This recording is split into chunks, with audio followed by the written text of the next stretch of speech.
Yu-Gi-Oh as people remember it, right? Not current with, you know, links, etc., but as people remember it. And Solemn Judgment, for those who remember what the card does, is a very controversial card in the format.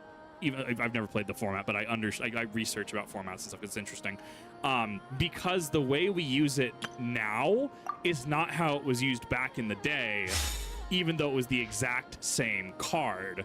So how this relates to Team Fortress 2 is that, or how this could relate, is like he's talking about the sniper's easiest shot right there, right? Like just walking out there, you know, a sniper would be in modernity be able to pop heads left and right. And I'm sure it happened back in the day.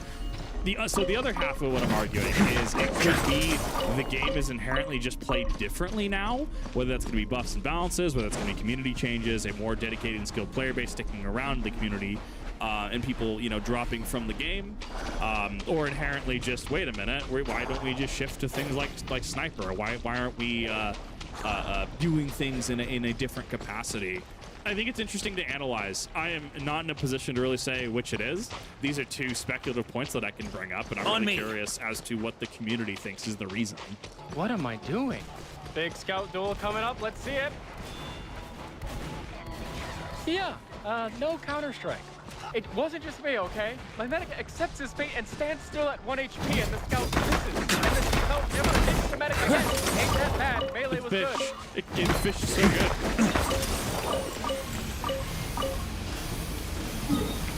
Oh no, he's unaware. He doesn't understand. What? What's happening? Oh. No What? What? When he swings, it's like, that is truly a new player that is in fight or flight right now. Uh-huh. His nervous system is activated, flaring up. It's do or die. Oh! Unsneaky spy on cloaking.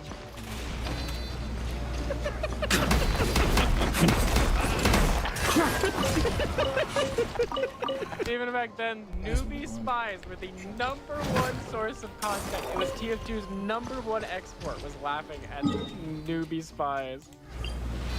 Uh-huh. It's why I don't play Spy. I can't get over that. Oh, no, no, no. Free-to-play spy tries to be sneaky. I've seen this one before. I'm a sniper. You've got to believe me, have I? Oh my dude, the bait. Okay, and like clear.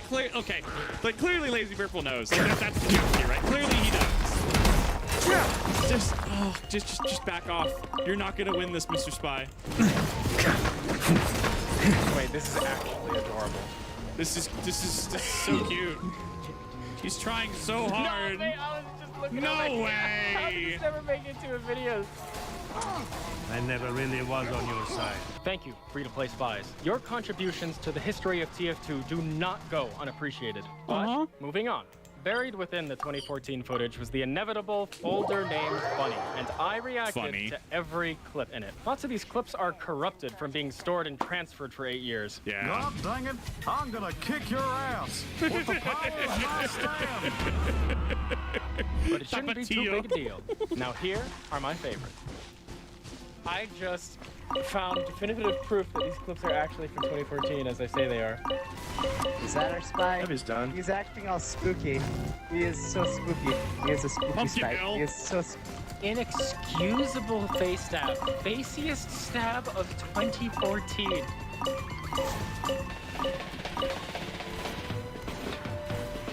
How long did the dead ringer used to last? This looks long. Yeah, this is way shorter now, isn't it? Man, this game has gone through tweaks and balances over the years. That's a little disgusting. What am I? What? Medic survived last battle. Well, they have to come to the point, right? Yes, very intelligent. I'm sure Legion's dead here. What? Where did my thingy come from? Balloons? What? No! What are the balloons? What an interesting result. Why have they not capped? He waited for us to spawn. All right, that's actually funny. That's good. What is this? This realm is truly beginning to thrive. My favorite. What? This is worth cataloging. I am Demo Man. It has the fucking Scottish cosmetics. What is dude. that? Dude! Oh my Wow. god! It looks like he's looking down at its scope or something. Yeah. Wait, how are we standing room? How does that happen? Is that a you was that ever a bug or a glitch? I was under the impression because you could pick up like other specific class items, right? So like if I have Sasha or like stock on heavy, I could pick up like someone else's like brass bull, but I can't pick up say like soldiers what is it, direct hit or whatever it's called. I'm missing context here. We are competitive TF2, everybody. Bro, we're making Counter-Strike like stacking. a family feud. No, not family feud. What are you going? Oh, In the Hollywood Square. And here is the Wow. of the Hollywood Square. Peter Martin. Please tell me we make 3x3 grid. Please, my bro. No, fly on it. Dude, what is album cover?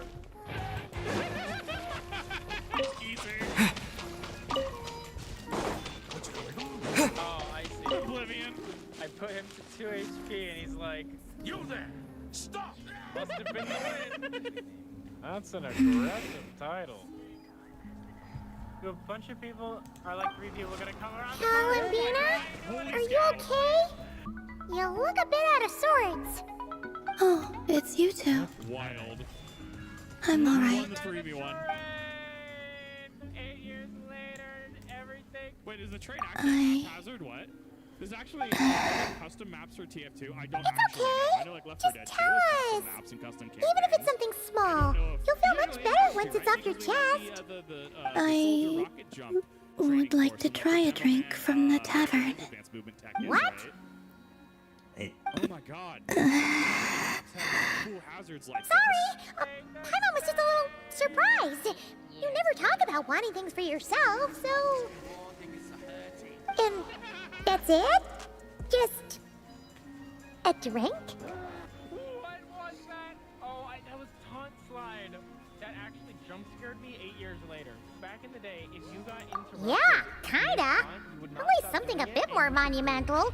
Like, bring me the moon. But, on second thought, it does kinda make sense. Palomina can't go wherever she wants right now, so a trip to the tavern might as well be a trip to the moon. It's not just how things are now. Even back when I was with the Fatui, when there was no order to capture me, No, I'm rewatching that. everyone still kept their distance whenever I went out for a walk. There's no one.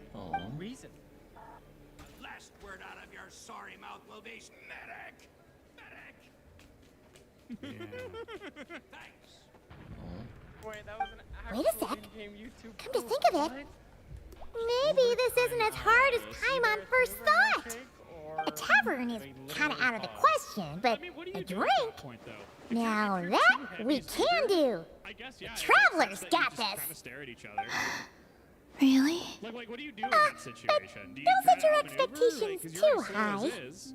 I guess maybe if you have like stock and the other Flavor. that reduces their movement, one of the weapons that reduces their movement. I so they don't grab have gold. much experience ordering drinks, so I'm not sure where to start. Process there. Also was Leichtes. Perhaps something that isn't too Oh man. heavy? What do you mean by heavy? Heavy like a Fatui overcoat. That comparison makes it even more confusing. His medic interacts with him. That's unfortunate. Infant Taunt in a 6's lobby. Like, actually? Okay, Oh, did you really? whatever you think. They came into our bubble.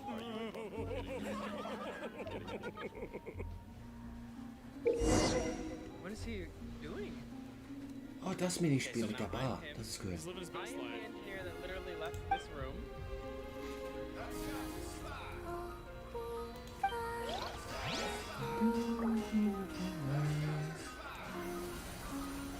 Oh my god, this is so raw, I'm holding my breath.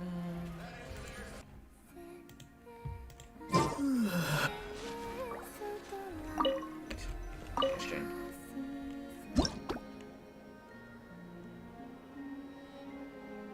Ein Kaffee, wirklich?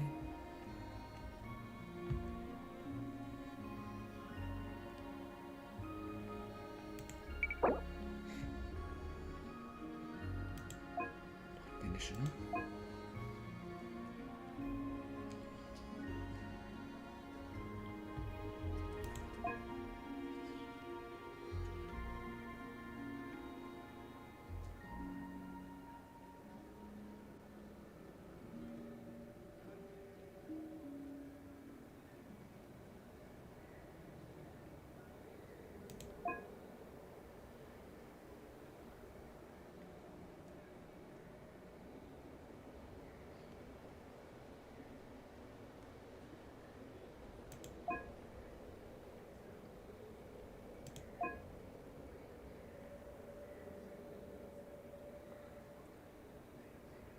Sie mag keine harten Rezepte. Vielleicht das? Minze und schwarzer Tee werden zusammen aufgebrüht und gefiltert, damit die Milch zu der Mischung hinzugefügt. Der erfrischende Geschmack dieses Getränks ist ein ganz einzigartiges Erlebnis, dem man die ökologische Vielfalt von Terrat schätzen muss. Nehme ich das?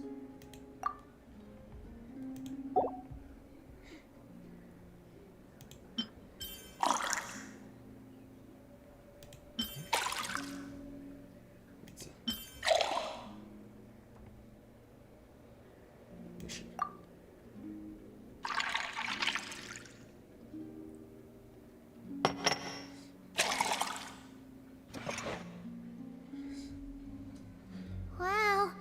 Even Paimon wants to try a glass of that. Es ist ein Minztee mit Milch. Sehr süß.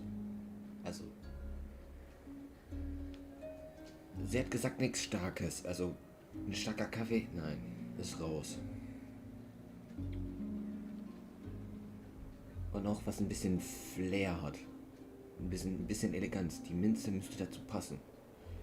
Also wenn es falsch ist, gehe ich nochmal, versuche ich das andere Getränk. Das ist süß, aber nur leicht süß. Und hat einen leichten Fruchtaroma. Das könnte auch passen zu ihr. Mal gucken, was ich mag. So, what do you think? It reminds me of a time long, long ago, when I was living with the Frost Moon Scions. The people used to make a kind of tea brewed with fresh mint leaves, spices, and dried berries. Whenever I passed by their homes, there was always a subtle herbal aroma wafting from the windows. Did you ever get to try it? No. I wanted to, but never got the chance. Jetzt hat sie die Chance. Oh, why not? Well, no. When a goddess arrives at your door and asks, "May I try your tea?" no one dares to offer up the rustic tea thrown together for their own consumption. Ah, yeah. Nö, das What ist I gut. received in the end was more like an offering for the divine, complete with ornate packaging and all. Not that it tasted bad per se, but it was missing that sense of home. Also da können wir was machen. Ich find's gut. Ich hab doch den richtigen Tee gewählt. Passt doch. Das war ein englischer Tee mit Milch und Sahne. Ist nicht so mein Fall. Ab und zu mal ja, aber nicht immer. Kann ich hier sitzen? Geht das? Nein, ich kann hier nicht sitzen. Ich würde so gerne neben mir sitzen. Warum gibt das Spiel mir nicht die Option, neben mir zu sitzen? Shit. Na, so ist auch okay. Jetzt aber nur schade.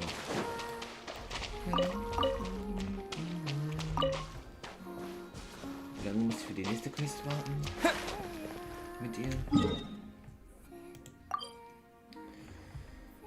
6 weitere Tage muss ich warten. Dann habe ich wieder eine Quest mit ihr, okay? Dann baue ich eben hier die Axe ab.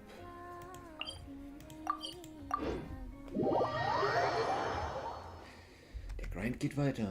Yippie. He figured it out, of course. Okay, the heavy space, like, what? Engineer was spy inside her time. Confusing noobs as spy with help from friends. So we're colluding, that's cool. Sure. Shooting zappers? Did he just get Ubered? Zapping my century. We're trolling the noobs.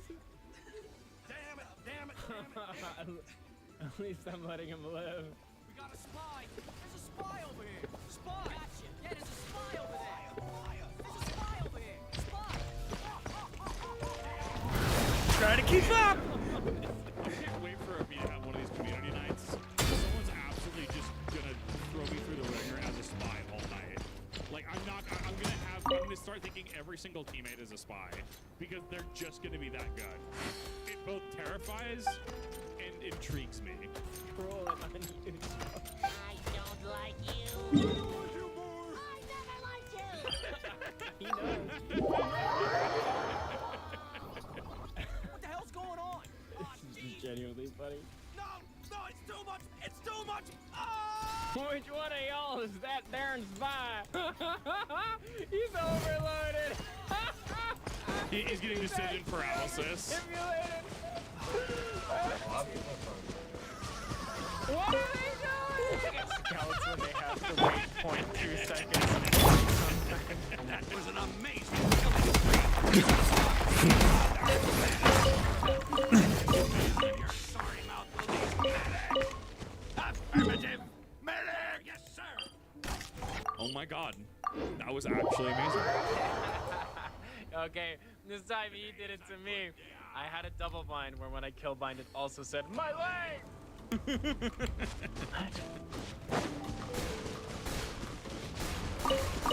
No way!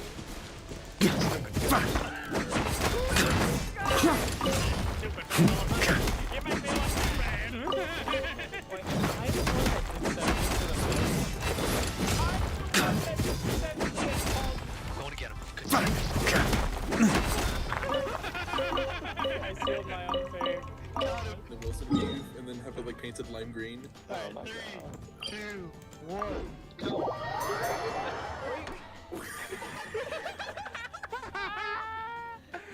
Alright, that is funny. I love heavies. I also love hoovies. The entire hoovie culture intrigues me. Someone on top. Falling asleep here. Engineer gameplay. Clearly, I'm having a blast with flip though, just hopping from one to the other. Oh, that's the point of the flip. John Travolta me medic. Okay, what did I do? The line! Oh my god, who's gonna kill my match? This isn't a push match. This is a bracket. And because I know that I shouldn't be here as a sub, I think I'm like purely just trolling the whole lobby. But so are they, and they're iron. They're just like, they don't care. They actually don't care about winning. This is a bracket. I think I've been trying to get a taunt kill the whole time. And oh, the heavy found me out. Oh, I was so close. They're running rocket jumpers. This is not a competitive match. This is clearly a pub. Wait, are they heavy boxing? This is a tournament. God, I love competitive TF2. This is my kind of TF2, my kind of comp. I'm not good enough to do a lot of the advanced movement tech and stuff that is gonna be in the higher brackets. No way, no sir. This is perfect. This is peak. This is serious shit, dude. Just lay your weapons down and walk away.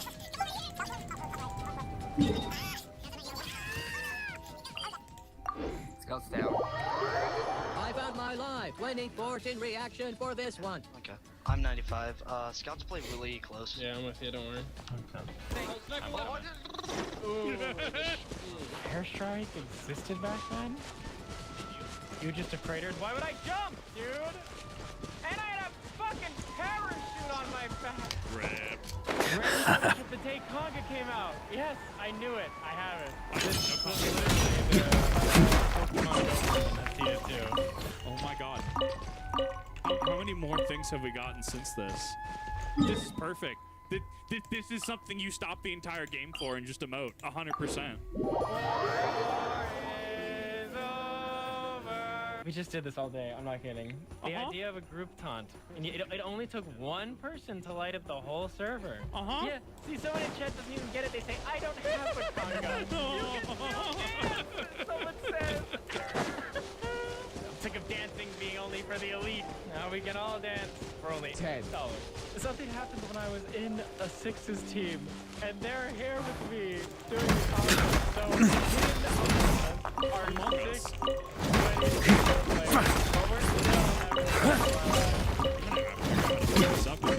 I know there's certain things like what is it, Salmon Max, like hats you can still pick up. Obviously, some are going to be super hyper expensive. I don't know what the market looks like. I pick up some of the emotes. Twitter is going to be crappy now, but I'm going to play a lot more PUBG. Okay,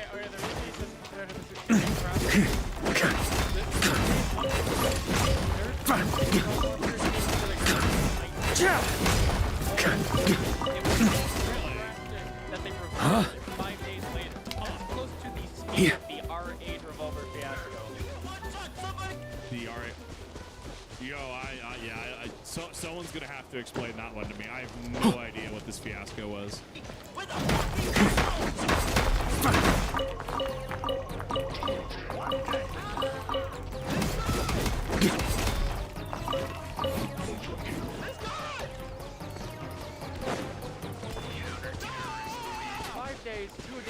Same difference in most cases people were saying, I guess we just can't play this game anymore. And yet, that update on it.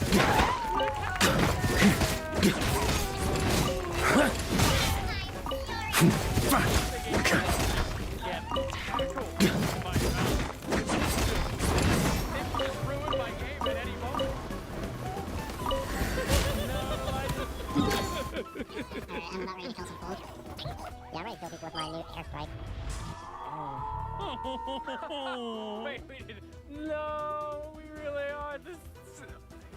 I'm sorry, I'm going to say it.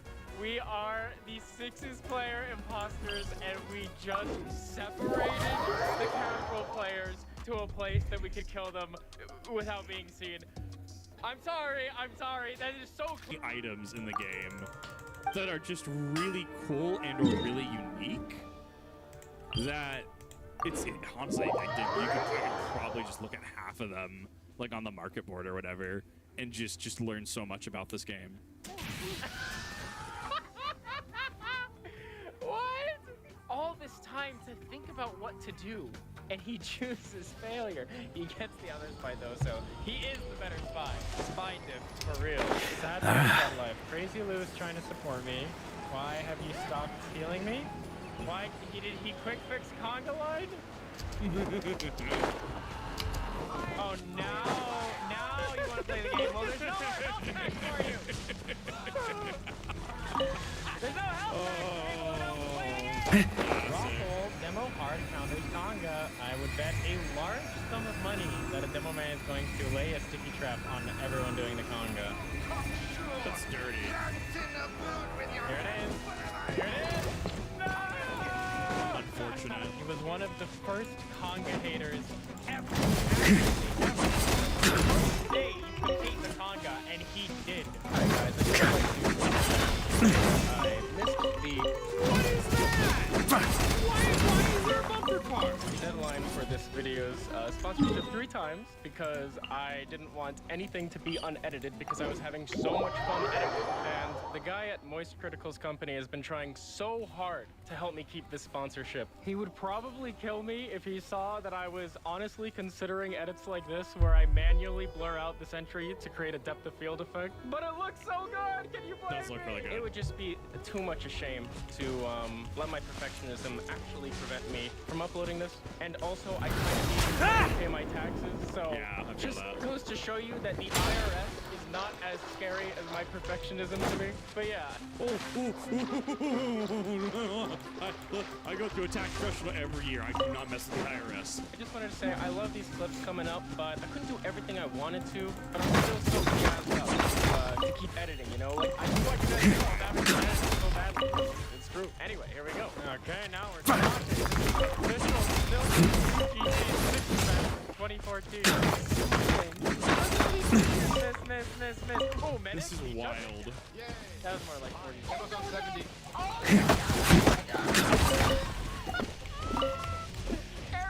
I saved that just because I loved Eric's energy that much. Also, maybe because Salty Fish was my scout buddy? Oh my god! Look at me. I have no motivation in life other than to do a, like, shit-eating flank. But they're so... What am I trying to do? Oh my god. An attempt was made. We don't know what the attempt was. We don't know what was the end goal, but an attempt surely was made. Ulti making me feel better. We're both on this being in nowhere land grind. Und da steht schon was lecker im Schrank.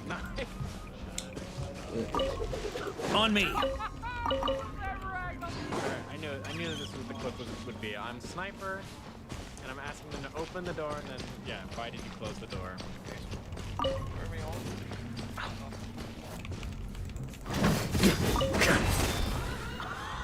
Literally going to be a drop. Open up the whole device. I keep complaining the whole game, and then there's a teleport here. Is this an thing where he joins MGE, makes the dispenser, and then watches the screen? Here it is. He's too lazy to play. Pointing MGE to do this bit.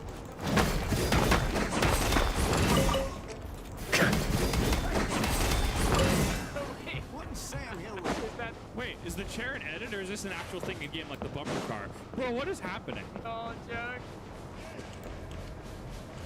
Because they're all tapped. But, oh, this is...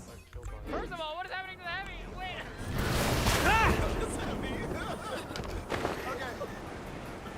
The heavy's just going for it. I see the skull above his head and I'm just like, nah, dude got PK'd in the wheel. Weird things that just surface in the depths of my brain.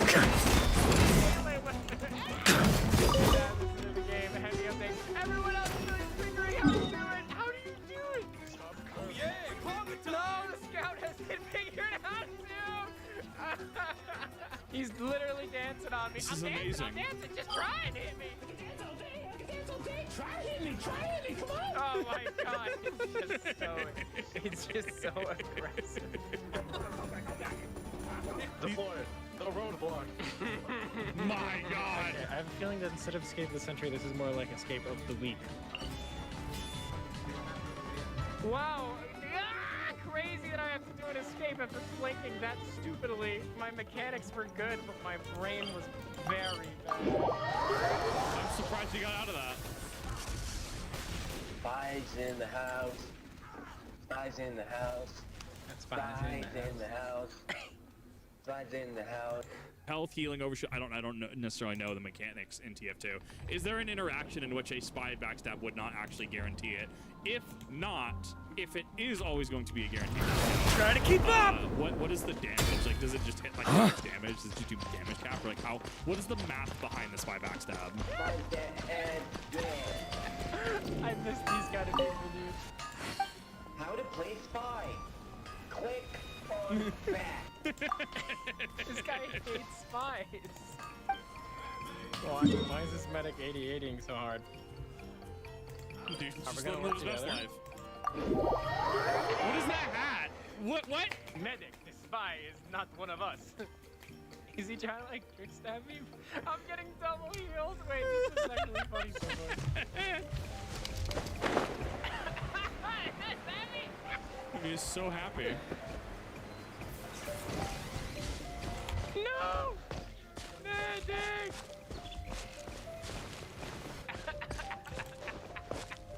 This can't be a real clip. That's just Can't be a wild. real- Medic! Medic! I really keep him alive.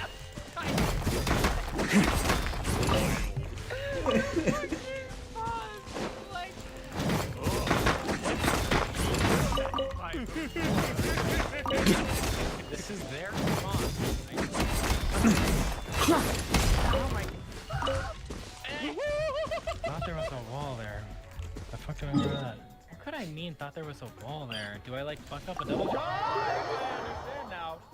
I'm just sitting there like, hey, I can't wait to break blue team. Okay, I'm going to predict that the name of this clip refers to me and another scout missing On me. shots on each other. See how well I know my 2014 self. This is it. This is literally what I said it would be. There's a whole lot of... This is what I said it would be, and worse, actually. This is much more than 6 shots. This is 9 by now. There's a whole lot of stuff. Try to keep up. I love these fights because, like, you're... Even at a high skill ceiling, right? Even at a high skill level, like, you can have these, like, nothing burger fights because you're predicting well. You're overcorrecting well. Nothing actually happens. These are probably some of my favorite games.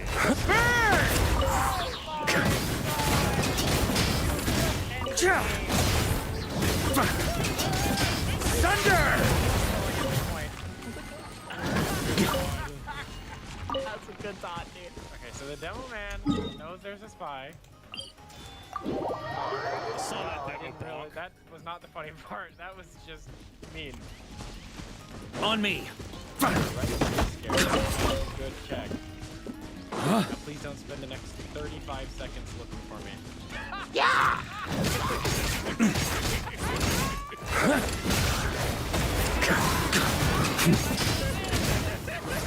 On me.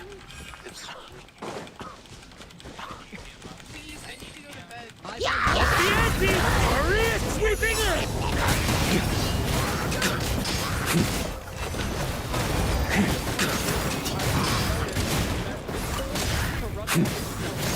Up the ante!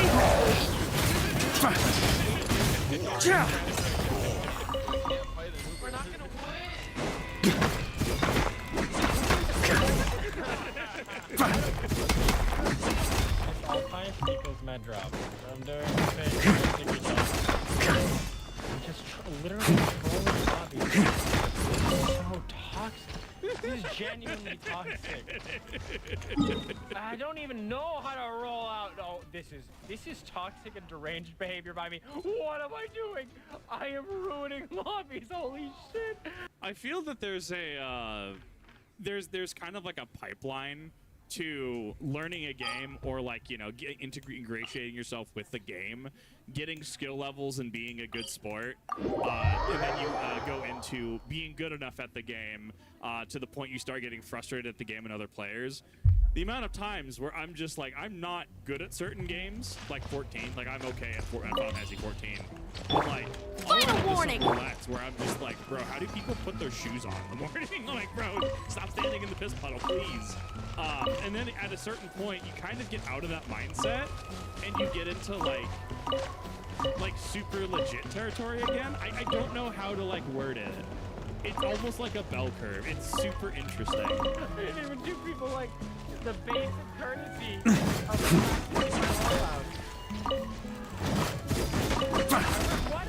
I really was just testing myself.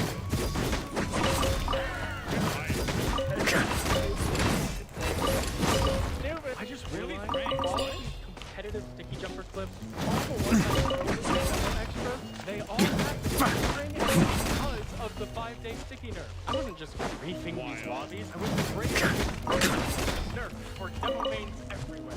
Look, I even switched to closing lab. What a strange little week of TF2. Still fun to create years later. Not just the nerf, and Conga too. This clip has got to be one of the first Conga lines ever. I'd say more, but I found like 24. If I don't include it in this video, just prove how happy I am. Anyone else going? You can see the line going. Oh my god, you have to see this.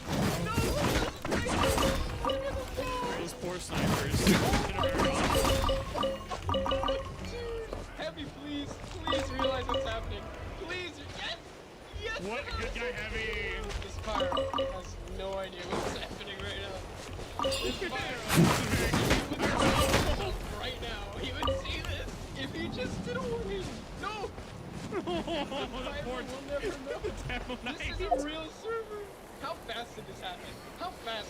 This Pyro! He doesn't understand! This Pyro is not human. This Pyro's just a hater. He does not understand what he's seeing here. Wow, I'm hard to kill.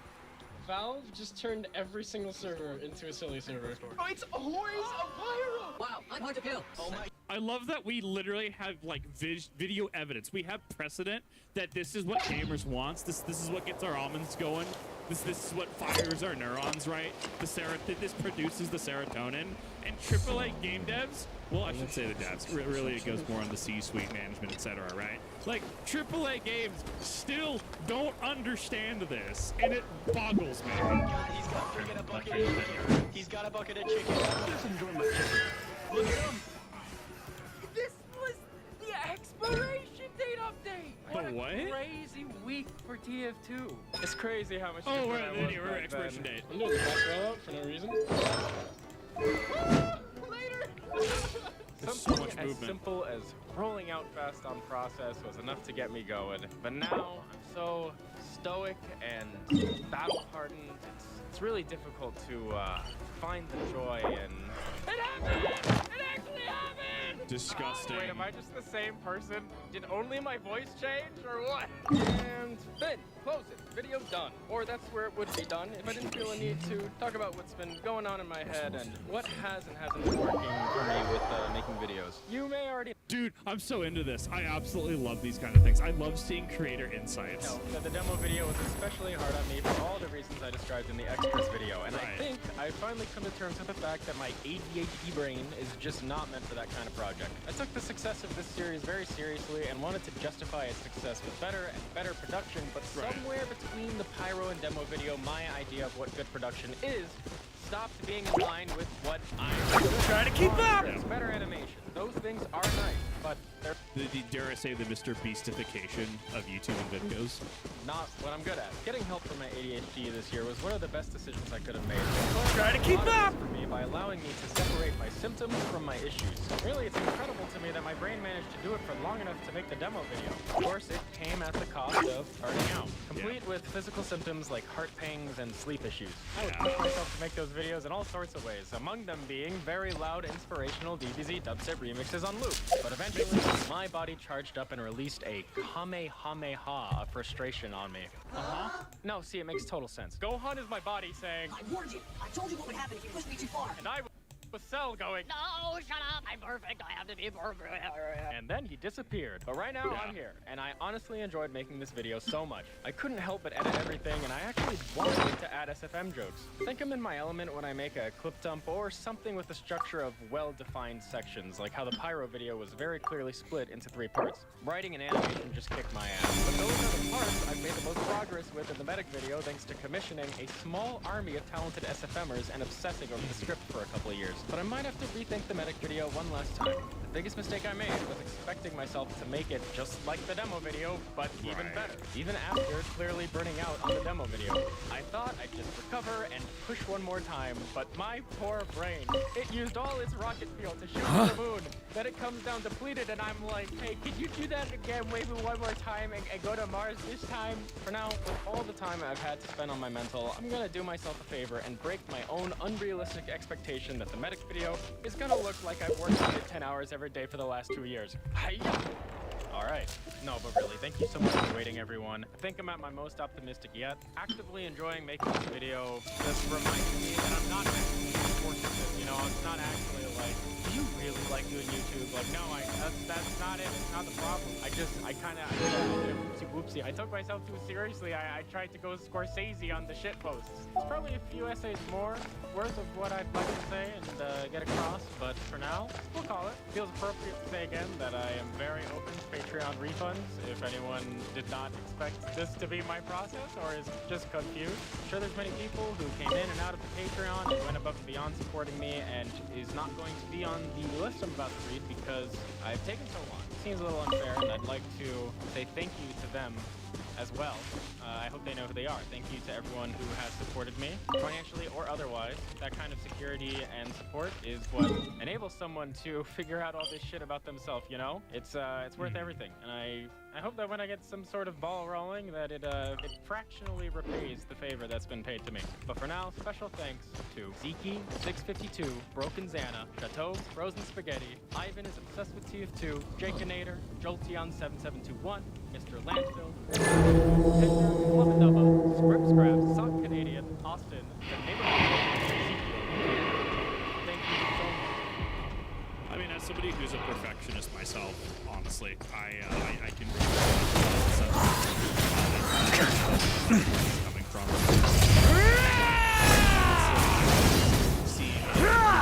Up the ante!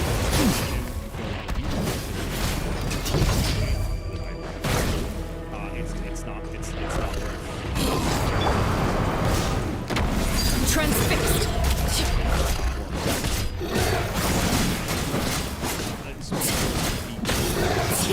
Get to work! Suffer the wrath of Eastling! You asked for it!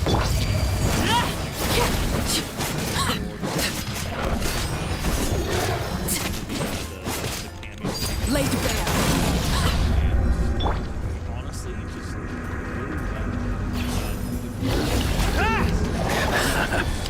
legit. And sure, I mean they're gonna have shit. Don't get me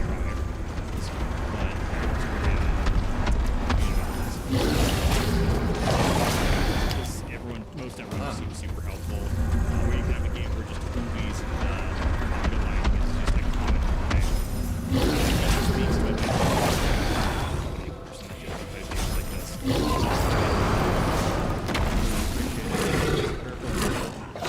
Amazing content, and hopefully.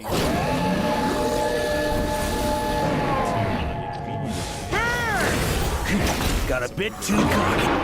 Transfixed!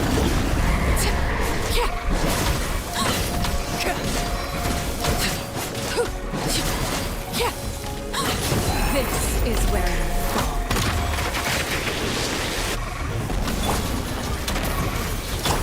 Fulfill our pact!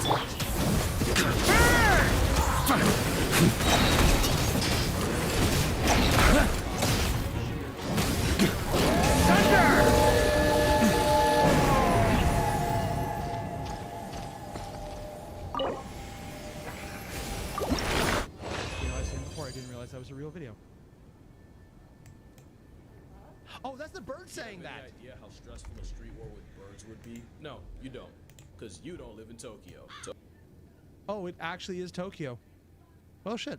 Tokyo has a gang problem. The problem is the members aren't human and can fly. At one point, there were more than 36,000 crows crowding the eastern capital. Thanks. God damn.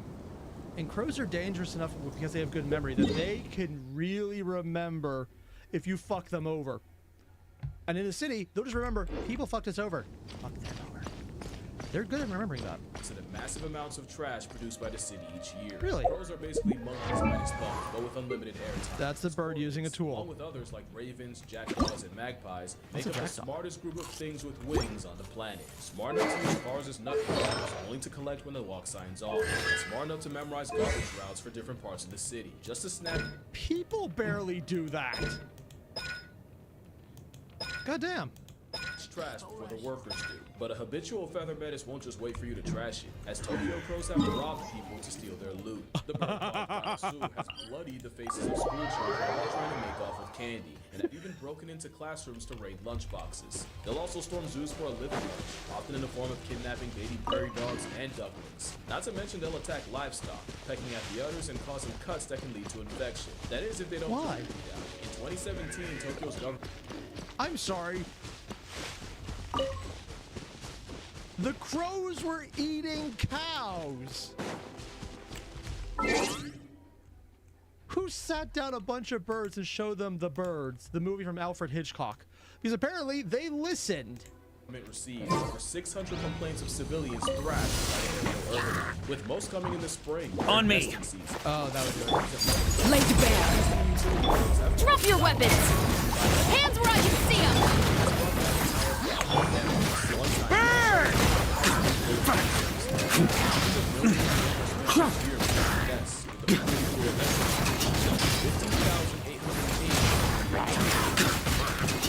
Thunder!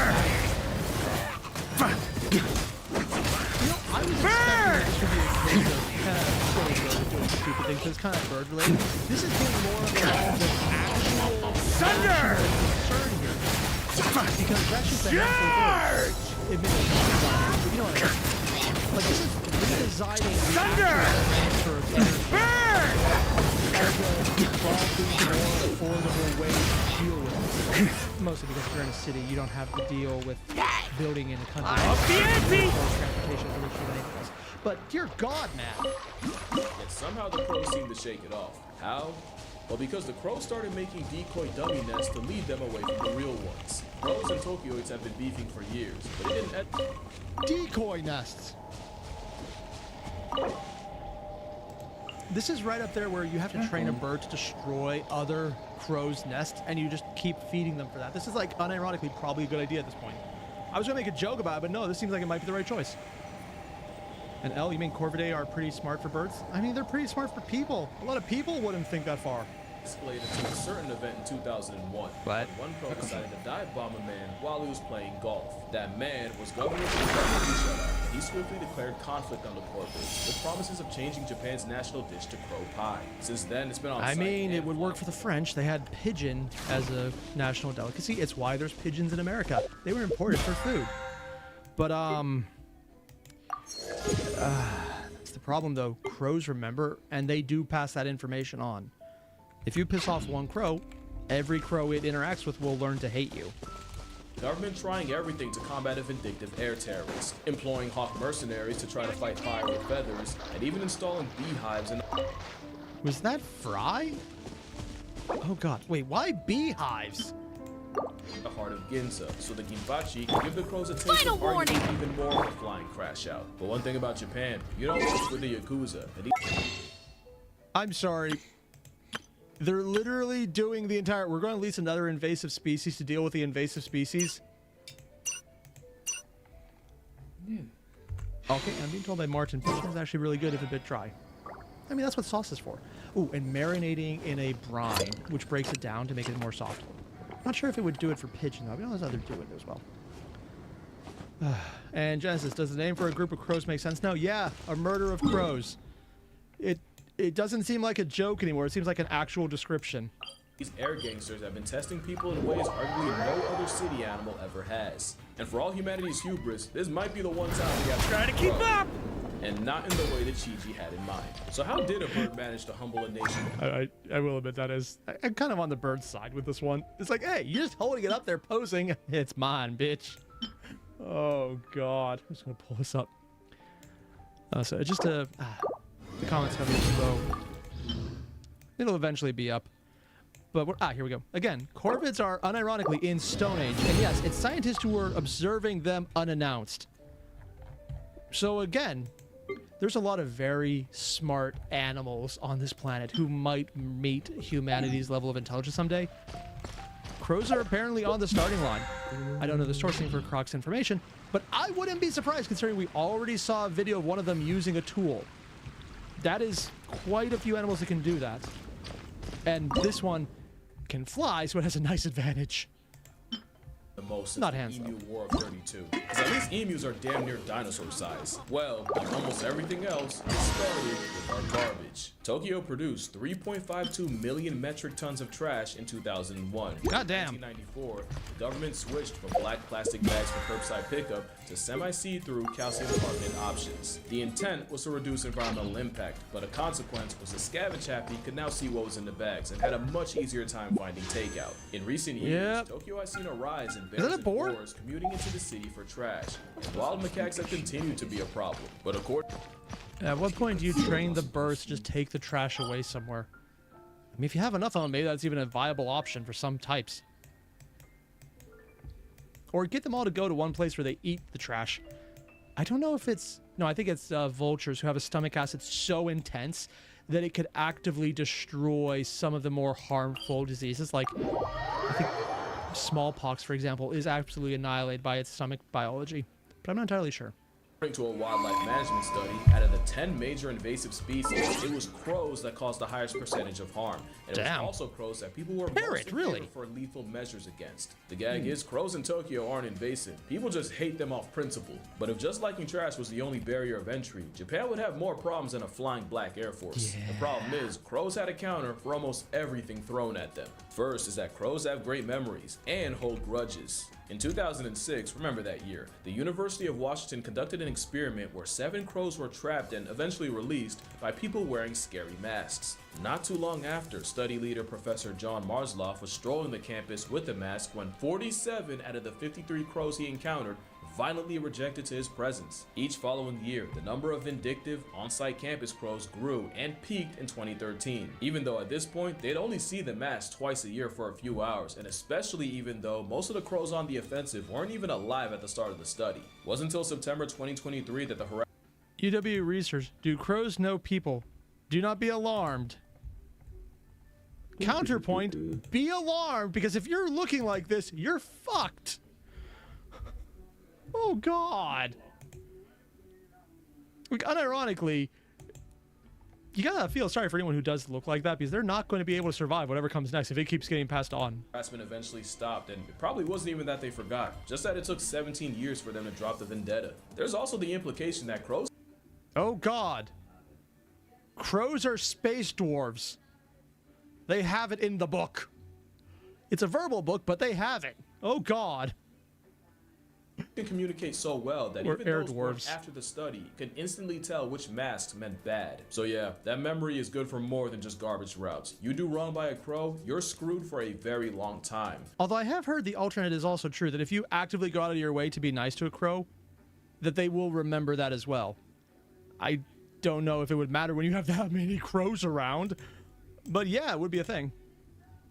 Which Tokyoites have learned the stressful way. One man, Hiroshi Dakaku, saw a couple of his colleagues being attacked by a few crows and fended them off by swinging his belt. The crows backed off, but the next day, they returned to work to find hundreds of crows posted up on their building of business, waiting for them. So safe to say, conventional extermination doesn't really work on an animal that can learn the look of the workers doing it. And yeah, this is where you are going to be in a hazmat suit with a face mask as well. I wonder how many times someone has protested by intentionally dressing up as someone they don't like. And then just got a bunch of crows angry at the person they think it is, so that they basically misdirect the gang of crows onto someone. That's so incredibly dumb. It sounds like the plot line for a murder mystery novel. will mob them on site. They also tried traps where they bait the crows with food like lard and then gas the captured crows with carbon monoxide. But not only was that method way more costly than it was worth, they didn't expect a group of goth tweeties named Murder to turn death into a life lesson. Crows have funerals, but not the kind that you think where they mourn the dead. In fact, they're more likely to okay, anyway. Oh, they eat them. Sees another dead crow, it'll often call out to the surrounding birds, and they'll all gather around the fallen member to investigate the cause of death. A study even found that the sight of the deceased triggers activation in the part of the brain associated with higher order decision making. Because crows understand cause and effect, enough to realize that a threat to one is a threat to all, so they'll recruit others to investigate the cause of death. It's why crows will sometimes avoid a field for years if they see a past tense crow there once. The same. So unironically, if you can make fake dead crows, you might be able to get them to back off out of fear. But on the other hand, if they think you're responsible for past tense crow, you should be in fear. Also, bird detective. Was I expecting it to go here? No, but this is fascinating. The study also found that crows will harass any human seen near the corpse, likely pinning the death on them. Yep. They'll also do the same if they see a human with a hawk, probably realizing that a hawk and a human can equal a bad time. So mass crow killings barely put a dent in the population. And speaking of hawks, they weren't as effective as the government hoped, as although big enough hawks will murk crows, crows will use their numbers to effectively mob birds of prey and chase them off. You see where I'm going with this, right? These Flyinsteins had a counter for everything. The Tokyo terrors would avoid areas with traps, and any crow deaths were likely reported on and adjusted for by the greater crow community. It almost seems like the best way to deal with it is to collect all the edible trash in one location to draw all the crows there intentionally. And then if they actually eat it, then it's disposed of equally. I wonder if this is where this concept of a sky funeral came from. And let me just remind you that crows were out here making decoy nests to slow their human ops down. Even with the crow cavalry falling from a near 40,000 population, in 2010, that was an estimated 20,000 flooding in the city, causing the government to get even more creative. This how bad it got. Researchers studying more than 10,000 different crows and isolating the specific sound they possible predator and playing those calls loudly near trash sites. The problem is, if they learn that that's not a real one, they now know that you're able to speak their language and it's wrong. Croc, you're assuming they wouldn't know it's fake? Oh yeah, they probably would realize. But at least get them close enough, and who knows? Maybe it worked, maybe it wouldn't. And maybe they realize, okay, why is there a fake crow? At this point, that's not something I thought I would say, and that's a legitimate question now. Would they be able to realize that and then realize you're trying to trick them, and then figure out why? It might have the same effect of maybe we should avoid this or not. I don't know. But really, the only thing that made it regulating the very long at all trash. Yeah. A special yellow garbage see-through. And it had to be a very specific yellow or else it wouldn't work. Many places like restaurants in Ginza pivoted to have their garbage collected at night instead of the crow's prime time of late morning. But by far, the most effective measure was making less trash in the first place. Trash in 2001 was cut down to 2.45 million in 2004. Damn. Eventually, everybody would start to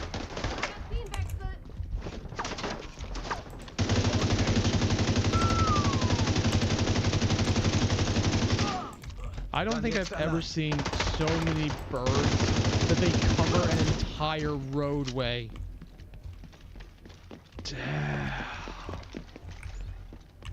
Sorry, this is like kind of freaky, but also awesome. And in 2026, the population is only 20% as it peaked 2 decades ago.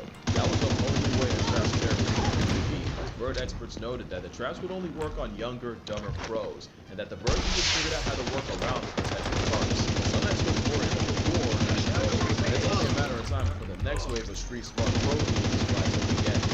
The best thing they could do would be to get rid of the trash problem, which means either incredibly good reuse, or probably just give them a target they can actively get to the trash easier. That makes it so they don't need to go anywhere else, concentrating in one easily controlled area. I don't know, but that seems like it might be the only option, because draw them away from where you don't want them. Crows are not a conventional bird. In fact, they might have the most unconventional form of self-defense. Crows are the biggest trolls in the animal kingdom, and I don't think it's close. So what if I told you the rate I'm sorry, what are we looking at? That is a crow hitching a ride on a bald eagle.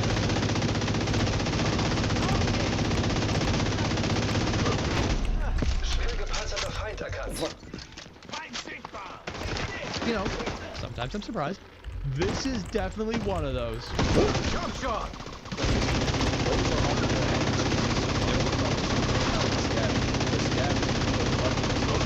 More powerful predators. So crows will often be so annoying that they force their feathers, and they'll do this to some of the largest birds of prey. Stellar sea eagles are big enough to catch an AI accusation, but a crow will still tail check them. And in this video, we start to see this crow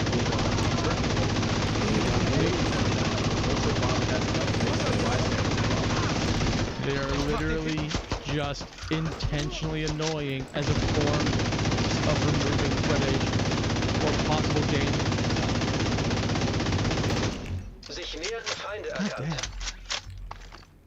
Also, I'm going to pull up your comment, Luna. A woman was friends with a number of crows and had to move. The crows became upset and visited her job and shit on all the cars in the area and disappeared. Oh, okay. Can we be honest? Turning this story around is the best thing you could ever do in reality. Because this is basically saying, if you don't like your job, make friends with the local crows. Because they will take care of your revenge for you. They can't do shit about it. Literally. Oh, that is perfect.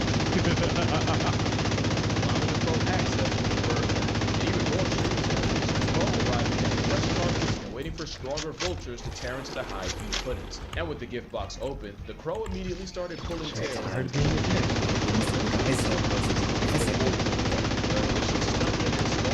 Oh, they thought it wasn't the crow doing it.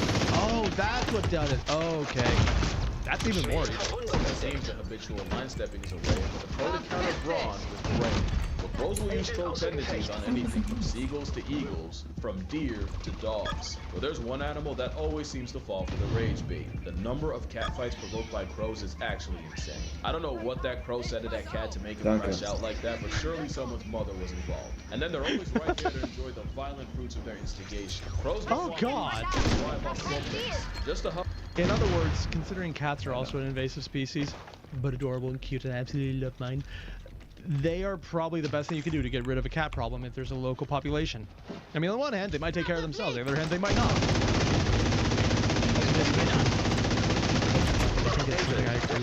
This could be the plot of a murder mystery. Someone kills someone who the crows liked. They see it and they start harassing the killer.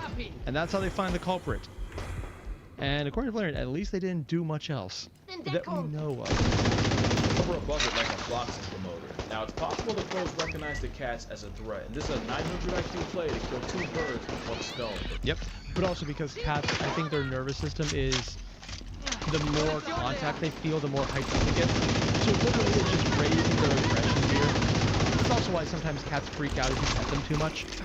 Granted, my cats never have that issue. They freak out on a timer.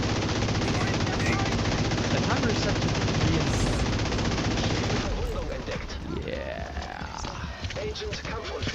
Two cats with 1 crow. It would make sense for crows to turn cats on each other. Oh, that's a old video. Or a nest nearby. But crows are also smart enough to just do stuff for fun, and they're smart enough to use tools to do it. So I could wonder. I'm sorry, was that a snowboarding crow? Crows are also smart enough to just do stuff for fun, and they're smart enough to use tools to do it. So I could 100%. Yes. Yes, that was. That was a snowboarding crow. He's kind of awesome. Must have been the wind. Is that a polar bear? No food, no agenda, just free will and love of the game. So what do you think? Anti-predator measures, resource access strategy, or just pure trolling? Who's to say it's not all 3? But whatever it is, it does unlock a new level of the crow's IQ. Theory of mind.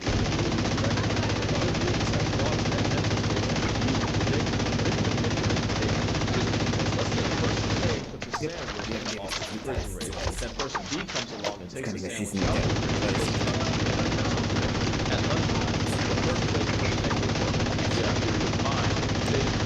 That's where A left. You know what they don't know. That person B is a sandwich from carpet. Now if you're thinking, well obviously no shit. Well congratulations. You have the emotional damage that the roller showed advanced levels of theory of mind just by knowing that out there, there's a lot of people who don't advance that. In other words, where's the last place you left something, and then they will go look in the refrigerator. I do that because for some reason I randomly put things in there because I forgot I put the wrong thing in the wrong place. I'm only saying that because I did try and put the butter knife in the refrigerator. Didn't put the butter in the refrigerator. Yeah, I don't think... I mean, they were like fish scissors specifically meant for food, but still, fuck. Frustrating cat long enough. Cat will eventually take it out on a cat. Yep. Also, the 10th I believe they know that watch, making a good show out of it, and making the sound associated with the action. This is the food stuff here that later. And it's the pros that do this feeling that are most likely to perform theft insurance, meaning they can put themselves in the mind of another crow and act accordingly. Now, I don't want to act like this is a super complicated thing. Well, we do the same misdirection with us. We're just going to ignore that they often forget when they put them for real, and that ADHD builds force. Oh, wow. Crows building dummy nests to fool Tokyo bird control is another example. But my favorite example was the story of a crow that got bullied off parking lot fries by 2 seagulls, and after repeatedly trying to take back what was his, seemingly gave up and flew off and appeared to find what looked like other food. Well, of course, this got the seagulls' attention, and with all their biblical greed, they flew over to steal again. And while the seagulls were left with the stick the crow was posturing as food, the crow was able to spin back and take the fries, their pride, and the W. God damn! Oh, and I do know about this test. It's the one where you try and access something by raising the water level, so you have to put things in to raise it. This is a test that I would never put into a D&D game, for example, because I don't think the players would figure it out. And I don't mean like online theater of the mind only. I mean IRL. There's a good chance people would not get this. Yeah. Along with theory of mind, crows were also able to pass Aesop's test. In this one, the animal would need the foresight to understand that they could reach a tree in a small tube by dropping stones to raise the water level high enough. Raccoons were able to pass the test, as were apes, although they got creative, with an orangutan spitting water into the tube to grab the prize, and a chimpanzee just peeing. When it was the crow's turn to step to the... Honestly, it's better than I thought the chimpanzee would too. I thought it would visibly break everything connected to the tube. To quote many people, who I'm not going to name, and one of them may be Casual Geographic or not, there's a lot of things that happen. If you gave full intelligence to a... or give a gun to a gorilla, it would do something stupid and probably hurt itself. Give it to a chimpanzee, and you should be aware that World War III will start. Not Or only is it did four they at this point? pass, they knew enough to use solid sinking objects over those that float, and understood that using the same logic with a tube full of sand made no sense. That performance put the crow on par with a 5 to 7-year-old child, which again is pretty solid for an animal with... Well, I believe a 5 to 7-year-old would do it. If you gave that to a 30 to a 50-year-old, I don't think they could. I know what I said here. I'm not overestimating people. In fact, I think I... No, never mind. I got that backwards. I might be overestimating people, even saying that much. The brain the weight of 3 nickels. Interestingly, crows did not pass the mirror test, and save for 2 European magpies, corvids in general didn't seem to recognize the bird in the mirror. But they do seem to understand the concept of reflection, with Caledonian crows able to find hidden food that was only visible by looking at a mirror from a certain angle. But forget everything I just said. Did you know crows can understand analogy? Being able to clock an analogy like bird is to air what fish is to... water, was believed to be a strictly human trait, but studies show that primates like chimpanzees and even monkeys like baboons can learn the concept. So how do we figure out crows can too? I'm gonna explain, but first, you gotta lock in. Okay? Lock in. Alright, let's do it. So this test, led by Edward Wasserman of the University of Iowa, started off pretty simple. First, they trained 2 hooded crows to match the correct card to the sample card. They'd have 3 cards and 2 cups. The card in the middle would be the sample card, and it would be something like 2 blue circles, and the 2 cards would be on top of the 2 cups, and one... Oh, it's probably telling them which cup has which. I don't think I've ever heard of this test. Now, there's a huge amount of tests being done, so knowing all of them is not too surprising, but usually the big ones have made ways, usually because they involve some horrific cruelty that's notable in its own right. So yeah, this is something. One card might be something like 1 red and 1 blue circle, and the other one could be a square and a triangle. See, now the crow would have to understand that the correct card would be the one that also has 2 circles, and picking the right one would reveal a juicy mealworm at the bottom of the cup. The other cup contains nothing, because wrong answers deserve nothing. Another example would be if the middle card had 2 pink squares, and option 1 had a pink circle and a pink triangle, and option 2 had 2 green triangles, then the correct answer would be the one that also has all pink. I'm going to be honest, I've seen a variation of this test that was horribly designed, where it was 2 squares that are red and 2 triangles that are pink, and you're like, okay, which one is the one you're going for? And you just hate the person who does it. This is an example of a very badly designed test. But it can also tell people exactly what they don't want to know. It's like, well, there's no conclusive evidence here. That's how you design a test badly. Sorry, I've seen that happen so many times when people are trying to be a little too smart that it actually annoys me. Ooh, and ooh, let's see. Scomo, 1. Sorry for butchering your name, I'm pretty sure I am. But thank you for joining the membership, the GoTo Modder Evo level. Thanks very much. The crows passed easily. But that wasn't the experiment. That was the warm-up. What was I the just actual described experiment? identity matching to sample, IMTS. The real test would be if they could solve relational matching to sample, RMTS. RMTS basically means if the sample pair is AA and your options are BB and CD, then the right answer would be BB. The matching of possibilities together, If the okay. sample was CD and your options were EF and GG, you pick EF. See, now that's analogical thinking, because AA and BB aren't literally the same, but they are in terms of the relationship the letters in the pair have to each other. Okay. So right here, the pro would have to understand that because the sample card has 2 different samples, then Oh, this is the probably actual reward test that would was also have recorded. 2 different shapes. Nice. Different All right, test. try it again. Bueno. Now you want to hear the kicker? They were not trained to do this. They got this on the first try. They went straight from IMTS to analogical thinking, completely on their own. We're still talking about crows here. And Wasserman said it. It'd be one thing if they were brute forced into learning, but the fact that they were able to reason their way into the right answer on the fly, you almost have to reevaluate how smart you think they are. And that's why you're not ready for the crow revolution. Their greatest weapon is their mind, and you can get wrecked purely off of pattern recognition. Lisa Joyce was attacked by crows during a 4th of July celebration in Vancouver. This actually sounds familiar. I I don't think I recognize it, but it sounds like I heard someone talking about somewhere, and maybe just wasn't fully in the conversation. I've had a lot of weird things in college where people just brought up topics that were all over the place, and I was usually not paying attention because I was looking at magic cards and building them. Yeah, not exactly a good reason, but it's weird enough that it actually made sense to come up often enough. Also, according to David, the thing is, humans are more intelligent than birds. Some. But then birds don't have to deal with all our human personal problems, so their intelligence isn't nerfed by your useless BS. Ah, yes, that's the best part about intelligence. Learning to doubt yourself and second think, because if you doubt everything, you doubt everything. But it also means you can then correct for mistakes where you are incorrect. You just gotta remember if you're incorrect or not. What was weird though, out of the hundreds of people outside, Lisa was the only victim. The harassment only got worse to the point where she had to change her commute because a literal murder would be waiting for her outside on her way to work. After weeks of avian abuse, she stumbled across a local Facebook support group with women talking about their throat trauma. Other than, being police target practice, Lisa noticed all the women had one thing in common. They all had long, blonde hair. As for why blonde bias, well, you might find your answer in Seattle. That's where science writer and fellow blonde Lynn Peoples was jogging when she took multiple bird strikes to the back of the dome. Later in her jog, she saw a man, probably having a mental episode, absolutely crashing out at the birds at the park, chasing and kicking at them. Birds that included bugs. He also had a long ponytail. Guess what color it was?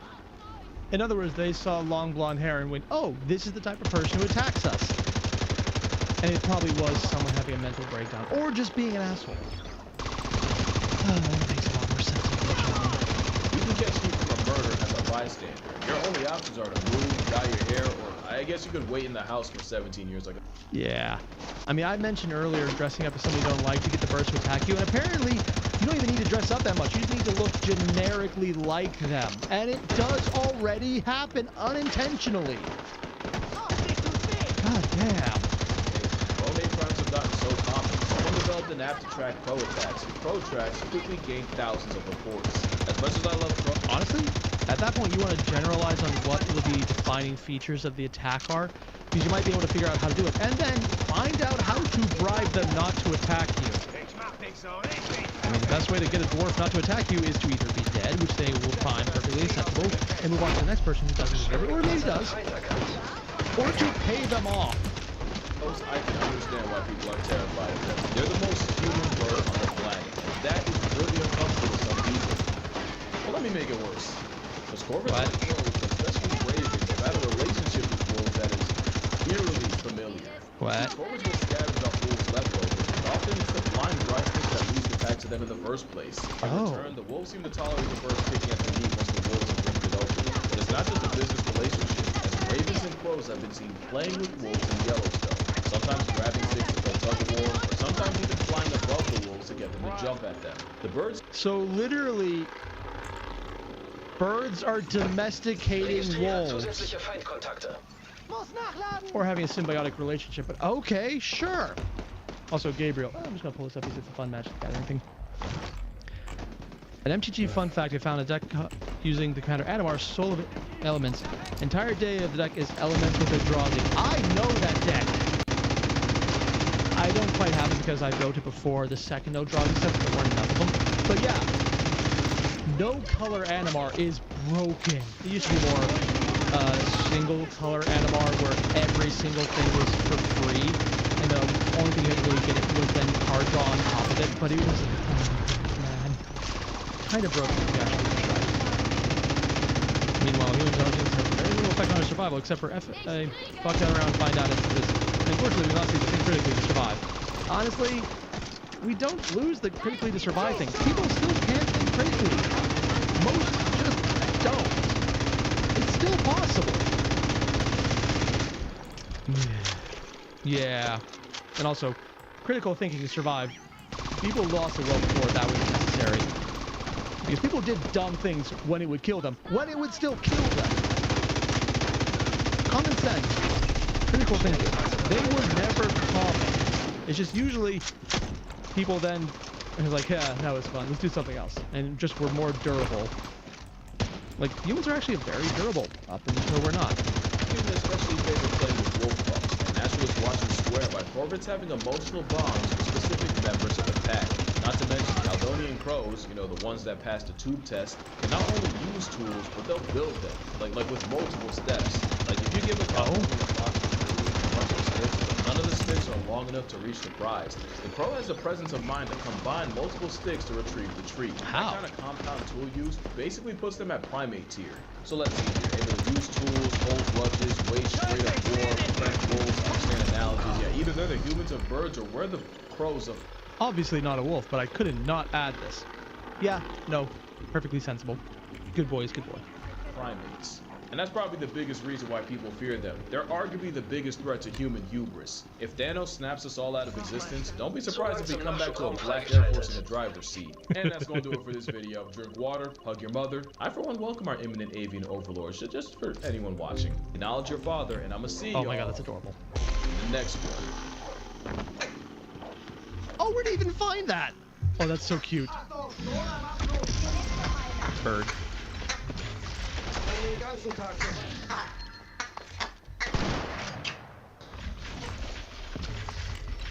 I know that I should probably be scared about this, but unironically, I kind of love this. I love the idea that crows could advance past even Stone Age level. Like, let's flat out get them in there. Hell, we could probably give a crow a job at this point to just do scouting for us. I mean, we've had other animals do that before. Why not? Like, actually just pay them. I mean, pay them in food. It apparently works, and they're starting to do similar things with freaking wolves.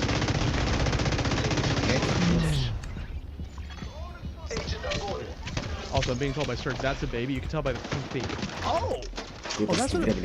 Really? I thought that was the inside of the mouth instead. That was a baby crow. Still kind of cute. Seriously though, man, it's so cool. I just love seeing these kind of things. And I know it is terrifying, but it doesn't hit as terrifying to me. And according to Croc, people already do that. Good, yeah. Vote Crow for public office.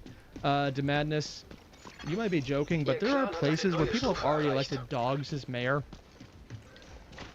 Your vote might actually be a step up from what we've already put in there.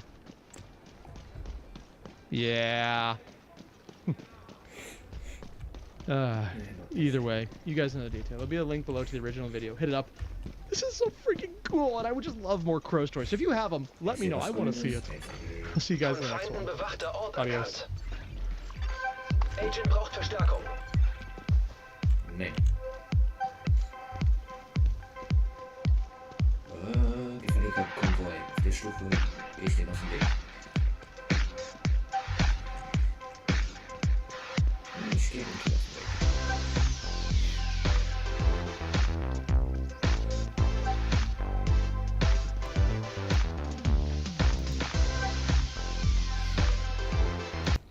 Wie Fanblast unter neuem Namen weitermacht. Jesus fucking Christ, ist das sein Ernst? Ich dachte, die haben jetzt aufgehört.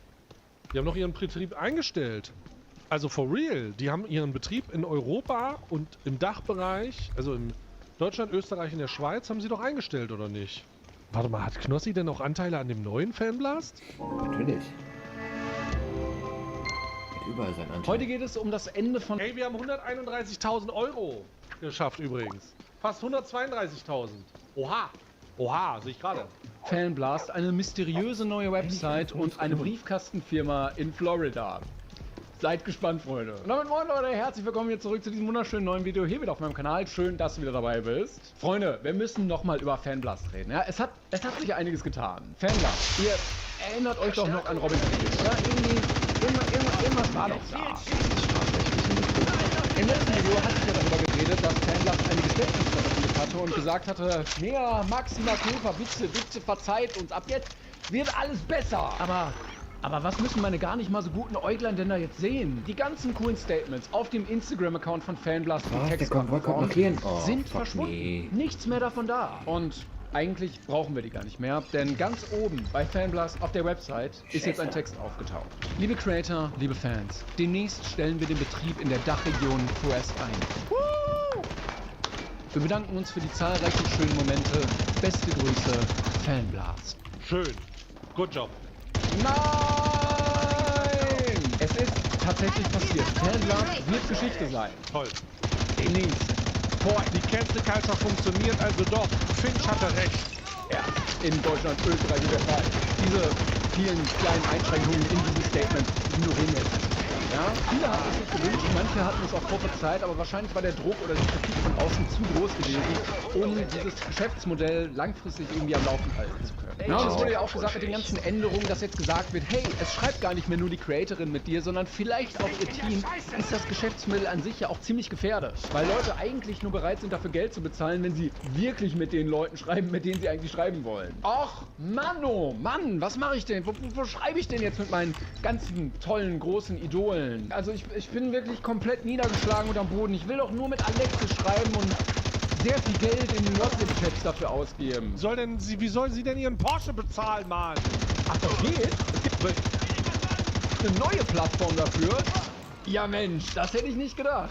Zufälligerweise ist parallel zu Fanblast eine andere Website an den Start gegangen, die erstaunlich viele Gemeinsamkeiten mit Fanblast. Warte mal, Fanglow, oder? Das hat, wo es sich lohnt, doch mal so ein bisschen genauer hinzugucken. Spoiler, es lohnt sich. Ich sag immer, es lohnt sich, aber dieses Mal lohnt es sich wirklich, in der WhatsApp-Gruppe vorbeizuschauen. Ich hab's euch unten in der Videobeschreibung verlinkt. Denn während Fanblast sagt, ja tschüss, wir sind jetzt weg, ne? Also Fanglow, nicht Fanblow. Fanblow ist das, was sich die Fans wünschen, Bruder. Bleib mal ruhig. Demnächst, vorerst, ist parallel dazu eine andere Website an den Start gegangen, nämlich aloha.me. Und wait, what? Ich dachte, Aloha wer? Parallel dazu eine andere Website an den Start gegangen, nämlich aloha.me. Und schon oben auf der Website wird man begrüßt mit dem Wort Conversations, not Blast. Ja Mensch, das ist doch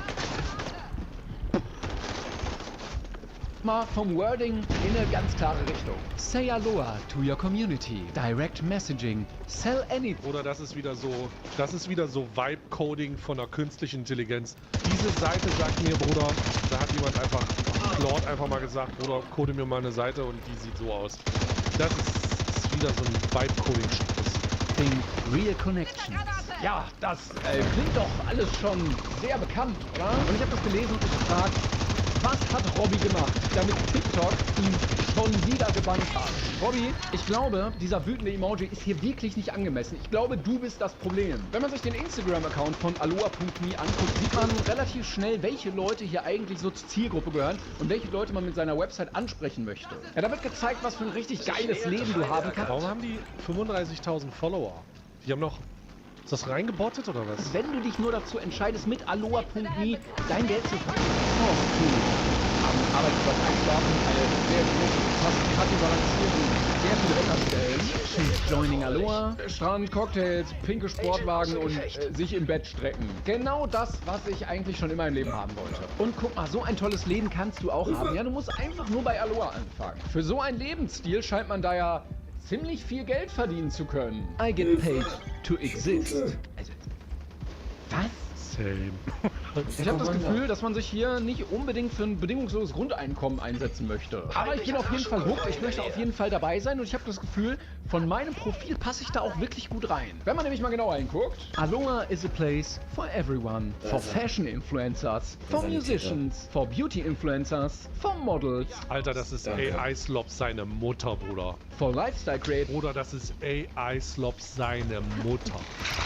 For Nutrition Coaches. Natürlich, genau diesen Leuten würde ich da auch folgen. Ich bin schon richtig gehypt darauf, die Nummer meiner Ernährungsberaterin kaufen zu können. Ach so, und eine Personengruppe darf man nicht vergessen dabei. For Spicy Creators. Whatever Spicy Creators sell to their fans.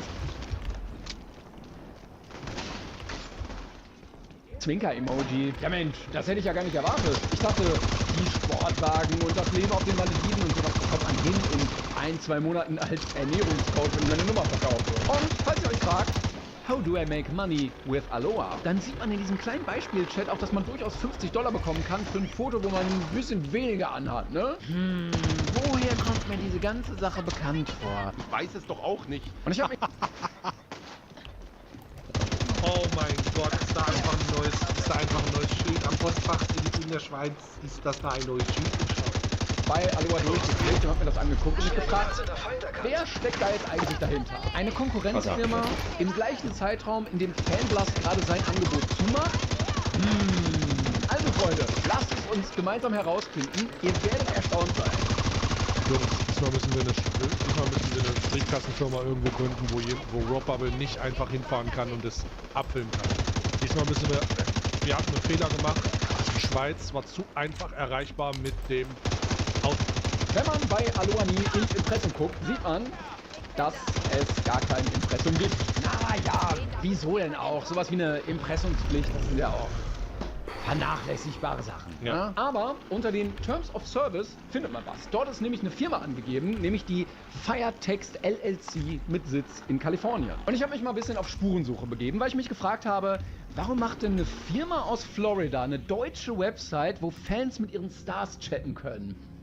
Vor allen Dingen, wenn man sieht, wie viele bekannte Creatorinnen dort am Start sind. Aber dazu kommen wir gleich noch. Aber erstmal wollte ich wissen, okay, welche Firma steckt da eigentlich hinter? Und wenn man mal bei Google nach dem Firmensitz der Firetext LLC sucht, landet man bei diesem Gebäude hier. Hier Cool. Coole Firma. ist der Firmensitz der Firma, die in Deutschland Fans... Ich kann deren Briefkasten sehen von hier. Ich kann den Briefkasten sehen, warte. Da ist der Briefkasten. Da oben. Ich kann ihn sehen von hier. Da ist er.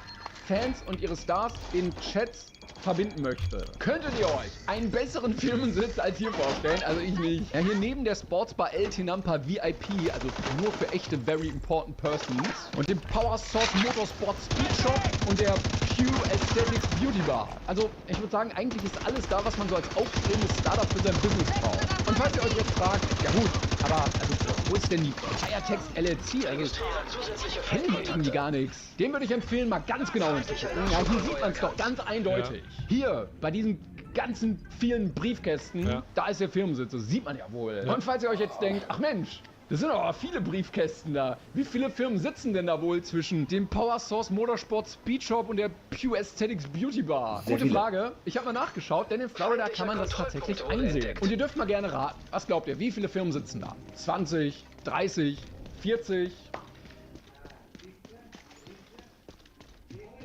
120. Nee, warte mal, die Briefkästen zählen. 40. Antwort ist 817. What the fuck? Okay, aber so viele Briefkästen waren da nicht. What the f... Da waren noch keine 817 Briefkästen. What the fuck? What the fuck?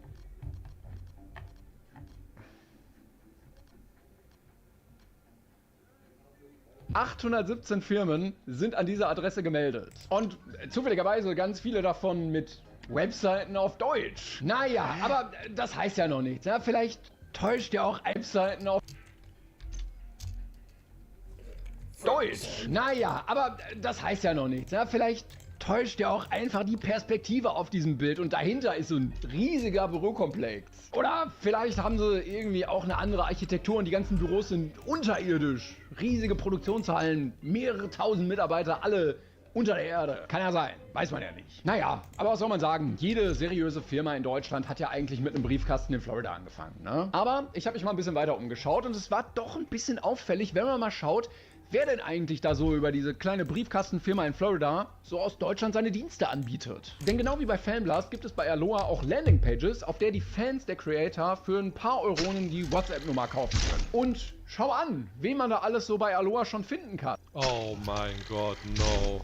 Michaela Schäfer. Oh mein Gott, das ist nicht dein Ernst. Just Lucy, Lena Nitro, Blonde Hexe, Leni Bad XXX oder Letinx. Und was kann ich hier sehen? Auch unsere Freundin Alexis ist wieder am Start. Toll. Hey, bekomme Zugang zu WhatsApp und lasse uns connecten. Limited Offer. Alter. Beide Seiten lösen die gleiche IP-Adresse auf. Das ist unfassbar. Das ist unfassbar. Die Frau hat in ihren Streams irgendwas gesagt von wegen, ich darf mich dazu nicht äußern, wegen rechtlich dies, das. Und jetzt macht die einfach das nächste Scam-Portal. Die meldet sich einfach, meanwhile, sie meldet sich einfach beim nächsten Scam-Portal an.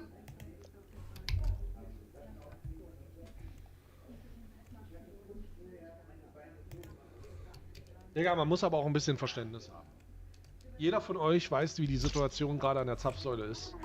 Und jetzt stellt euch mal vor, V8 Biturbo, Bruder, das ist halt, oder ein V6, ein sehr durstiger V6. Oh nein! Limited Offer, da muss ich aber schnell zuschlagen, nicht, dass die Nummer plötzlich weg ist. Wir erinnern uns, Alexis war bei der Fanblast-Sache ja auch immer ganz vorne mit dabei. Wieso hast du da mitgemacht? Schwieriges Thema, ich kann mich sehr schlecht dazu gerade äußern, aber es wird bald was kommen. Ja, es ist nichts gekommen. Wo ich auch was dazu sagen werde. Ich kann euch eine Sache sagen, hier wird es kein Statement geben. Und auch als danach Journalisten vom Spiegel ihr bei OnlyFans geschrieben haben und mit ihr chatten wollten, war das Ganze irgendwie so ein bisschen merkwürdig. Mit einem Test-Account hat der Spiegel am Samstagmorgen den OnlyFans-Account von Alexis SHV abonniert. In ihrem Profil stand wohl auch, dass es sich um ein fiktives Rollenspiel handelt und Nachrichten teils von mir, teils von beauftragten Dritten unter Nutzung vorgefertigter Inhalte generiert. Fragt man im Chat aber nett nach, ob man gerade mit der Influencerin selbst oder jemand anderem chatte, gab sich die Gegenseite überrascht. Zur Anmerkung, dass es den Disclaimer auf der Profilseite gebe, hieße es, what the f... Wo? Das ist überhaupt nicht witzig, aber es ist so dumm. Kleiner Fun-Fact am Rande, Alexis durfte letztens endlich ihr Traumauto aus dem Autohaus abholen. Ja? Ein Porsche 911 Carrera 4 GTS, nicht geleast, gekauft. P3. Mit Vollausstattung kostet so ein Wagen übrigens um die 230.000 Euro. An der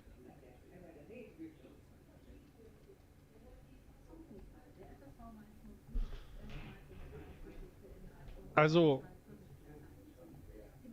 einen Porsche kaufen, also jetzt unabhängig davon, ne?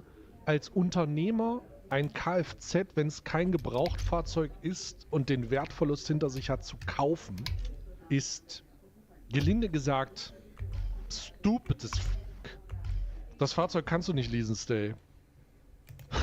Also Normalsterbliche würden sagen, Bruder, dann nimm ein anderes, aber dann kann ich schon nachvollziehen, dass man dann 230.000 Euro kauft. Also, ja, ich verstehe das schon. An der Stelle gratulieren wir natürlich ganz herzlich dazu. Wer hatte den Porsche nochmal bezahlt? Ey, wer den Porsche bezahlt, auf jeden Fall. Und falls ihr das jetzt hier seht und euch denkt, ich habe mein ganzes Privatvermögen dafür ausgegeben, dass sich OnlyFans-Creatorinnen einen Porsche kaufen können, für euch habe ich jetzt eine gute Nachricht, denn das bringt uns zum Partner des heutigen... Bullshit, der Leasingpreis stand im Screenshot. Wait, what? LOL, da steht eine Rate! Okay, maybe ist es eine Finanzierungsrate, aber es könnte auch eine Leasingrate sein. Vielleicht eine Finanzierungsrate. Nämlich Anyfin. Und an der Stelle nochmal ein großes Dankeschön dafür. Nur dank solcher Kooperationen. Wenn ihr ein Porsche mal finanziert habt und ihr wollt eine Refinanzierung eurer bisherigen Kredite haben, dann ist Anyfin der richtige Aspekt. Digga. Ist es für uns möglich, so lange an solchen Themen zu arbeiten und so lange auch dran zu bleiben. Ohne solche Kooperationen wären solche Videos hier unmöglich. Ihr habt also eure gesamte Kohle ausgegeben, um spicy Pics in irgendwelchen dubiosen WhatsApp-Chats zu sehen. Vielleicht aber auch nicht. Vielleicht wolltet ihr nur für euer Wohnzimmer einen geilen Fernseher mit 325 Zoll kaufen. Sind übrigens über 8. Also ich muss ganz ehrlich sagen, mich irritiert das ein bisschen. Also mich irritiert ein bisschen, dass Porsche sich erlauben kann, Fahrzeuge für ihre Kundschaft nicht als Leasingmodelle anzubieten, bei einem Gesamteinbruch des Gewinnes von 91%. Bruder, wenn das so weitergeht mit Porsche, dann leasen die da bald, kannst du da bald alles leasen. Dann kannst du bald, Bruder, dann ist da bald ausverkauft. Keine Ahnung, wie die das noch, also ganz ehrlich, wie Porsche noch so tun kann, dass die da irgendwie irgendwas exklusiv machen und so. Porsche hat sein Schicksal anscheinend einfach akzeptiert. Aber das ist von Feinden bewachter Ort erkannt. ja, Bruder, bei Porsche liest du bald auch einfach die ganzen Autohäuser weg. Alles, was da drin ist. Gibt es einen Ausverkauf. Okay, erstens kann ich seitdem nichts mehr sehen, weil ich zu nah vor diesem Bildschirm saß. Und zweitens habe ich jetzt unfassbar viele... Ich bin gespannt, wie sie das Cem Özdemir in die Schuhe schieben werden. Oh ja, sehr spannend. Porsche geht's schlecht, Herr Özdemir. Herr, die ging's auch vorher schlecht. Nein! Kreditkartenschulden. Dann könnt ihr mit Anyfin ganz easy den Zinssatz und die Gesamtkosten eurer bestehenden Kredite senken und Geld sparen. Dort könnt ihr nämlich alle eure Kreditschulden umschulden und alles mit einer Rechnung abbezahlen zu besseren Konditionen. Das funktioniert, weil Anyfin geringere Margen als andere Anbieter nimmt und auf zusätzliche Vermittler verzichtet. Und das Geile dabei, ihr könnt ganz unverbindlich ein Angebot einholen und dann schauen, ob das macht Sinn für mich, möchte ich das so machen und dann ganz einfach selber entscheiden. Kleiner Tipp, am besten ist es, wenn ihr in the first place einfach gar keine Schulden macht. Das ist natürlich immer der beste Weg. Das sollte man als allererstes vermeiden, aber... Alter, ist das teuer. Guckt euch mal den repräsentatives Beispiel. Netto-Darlehensbetrag 500 Euro. Effektiver Jahreszins 12,30 Euro. Bruder, ich habe mir fast in meinen Mund gekotzt gerade. Holy shit, Bro. wiederhergestellt. Ey, ob du nun Anyfin nimmst oder den Dispo, Alter, weiß ich nicht, ob das einen Unterschied macht. Gar keine Schulden macht, das ist natürlich immer der beste Weg. Das sollte man als allererstes vermeiden, aber also wenn man dann schon mal drinsteckt, sollte man zumindest gucken, dass man... Das sind Prozent, nicht Euro. Ja, 12% ist Dispo-Niveau. Du hast Euro gesagt. Hä? Also es sind Prozent, es sind Prozent, da steht auch Prozent. Dann nicht noch mehr zahlen muss. Weil zu verschenken haben wir alle nichts, ne? Das ist das deutscheste Gesetz, was ich kenne. Das funktioniert bei Anyfin ganz einfach über die App oder die Website. Zum Beispiel hier. Also ich bin jetzt gerade auf der Porsche-Seite. Herzlichen Glückwunsch an der Stelle. Und du kannst sowohl Leasing als auch Finanzierung machen. Ja, das hängt wahrscheinlich vom Modell ab. Ich weiß nicht, wie das Modell ist. Das war ein GT3, Porsche GT3 oder so, keine Ahnung. Über diesen QR-Code. Bei Anyfin bekommt ihr außerdem 2 zahlungsfreie Monate pro Jahr. Ihr könnt aber auch jederzeit... GT4 Carrera 4 GTS. Ich kenne mich doch nicht aus, Alter. Carrera 4 GTS. Kostenlose Sondertilgung vornehmen, um schneller abzubezahlen. Und apropos was zu verschenken. Wenn ihr bei der Anmeldung den Code Klängern eingebt... Hast du auch wirklich Euro gesagt? Ist doch nicht schlimm. Ich meinte natürlich Prozent. Ist doch in Ordnung, ist doch alles gut jetzt. Wenn ich Euro gesagt habe, ich meine natürlich Prozent. Bekommt ihr 20 Euro Rabatt auf eure erste Rechnung. Boah, die 20 Euro werde ich sofort wieder in WhatsApp-Chat investieren. Nee, warte mal. Wenn das Angebot für euch passt, übernimmt Anyfin die Ablösung eurer bisherigen Kredite direkt und unkompliziert. Ihr zahlt dann einfach an Anyfin zurück mit einem besseren Zinssatz und ohne versteckte Gebühren. Und dieses gesparte Geld einfach an Anyfin zurück.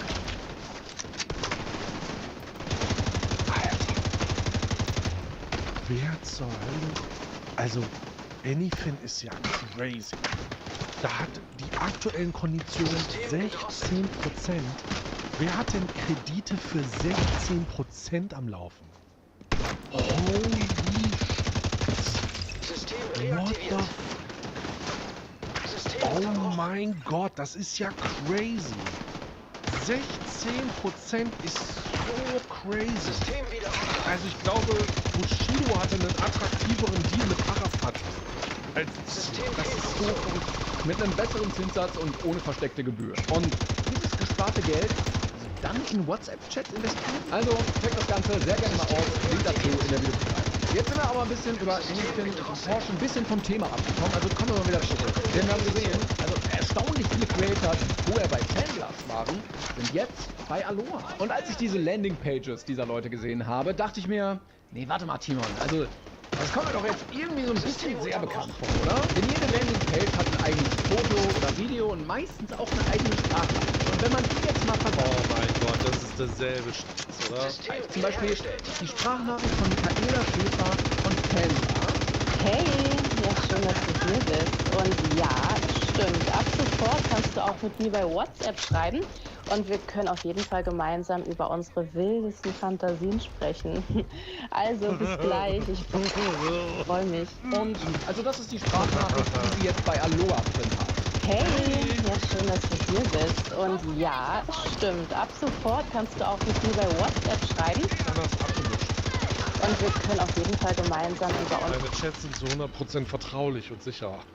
Der wildesten Fantasien sprechen. Also bis gleich, ich freue mich. Das ist aber ganz schön merkwürdig. Und auch das Video, was oben dann die ganze Zeit so in Dauerschleife durchläuft, erstaunlich viele Ähnlichkeiten. Und auch bei anderen Creatorinnen weisen Bild- und Tonmaterial doch manchmal gravierende Ähnlichkeiten auf. Hallo mein Süßer, schau mal, das ist eine richtig tolle private Sache über dich. Hallo mein Süßer, schau mal, das ist eine richtig tolle private Sache über dich. Hallihallo, Jetrena. Hallihallo, Jetrena.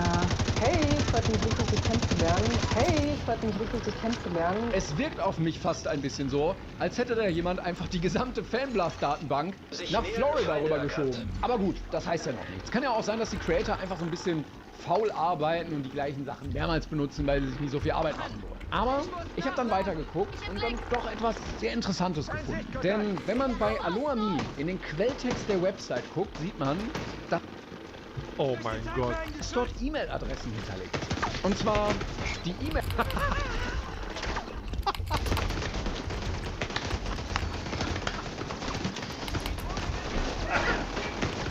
Also, jetzt ist auch einfach mal gut. Adresse info@ Also jetzt ist auch einfach mal gut, Bro. digitalblast.com. Also die Infomail der Firma hinter Fanblast. Ja Mensch. Also, wie kommt die denn da rein? Und wenn man dann so weiter sucht im Quelltext, findet man noch mehr interessante Stellen, die da halt immer noch so drin sind. Ja, da ist dann auch von der Blast Island und vom Blast Sky Club die Rede. Join the Blast. Trademark. Also dafür, dass uns am Anfang gesagt wurde, dass es not Blast sein soll, steckt erstaunlich viel Blast in der Website. Also es wirkt fast so ein bisschen so, als hätte da jemand den Aufbau der Website genommen und einfach so nach Florida rüber kopiert. Aber gut. Jo, Claude, kannst du mir die Seite mal kopieren und in einer anderen Farbe anzeigen lassen? Und erinnere den Namen mal an Aloha. Danke. Ja, so ist es gemacht worden.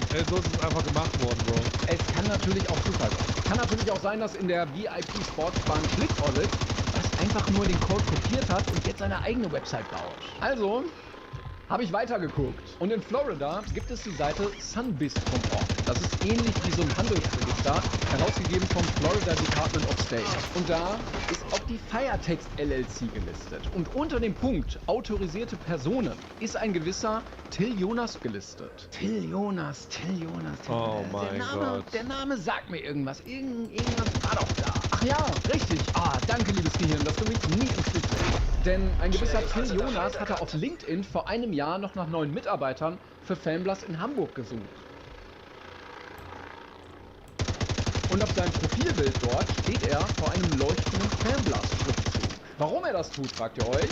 Weil er laut eigenen Angaben Co-Founder und CFO von Fanblast ist. Ja, jetzt nicht mehr. Jetzt ist er Co-Founder und CFO von Aloha. Aber auch alles ein Zufall, ne? Warum hat denn jetzt mutmaßlich jemand mit dem gleichen Namen eine Firma in Florida? Das ist übrigens das, wofür tatsächlich künstliche Intelligenz genutzt wird, ne? Irgendwelche Business-BWLzer, die so ein bisschen auf raffgierig ihr Geld verdienen wollen und dafür halt nicht mal mehr einen Coder bezahlen müssen, dass sie ihre Scams hosten und verarbeiten. Das ist halt der Einsatz. So, BWL Justus Jonas kann sich mit einer fucking KI die Scams mittlerweile im Wald werfen und muss niemand mehr fragen. Die eine Website betreibt, die genau das gleiche irgendwie anbietet wie Fanblast. Mit den gleichen Creatoren und dem gleichen Quellcode auf der Website wie... Du kannst nur hoffen, dass die alle ihre... ganz ehrlich, du kannst nur hoffen, dass die irgendwann ihre ganzen Daten in so einen Moldbot reinwerfen und der irgendwann Havoc geht. So, du kannst nur hoffen, dass der irgendwie sagt, also ich finde das mit dem Moldbot ganz nice. Und der das einfach ungeschützt auf seiner Infrastruktur installiert und der dann irgendwann in so einer Halluzination einfach seine gesamte Existenz auslöscht. Fanblast. Es ist irgendwie alles ein bisschen komisch. Es kann natürlich auch alles einfach nur Zufall sein. Dass jemand in den USA zufälligerweise genau gleich heißt und sich das alles einfach nur rüberkopiert hat, ohne dass er es durfte. Oder Till Jonas hatte einfach keinen Bock mehr auf Fanblast und ist in die USA gegangen, um einfach sein eigenes Ding zu machen. Also, das wäre ja auch möglich. Aber ich muss sagen, für mich persönlich wirkt es so. Erweckt es zumindest den Eindruck, als würde es einfach so unter anderem Namen weitergehen. Ich weiß es nicht. Ich bin kein Anwalt. Denn ich hatte in meinem letzten Video noch das hier gesagt. Und man könnte natürlich dann im Hintergrund irgendwo anders neue Agenturen gründen, von denen dann noch nie irgendjemand irgendwas gehört hat, sodass die dann auch nicht rückverfolgbar wären. Aber gut, Das weiß ich jetzt auch nicht. Ich könnte mir nur vorstellen, dass wenn man in neue Märkte expandieren würde... Oh mein Gott, Alter. Es ist wirklich gecallt gewesen, ne? Dass man jetzt auch wieder Bedarf hätte für neue Agenturen. Ich sollte wirklich aufhören, die Leute auf dumme Ideen zu bringen. So dumm. Ich glaube, das Kapitel Fanblast ist noch lange nicht vorbei. Denn dafür ist es einfach zu lukrativ, um mit diesem genialen Geschäftsmodell jetzt einfach aufzuhören. Und ich glaube, das, was hier gar keine große Rolle spielt, ist, dass im Hintergrund immer wer den Service anbieten wird. Das wirst du wahrscheinlich schlecht in den Griff kriegen. Die Frage, die man jetzt klären muss, ist das bewusst so? Also hat der einfach wieder, obwohl die Creator das nicht wollen, hat er das einfach kopiert oder haben diese Creator dahin auch verlinkt? Gleichzeitig ist Aloha Me eine von ganz, ganz vielen Seiten, die genau das Gleiche anbieten. Wir sehen aber auch, also die Creatorinnen sind mutmaßlich immer noch sehr motiviert, weiterhin dabei zu sein. Weil so jemand wie Alexis stand nach dem Fanblast-Video doch sehr in der Kritik und jetzt gibt es hier wieder dieses Profil. Und wie immer gilt auch hier, solange Menschen dazu bereit sind, für so eine Scheiße Geld zu bezahlen, solange wird auch jemand versuchen, damit Geld zu verdienen. Und vielleicht warten manche Menschen nur darauf, dass sich der Shitstorm so ein bisschen legt, die Menschen sich beruhigen und dann vergessen und weiterziehen und sich mit anderen Themen beschäftigen. Und dann könnte man mutmaßlich das gleiche Produkt nehmen, bisschen abstauben, neuen Namen draufpacken und wenn die Leute es dann vergessen haben, kann man wieder ganz entspannt weitermachen. Wir werden sehen, wo das alles noch hinführt. Ich bleibe auf jeden Fall dran für euch. Und ich bin sehr gespannt auf eure Meinung zu diesen ganzen Sachen. Schreibt sie mir gerne unten in die Kommentare. Was haltet ihr davon? Habt ihr auch eine Firma in Florida? Schreibt es mir in die Kommentare. Das war's von mir. Ich fahre jetzt in die VIP Sports Bar. Macht's gut, bis zum nächsten Mal. Tschüss. Also das ist das, was ich mich frage. Haben die Content Creator dahin verlinkt? Oder ist das ohne deren Wissen geschehen? Das ist die Frage. Wenn die Seite nämlich einfach übernommen wurde, das würde ja auch erklären, warum die ganzen Sachen dupliziert sind. Wenn das alles dupliziert wurde, dann müssen die dafür kein Go geben, sondern die wurden einfach mit reingezogen. Aber schön, dass Alexis sich endlich den GT4 Carrera abgeholt hat. Los auf Mutter, du Bastard!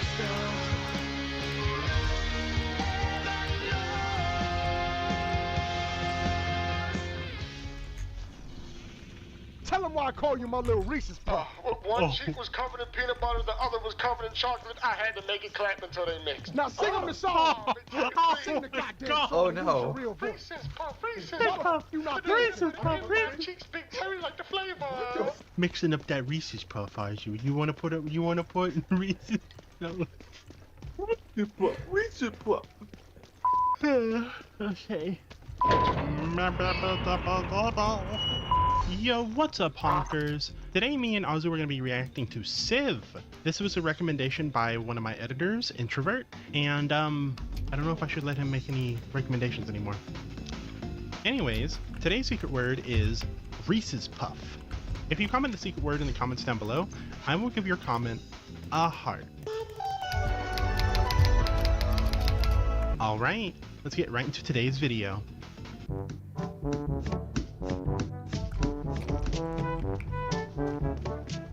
Oh my god, how the fuck is he not dead? He said he's not letting go until he gets his wish. We just might have to grant it. That is not an option, okay? We can't do that. Where are we at with my wish? No one has ever asked to crack some cheeks for their wish before.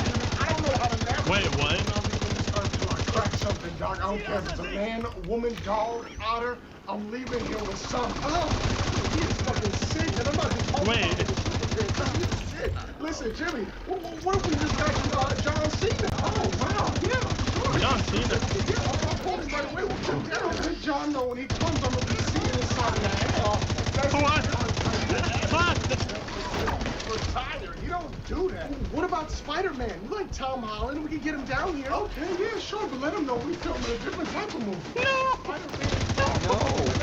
What if we say the hero we just can't do it? No, don't! I want the Gloop Goblin. The Gloop Goblin. Imagine you're the fucking guy, and it's like time to get my Make-A-Wish, and it's like, I want to lose my virginity. Well, considering Make-A-Wish is for children, I don't think that's happening. I want. Oh, Jesus Christ. Okay, how about this? I'm coming across and try to get you an early copy of GTA 6, right? Ooh. Stands for give me that. No! Give me that. I'm not a part of the meeting, but that hotel, like, it's basically a corpse. You can just add him. You can think of anything. I can still hear you over there. Yes, I can. Oh my God. This sound is pain. Look at it.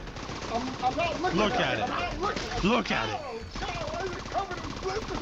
Oh. Yeah, don't look at it. It's blue.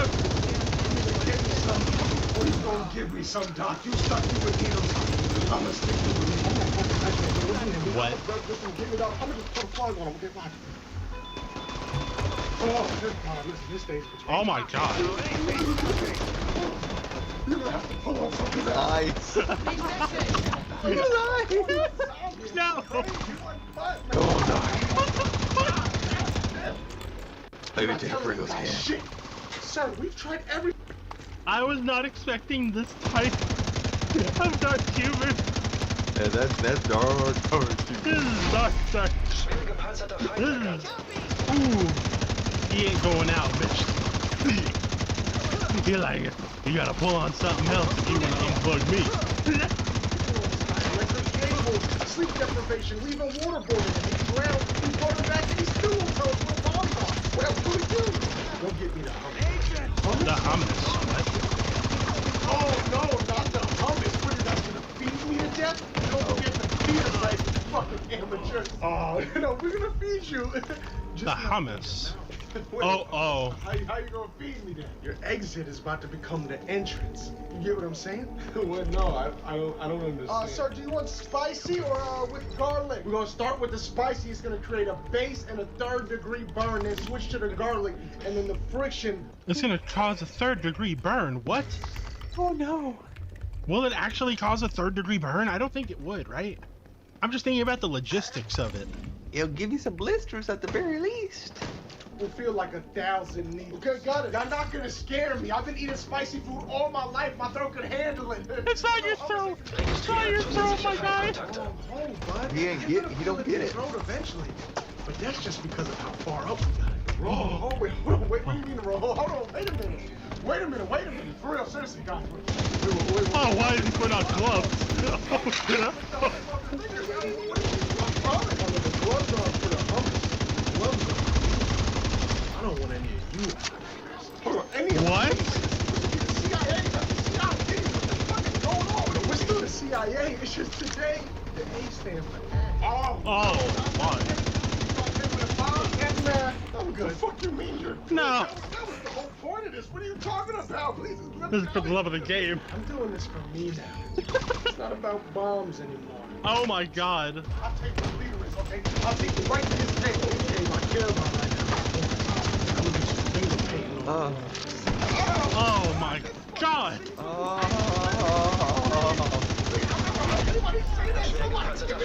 Get him out of here. Save this man. Y'all gotta save that man. Heavens. Jesus Christ. I feel bad for that man.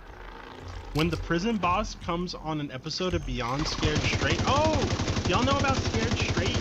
The TV show where they brought kids into prisons to like scare them to like not go to prison because like they were like doing bad shit. Like I'm talking like kids that would like stab other kids that would like steal shit from other people.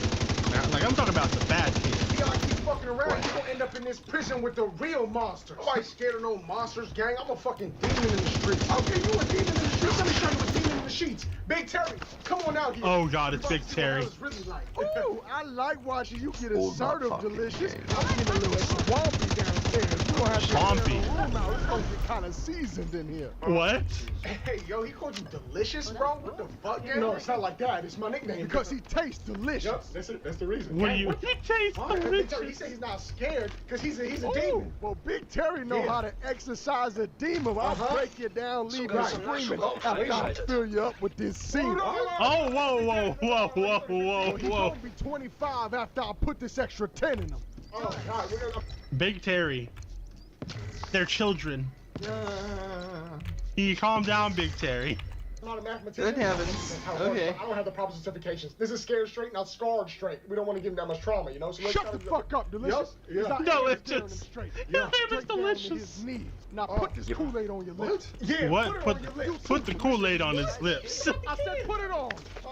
Okay, fine. Hey, gang, I'm not doing that shit. I ain't no bitch like him. My Uncle Reese Capone or something. You talking about my little Reese's Pop? You know him?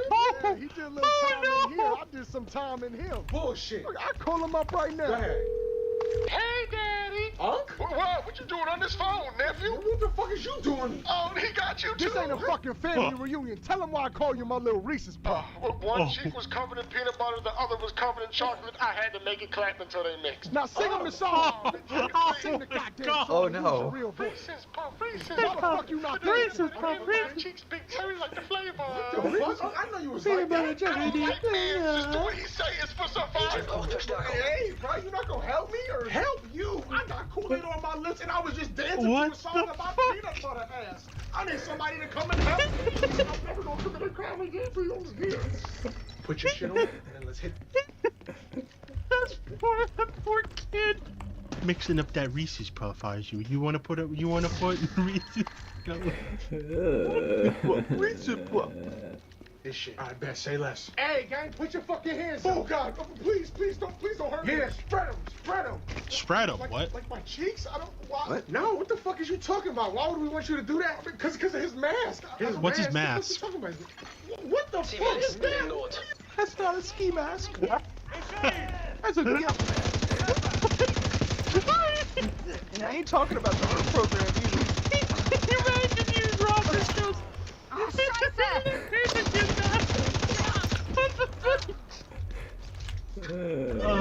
my God. It's a shiesty, just like yours, man. It's not a goddamn shiesty. This is a shiesty. Where did you get that from? Fucking Gimpazon? What's it? Gimpazon. I don't know. I just thought it was like an advanced shiesty or something, like a shiesty 2.0. But now that I look at it, yours doesn't have. No, it doesn't have the ball gag. No. You need one of those on a shiesty to hide your lips. I can see to hide your lips. You can tell that to a sketch artist and they can find you. Right. So they don't recognize your throat. Who the fuck is gonna recognize your throat? What the fuck? What, your throat? Recognizable throat. That's why I couldn't work in the glory business, because they'd be like, oh, there it is. There's Cam. I recognize that throat anywhere. Then they put me out. Well, you just said your name.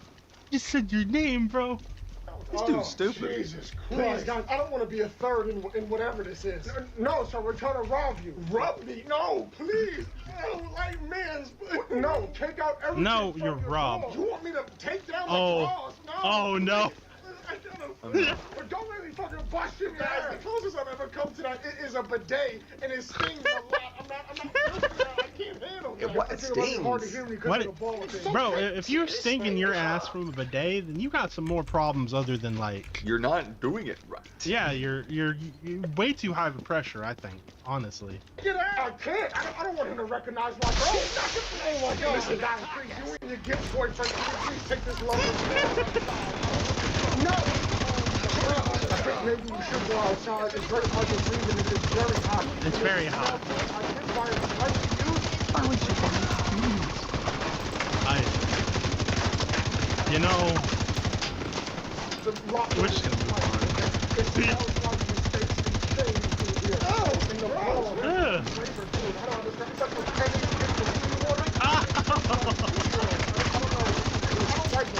It's like SeaWorld. It tastes like SeaWorld. Seawater. Oh my God. And holding a bottle of baby oil. What are you doing? Who is this, Diddy? What is this? Why? Also, the wrong kind of mask. What is all this sex shit? What the hell? Yeah, what does his Amazon order history look like? I have no idea. Why does he own? Is this just for the skits? I hope it's just for the skits, my At this point, I'm questioning. Like, I don't know, man. I don't know. But you know what I do know? He needed to justify the purchase. You think he did this so he could write it off on taxes? Now scream before I dog you out. Okay, well, I don't really want to know what the fuck that means. So, help! Somebody help! What's a horny hound? Downward dog! A downward dog. Oh my God, it's back. Let me go right now. I gotta get the fuck out of here. What the hell? Why weren't you this afraid of me? Because that is the deep stroke demon. That is Fanny Phantom. That's Fanny Phantom. What? bisexual beagle. Forget her. It's me you should What? worry about. Kickmaster, your greatest threat. I'm sorry, but I don't know you. I don't, yeah. It's downward. It's downward dog. It's downward dog. But also, why? Why downward dog? God. Huh? What did you say? The pegging poodle? The pegging poodle. He said the rim retriever. The rim retriever. That's not what I said. I think it has something to do with the latex, but enough about that. It's dark submission. Bring me that ass. Assume the position. What the fuck? Oh shit. Can I go home? Someone let me go. Don't worry, Kickmaster. It's me, the head-giving horseman. You're trusted. The head-giving horseman. How many masks does he buy just for this? What is this thing? Head-giving horseman. Oh my god, there's another one? What is this? Like an XTU, the freaky cinematic? I hope this man has a roommate. Yeah. What is this? I'm the Kickmaster's trusty sidekick, and he rides into battle. No, He rides into battle. Oh my god, I'm not doing that. I don't know. This is the police. Kickmaster, get down or we will shoot. Please, dark submission. Get the fuck on the ground. Get the fuck on the ground.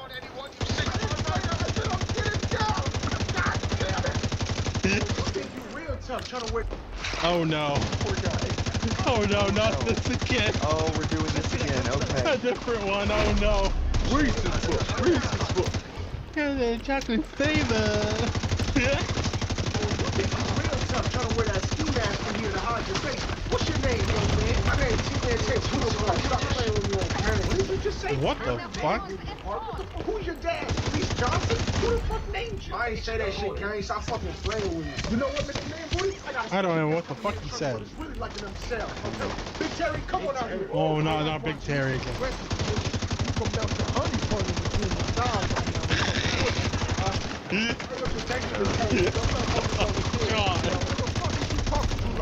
Let's just put on your real voice. The real voice. Sweet Pea's thing. That's his thing. Well, it's your thing now too, or the next kids you gonna see gonna be coming out of me. Oh my god. I'm sorry, Terry. I didn't mean it. Y'all better stay the fuck off the streets. Bitch, bro. Who's this young man wearing the lingerie? I didn't know it was this type of party, Delicious. Oh no. Hey, what the fuck? This ain't lingerie. This is shicey, gang. Shicey, feisty. I'ma do you real nice. That mask a little too loose for you. Here, put this one on. Oh, what the fuck is this? Oh no. This the front. Straight. You starting to scare him by. Shut the fuck up, Delicious. I am scaring him straight. Straight down on all fours. Oh no. That fucking mask on and tell me your name. I am. Why you stuttering so much? Meat got your tongue? Isn't it supposed to be cat? Ain't no cat in here. Only unexplored holes and consequences. No. Oh, Jesus Christ, Big Terry, he's You know this wouldn't fly. Inches? Oh, definitely not. If he's old No, enough the to other get inmates tried would be like on an Big adult, Terry he's like old enough that. to get big. Oh, easily. Unless Big Terry's like 10 feet tall and like fucking. Even then, they would just gang up on him. That don't fly. Hit like one. Here, go heat this up. Where's the water? What? All you need is a little spit, sweat, and the heat that's gonna be generated from all the friction. It's gonna be like a brick oven in there. There won't be nothing left of you but marks and memories when Big Terry's finished. Oh, no, please. Hey, you might want to save them tears, kid. You gonna need all the lubrication you could get. Ain't no... I hate that.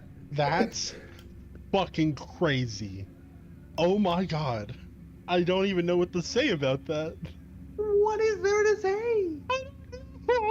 Ain't nobody gonna help you when you in this prison. You understand that? You all alone in here. Man, I won't be alone in there. My whole gang inside locked up, folk. Ain't nobody scared. Oh, you got a gang. Well, I hope your gang is stronger than the Avengers, because when you got somebody like Big Terry on your back, you gonna need all the help you could get. Matter of fact, hey, Big Terry, come on. No, god damn it. Stop calling Big Terry. Scream, make Big Terry cream. I can frost a honey bun with all the moisture going on down there. Oh, Jesus Christ. Hey, yo, bro, call you delicious? Hey, bro, you a whole bitch. No, I'm not a bitch. Hey, nobody disrespects my best friend Delicious. Oh, Terry, I didn't My know best friend Shut Delicious. the fuck up. Shut the fuck up, Delicious. I pop both y'all ass on the outside. Oh, yeah, I'll make you pop your ass on the inside. Because when Big Terry slide, it feels like 5 guys. And I'm not talking burgers and fries. I'm talking about in your ass. Oh, whoa, whoa, whoa, whoa, See, Terry a whoa. miner too. But instead of digging for gold, I dig in guts. Oh. What the fuck? Okay, all right. Got in here. We the BCK, the Brick City Kings. The BCK? Yeah. Oh, you talking about the booty clapping crew? Oh, The booty clapping crew? I make them perform at the booty banquet. Wait, what? Nah, G, that's not my gang. Hey, guard, bring out the lead singer. Hey, Terry. Hey, yo, what the fuck, Malik? What the fuck? What are you Why your wearing? Is that a tongue green? big shit, Andre? Nah, his name ain't Malik no more. This Malik. Malik? Show him why I call him Malik? Malik. Show him your tongue. Yo, why the fuck your tongue green? Why is it green? Terry calls Jerry, it the what'd you mark do of that, the man? meat. So they know I'm... No, I didn't do anything. But it's green. He said he had Kool-Aid on something. I need to hear him. Why the fuck your tongue green, gang? Tell him. Kool-Aid. Terry calls it the mark of the meat. So they know I belong to him. Oh my God. What the fuck is you doing? Now do the song. Oh, please, Big Terry. Let's do the song. fucking song. My Malik Shakes bring Big Terry to the yard. Use your real voice. My Malik Shakes bring Big Terry to the yard. Malik Shakes. Delicious, why the fuck you not dancing? I don't Start fucking dancing. Big Terry's in charge. I'm gonna eat his meat so I don't have to stop. bro, you're not gonna do nothing. I am doing something. I'm crumping to a song about your friends Malik Shakes. Crumping? The fuck you Malik Shake. Any last words? Brian, somebody help! Help me! Help! Help him. Nobody can hear you from up here. Well, that's where you're wrong. Don't worry, citizen. This entire fucking guys whole thing, just sex jokes. As soon as it's another superhero, I was like, oh God, not this again. It's me, Dark. Oh my God, it's the femboy fondler. What? What city's this in? Femboy fondler. Where's this place so I can stay far away from it? Yeah. I need some information. No, it's me, Dark Submission. Did he just say the Throat Thrasher? Yes, that's one of his names. Or the Grip Goblin, the Booty Barbarian, the Tank Terrorizer. All the Tank Terrorizer. No, they're not. Nobody calls me that. It's just Dark Submission. You ever heard the news reports about...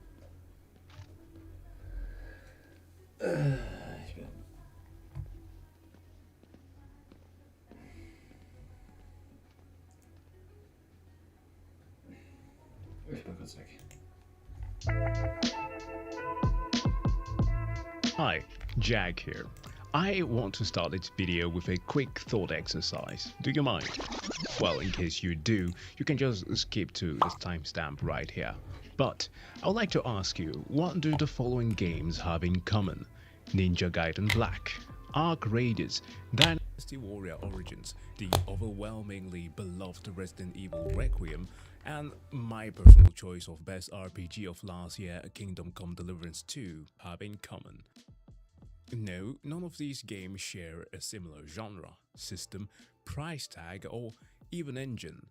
Yes, they all are pretty damn good games, but furthermore, they all are well optimized. They can run on a plethora of systems, which makes them very accessible to a wide array of players, and the performances also do not hamper gameplay. And that is key, because if I dare borrow a couple of words that tend to invoke a lot of negativity these days, modern gaming has become rather predictable. We get games developed by industry veterans, people with a lot of skills and experiences, and all of these of course come in varying degree of aesthetics, some bland and some mid, and some absolutely gorgeous. Games built for certain to very niche audiences. Some of them suffer the scrutiny of being called copycats that aim to not just borrow from the copies, but rather improve on the original. Some, of course, are all-encompassing, and some are just fun. The thing is though, in order for anyone to extrapolate the data that is used to make certain objective metrics about games, data which by the way companies increasingly build their games around as risk aversion is promoted in exchange of success these days, your game must, in the least, find its identity, the thing that sets it apart from the rest, and your game must also be playable. For trust me, this is a part that some tend to overlook a lot. I think that those last two factors have helped a lot of games build cult followings around them. But if we start by looking at how playable a game is supposed to be, look at anything made on the dreaded Unreal Engine 5, for which I went out of my way to actually select specific games that use it as examples. You know the story already. Studio uses Unreal Engine 4, or especially 5, runs like total shit while on the surface looking good-ish. Some people I know are likely going to call sacrilege on what I'm going to say right now, but Expedition 33. Yes, you can prepare your guillotine. Je m'en fous.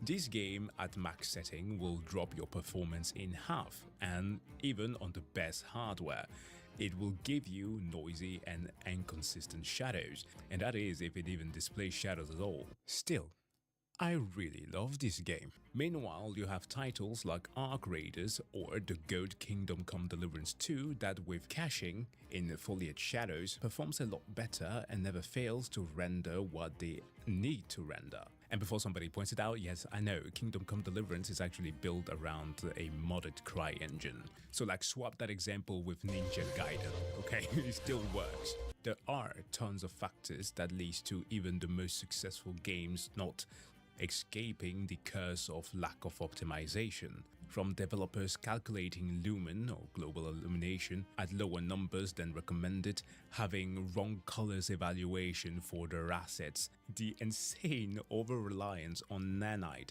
and its cluster calling logic, which takes a lot of toll on the GPUs, and so much more. I'm getting a little bit too technical here, am I not? Yes, I am. The thing that I'm trying to get at here is that with the software that is made available to developers, they are capable of creating insanely good stuff if only they are incentivized to and they use the tools in the right way.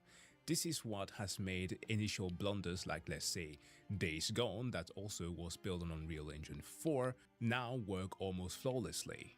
For a different yet in-house engine, look at nothing further than Cyberpunk 2077 from its initial stage till now. That is, before it became the poster boy of DLSS and FrameGen. There's also the likes of Jedi Survivor. Oh, yes, this little bugger.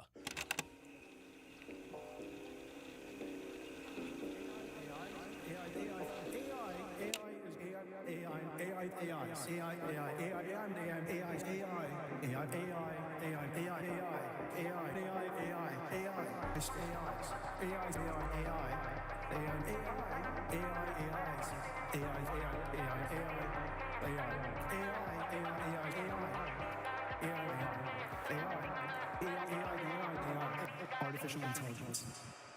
See, Nvidia, the once beloved GPU manufacturer, has done a lot of weird things in the past as well, but now they have completely surrendered to the overlord tech bros, shilling for everything that is AI to the point of not even making GPUs for consumers anymore, and instead making ones that are exclusively for that purpose of AI in mind. They are now vibe coding off the wazoo, so much that they have had to launch and relaunch drivers because the AI generated code made it so that fans will stop spinning on their GPUs. They have, of course, in recent years become the bane of game optimization with the DLSS technology that turns the frame of your games into your dad. Non-existent to deep learning super sampling, or better known as DAM. The low-key slop system was Nvidia's AI-powered rendering technology that was supposed to be boosting gaming performance and image quality with the RTX graphics card. And don't get me wrong, the idea was great. However, its inclusion has, in recent time, led to the requirements of modern game to no longer listen native FPS, but rather DLSS quality modes or similar. And that similar, of course, is the likes of AMD's FSR, which It's almost as bad, but, you know, they are not the subject of today's video. And it will come as no surprise that tonight is all about AI. Now, the rise of this tech development on its own is very interesting, that I will highly recommend that you check out, because it traces all the way back to like the fall of TAA or like the temporal anti-aliasing that a lot of us were kind of saddened to see getting smudged away. So I'm very likely to leave some sources in the description below if you are interested in learning more about that. But the thing is, beside leading some developers, like in the aforementioned examples, to try to get away with whatever they could by not optimizing their game, the tech was super anti-consumer. For example, if you own an Nvidia-sponsored game, let's say the likes of the Phantom Pain, you can, in your graphical settings, be tweaking some of the Nvidia features, turn them off and on, so to give you a better experience, something that you will not be able to do were you to be utilizing a competitor's GPU. And I don't think that I need to spell this out for you, but this is bad. It's really bad. For I think that I'm speaking for a lot of people who at first heard about the DLSS and FSR were rather enthusiastic about it. They were like, damn, this is amazing. For lower end cards, you can get few tiny extra frames at the cost of visual clarity, something that a lot of people gladly will accept. They were fine with that. But things took a turn for the worse. For now, the DLSS and FSR are essential if you want to have a good experience. And this experience is now also gated behind developers pimping out their software to a hardware vendor like Nvidia. So, yeah, that sucks, but that's just the performance. What about identity? Well, like I said earlier, some games are built for mass appeal, while others are made for a rather niche audience. But regardless of whichever you consume, even the ones that initially perform badly, your visual and tonal presentations, your art is what sets you apart. This is a game's identity. From the gorgeous, hyper-realistic characters that contrast with the familiar yet supernatural elements of many of Remedy's games, to the everything that makes me want to vomit in Cruelty Squad. Holy Jesus. I fucking love that game, man. That is identity. What focuses your imagination and clues you in on what developers' intent was, and makes you and your brain understand what the fuck is going on. But as soon as you let AI take over that job and it creates this slop, in the words of Miyazaki, no, that's Michael Zaki, it becomes an insult to life itself.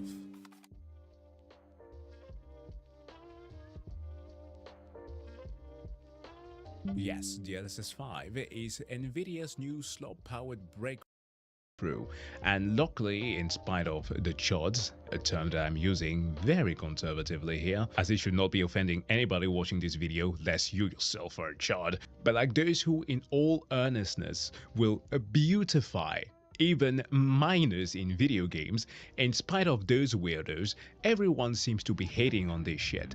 Which is good, for that at least quells the murderous intent that's been building inside me since this morning. So I am not going to be telling you anything new here. If you have heard about this news, you know what's been going on. This part is more or less where I'm crashing the fuck out, because I don't have any incredible insight for you folks, because I'm too baffled. Words lack how I am supposed to be expressing this. Because how? Whom? When? Why is Gamora? No, seriously. If you want to destroy art, this is basically the Sodom and Gomorrah of gaming right now, in terms of ruination at least. Or perhaps even perversion of art. Because let us turn to the ground zero of this thing. Grace Ashford. My brother... We're going to be needing some eldritch creatures here. My brother in Cthulhu. I am staring into the abyss, and the abyss is telling me, fuck this shit, this is scary. Who in the hell thought that this was a great idea? Like this will run a trend that people were using on social media not too long ago, people randomly sleeping and being admitted in like a subscription service, ordering something that they never intended to do, getting admitted into a gym whilst falling. This is like being an oceanographer that is searching for information online about freaking shellfish or something and being linked to Facebook and finding prawn Jesus. Because Nvidia, if we go a slight bit down here, Nvidia decided that they will do this. They are going to be using a bloody AI prompt, like an AI filter containing prompts like full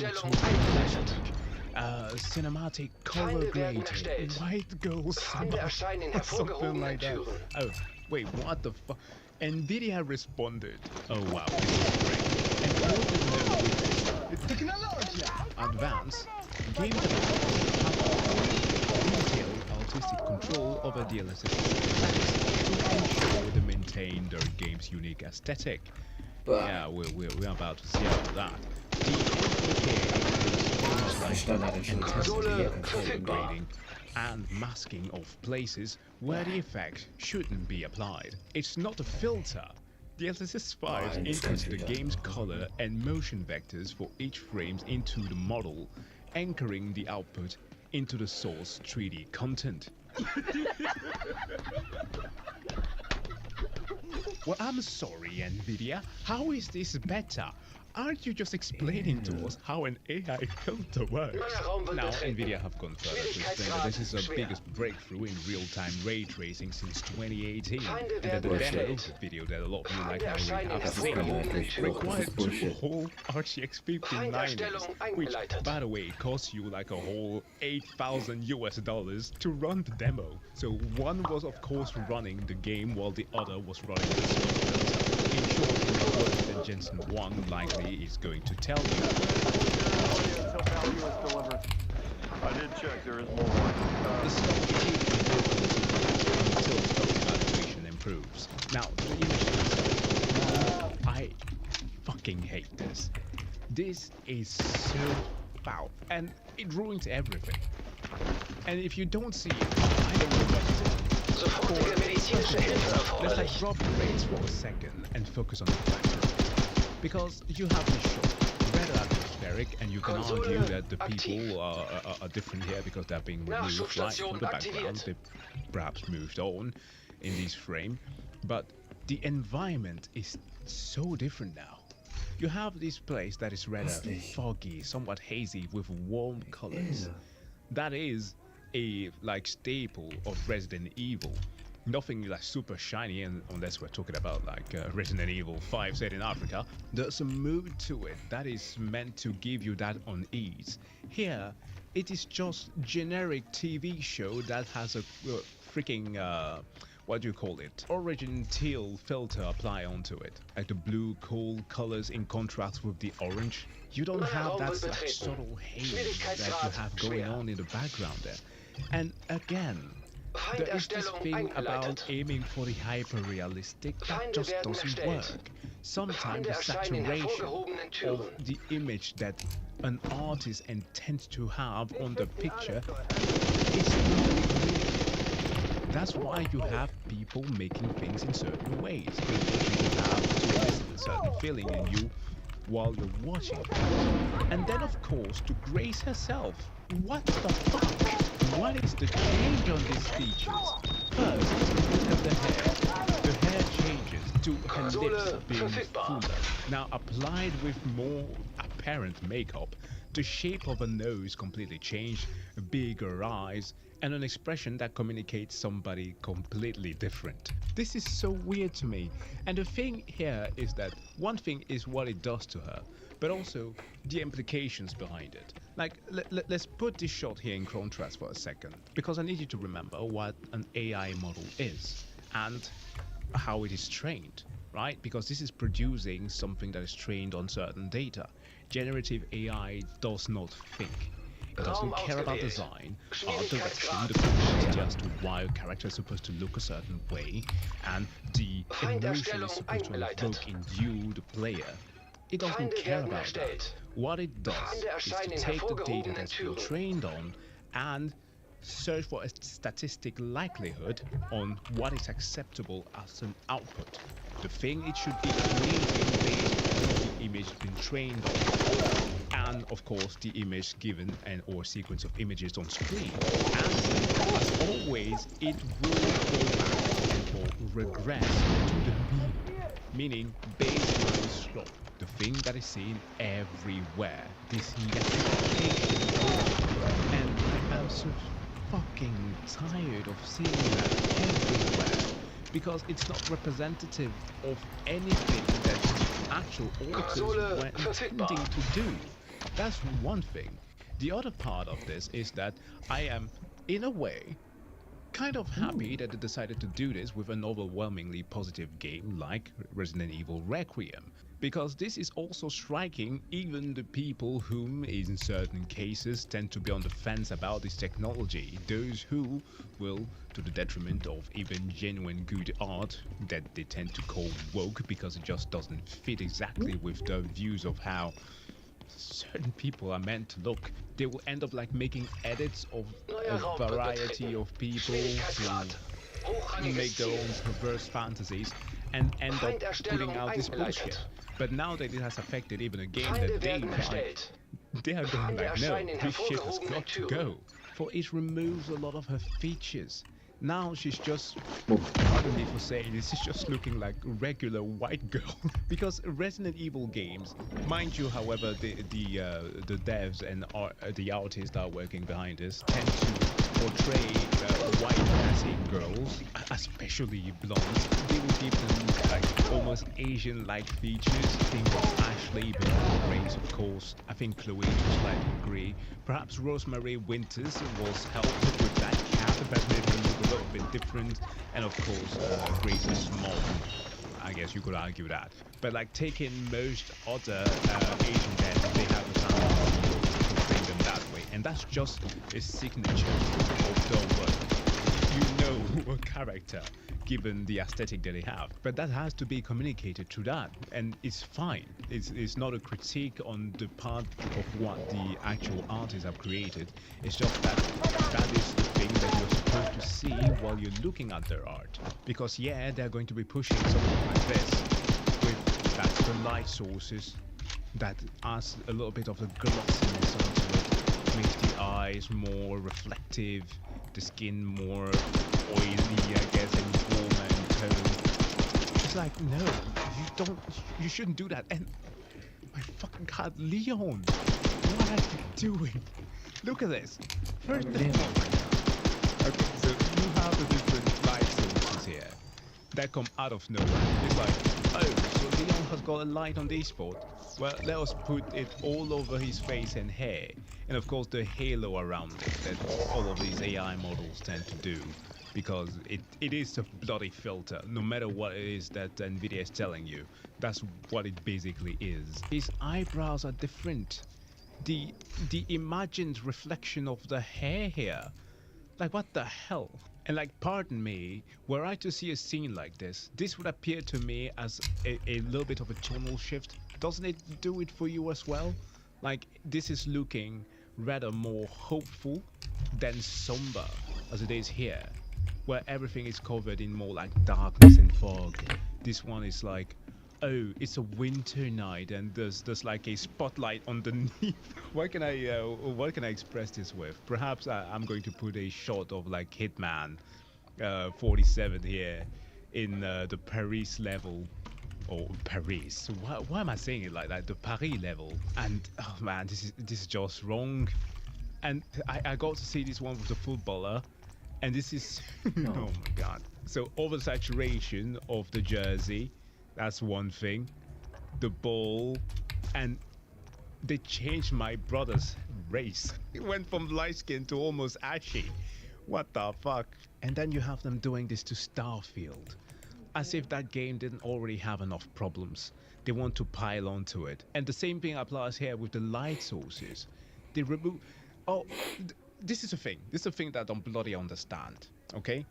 Remember the good old 360 era? The brown, the blue and washed up colors that even the PS3 had at the time? It was a consequence of what the PS1 has started, where developers, after finally having been given enough computing power to create what they could consider to be graphical fidelity, tried to emulate what was shown in cinemas, in movies. So we had an era of a lot of games trying to be cinematic. Well, with what they had. That eventually was dropped with the PS2 as mock games instead decided to test the arts. That's where we got a lot of colorful games like Okami, Rogue Galaxy, Sly Cooper, you name them. But then eventually that as more powerful graphics came along with the PS3 and 360. What's technical challenges with texture mapping and the way this light is supposed to be reflecting and all that, which you can clearly see in games such as Grand Theft Auto 4 that ended up pretty much having just one color, eventually turned into a full-blown identity by going full punch with the massive color where think of something like Battlefield used to look kind of like the Matrix, for which think for a little second. If you were to watch The Matrix with its green color grading that is supposed to invoke you being within a code and have it just looking plain, what are you going to leave the theater thinking? Oh, that's just that other spy movie. I know I'm being reductive here, but you get my point. The creators, again, I'm gonna hammer this home, are trying to communicate something to you. Same thing with Battlefield. Battlefield used to be the prime example for this. People were very, very mad at Battlefield 3 looking super color graded. They felt like they were being robbed of colors. And then of course came the correction to that with Battlefield 4. And of course with Battlefield 1, photogrammetry ended up making it so that things look more realistic. And that was kind of the intent. They wanted you to be put in a World War I setting where things just looked the way that they were supposed to be during a war. And there are rooms for photorealism. There is room for more powerful hardware and software that will in turn allow the developers and the creatives to simulate more in games, like, I don't fucking know, create the superior real-time cutscenes of me and my crew of guys looking extra French. Baguette is meant to be a tool, but one that should be additive to the experience and to the creation process, and not either performance nor artistic value. But when the intent from the get-go seems to just be yassifying things, because that's literally what it has been for a while, you can miss me all the way with that. Like, seriously. This is so bloody annoying. And how did it... Oh god, look at this. Oh no. Who looks at this and goes like, yup, this is exactly what's supposed to be. I fucking love this and Hogwarts Legacy. This was so much more apparent to me. Then they were like, yeah, let's apply a photorealistic filter on it. You see this? The very AI filter of like the glossiness and uncanny nature of things, of course, that is almost trying to look human, but it's just wrong. And this one is the biggest fuck you to it all. This, like, the people who made this, the artists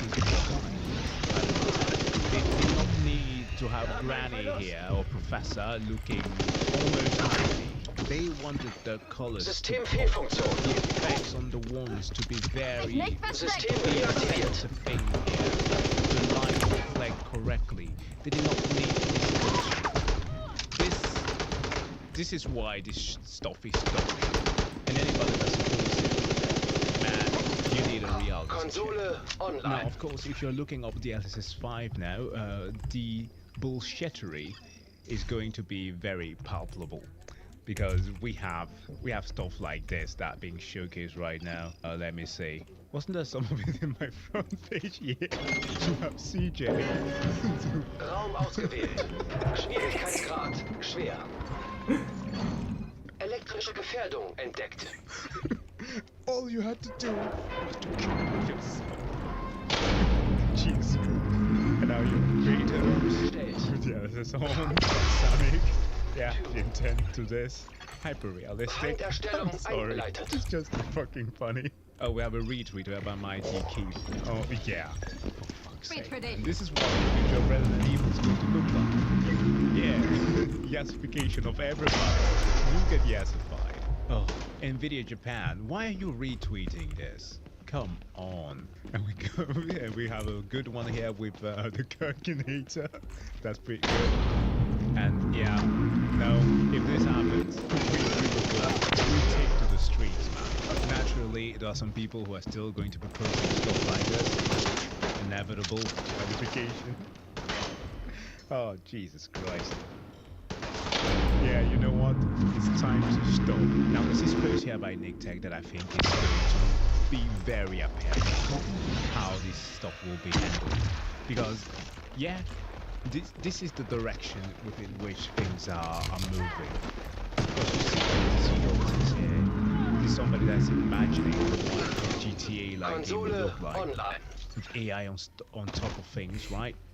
And look at everything that's just a blur in the background. No real intent, nothing means anything here. There is no sense to it. It's just drawing your eyes to the destruction. Eat your slop, piggy. Consume it. And yeah, I know that people are going to argue that, oh, this is just what's the thing here. The earliest, the worst that this type of technology is going to look like. But I need you to remember what is behind all of this. They know damn well that this technology is not leading to the thing that it promised.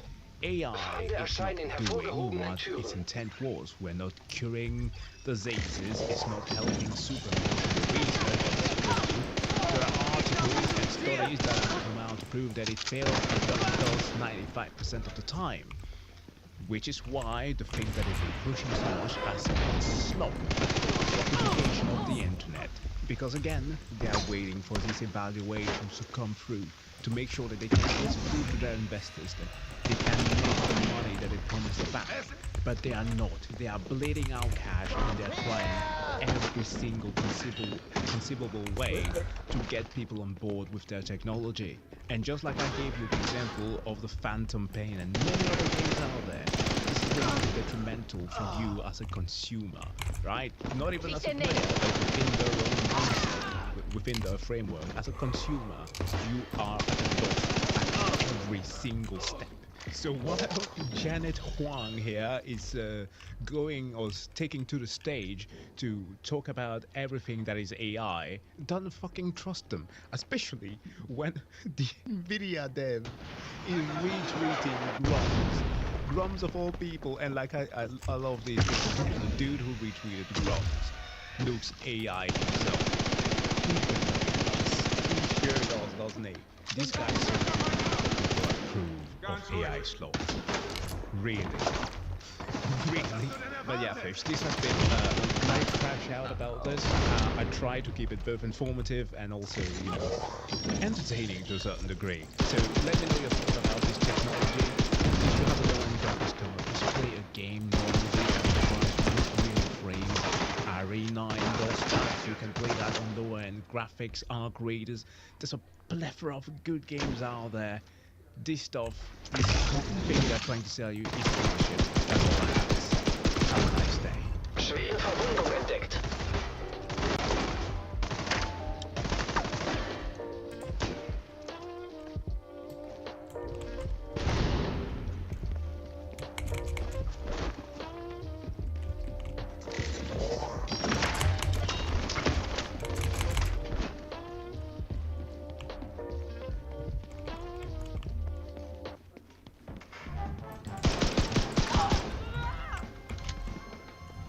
Wir haben heute den 18.03.2026. Es ist 17.50 Uhr mitteleuropäischer Zeit. Kurz noch erinnern könnt, all das, was wir nachlesen, könnt euch die Zusammenfassung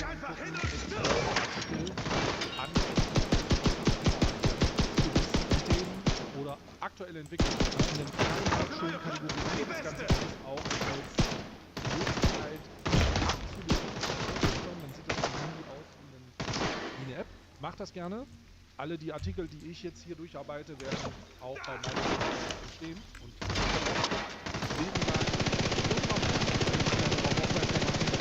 bisschen mehr Visibility haben. Visibility. Schön. Aber starten wir mal mit dem ersten Artikel, den ich für euch vorbereitet habe. Und da müsst ihr mir ganz kurz euer Gehör schenken. Der Artikel kommt aus dem WDR. Oder beziehungsweise es ist eine WDR-Umfrage, sie kommt aber aus der Tagesschau. So ist korrekt. Originalzitate aus Klassenchats unter Schülerinnen und Schülern. Es sind Räume, in denen, bei Schülerchats, ja, es sind Räume, in denen Kinder und Jugendliche unter sich sind, ohne Lehrer, ohne Regeln, ohne Eltern. Infratest hat im Auftrag des WDR von Ende Januar bis Ende Februar 1257 Schülerinnen und Schüler zwischen 10 und 16 Jahren befragt. 4 von 5 nutzen demnach einen Klassenchat. Zum Großteil. Mehr als ein Drittel von ihnen hat dort Erfahrungen mit unangenehmen oder belastenden Inhalten gemacht. Welche Erfahrungen das sein könnten, berichten Schülerinnen und Schüler in einer Gesamtschule in Kreuztal bei Siegen. Eine 10-jährige Schülerin erzählt vom Mobbing im Klassenchat. Zitat: Ich wurde sehr oft gemobbt und ich wollte irgendwann auch nicht mehr in die Schule gehen deswegen.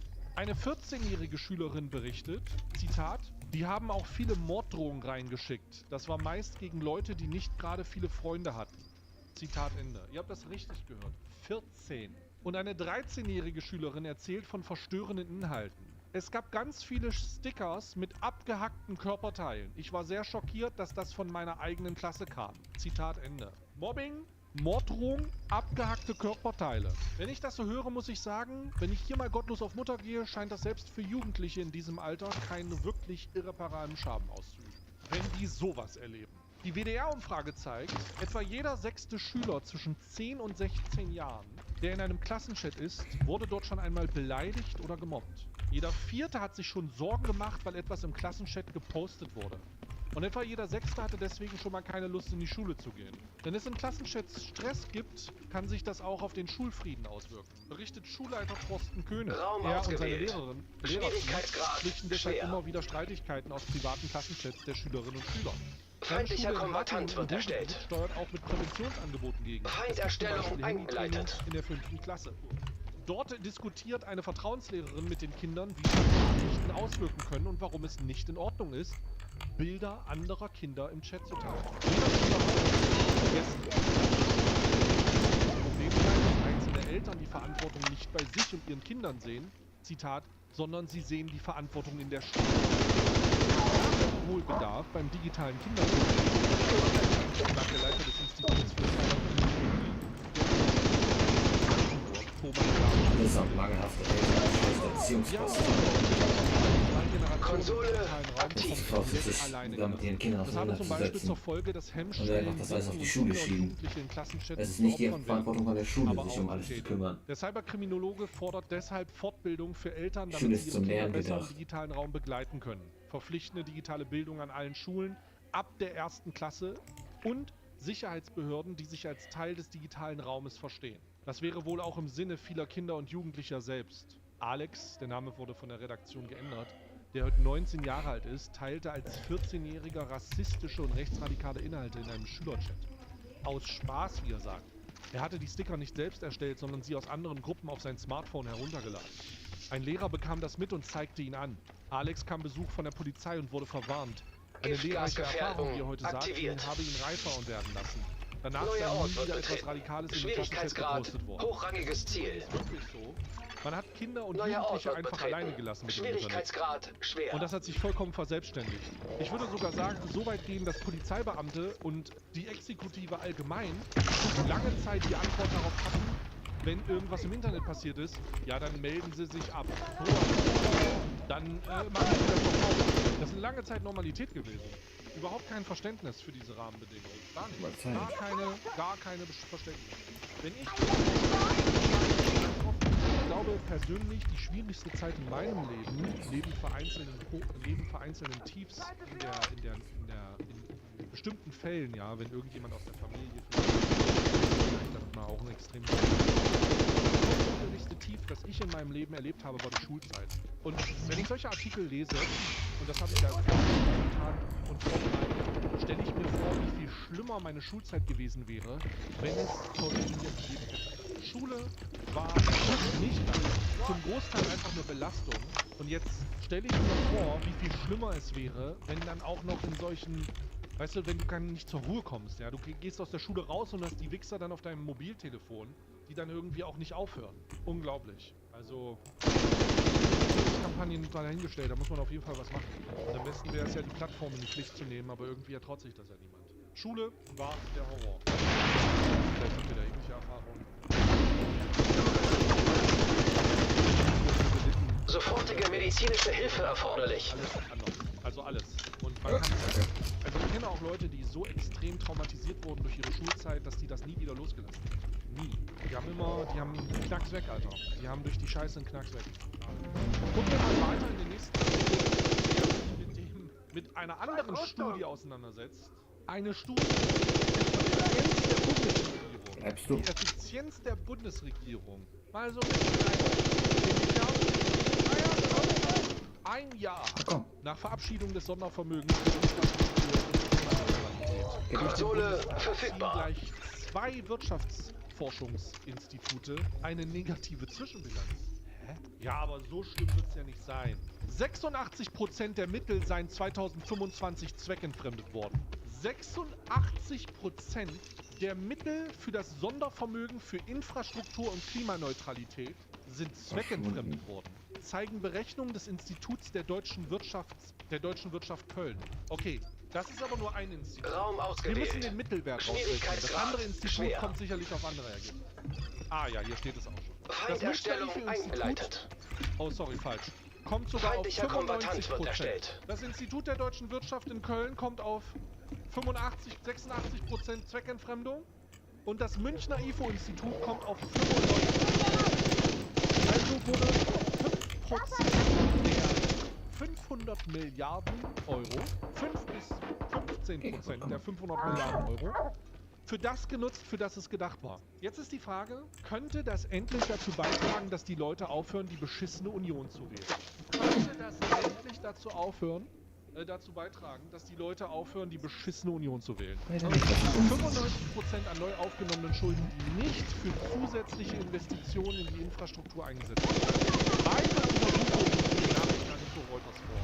Zitat: Union und SPD hatten die Chance, den Investitionsstau auszunutzen, sagte Forscher Tobias Henze. Sie haben sie bislang nicht genutzt. Ein ähnliches Fazit Präsident Clemens Friedrich. Wir haben festgestellt, dass die Politik die schuldenfinanzierten Mittel nahezu vollständig für andere Zwecke, also zum Stopfen von Haushaltslöchern genutzt hat. Das ist ein großes Problem. Konsole online. Langfristig stützt. Zwischen 86 und 95% des auf 10 Jahre gestreckten 500 Milliarden Sondervermögens ist für missbräuchliche Zwecke oder nicht sachbezogene Sondervermögenszwecke ausgegeben worden. Naja, der IFO-Analyse zufolge ist die Schuldenaufnahme 2025 im Rahmen des Sondervermögens um 24,3 Milliarden Euro erhöht worden. Die tatsächlichen Investitionen des Bundes lagen aber nur bei 1,3 Milliarden Euro über dem von 2024. Damit ergebe sich eine Lücke von 23 Milliarden Euro an neuen Schulden, die nicht in zulässige Investitionen geflossen sind. Stichwort Verschiebebahnhof. Verschiebebahnhof haben wir ja in der Vergangenheit immer gehört. Das ist die Praxis Feinde werden erstellt. Feinde erscheinen in hervorgehobenen Türen. Finanzierungen, die nicht über den Haushalt finanziert werden sollen und dann um das Sondervermögen herumgeschoben werden, damit der Haushalt erleichtert wird und das anderes reingenommen werden kann. Dieser Verschiebebahnhof ist von Anfang an kritisiert worden, so ziemlich mit Aufnahme der Arbeit der Bundesregierung oder kurz danach. Und das ergibt sich als Schlussfolgerung auch demzufolge dadurch, dass die Kernhaushalt reduziert hat. Zitat: Es kann zur Verschiebung einzelner Posten das kreditfinanzierte Sondervermögen. Dazu gehören insbesondere Zuschüsse im Verkehrsbereich, weshalb im Kernhaushalt investiert Konsole online. Ein großer Teil der Investitionen im Sondervermögen sei deshalb nicht zusätzlich.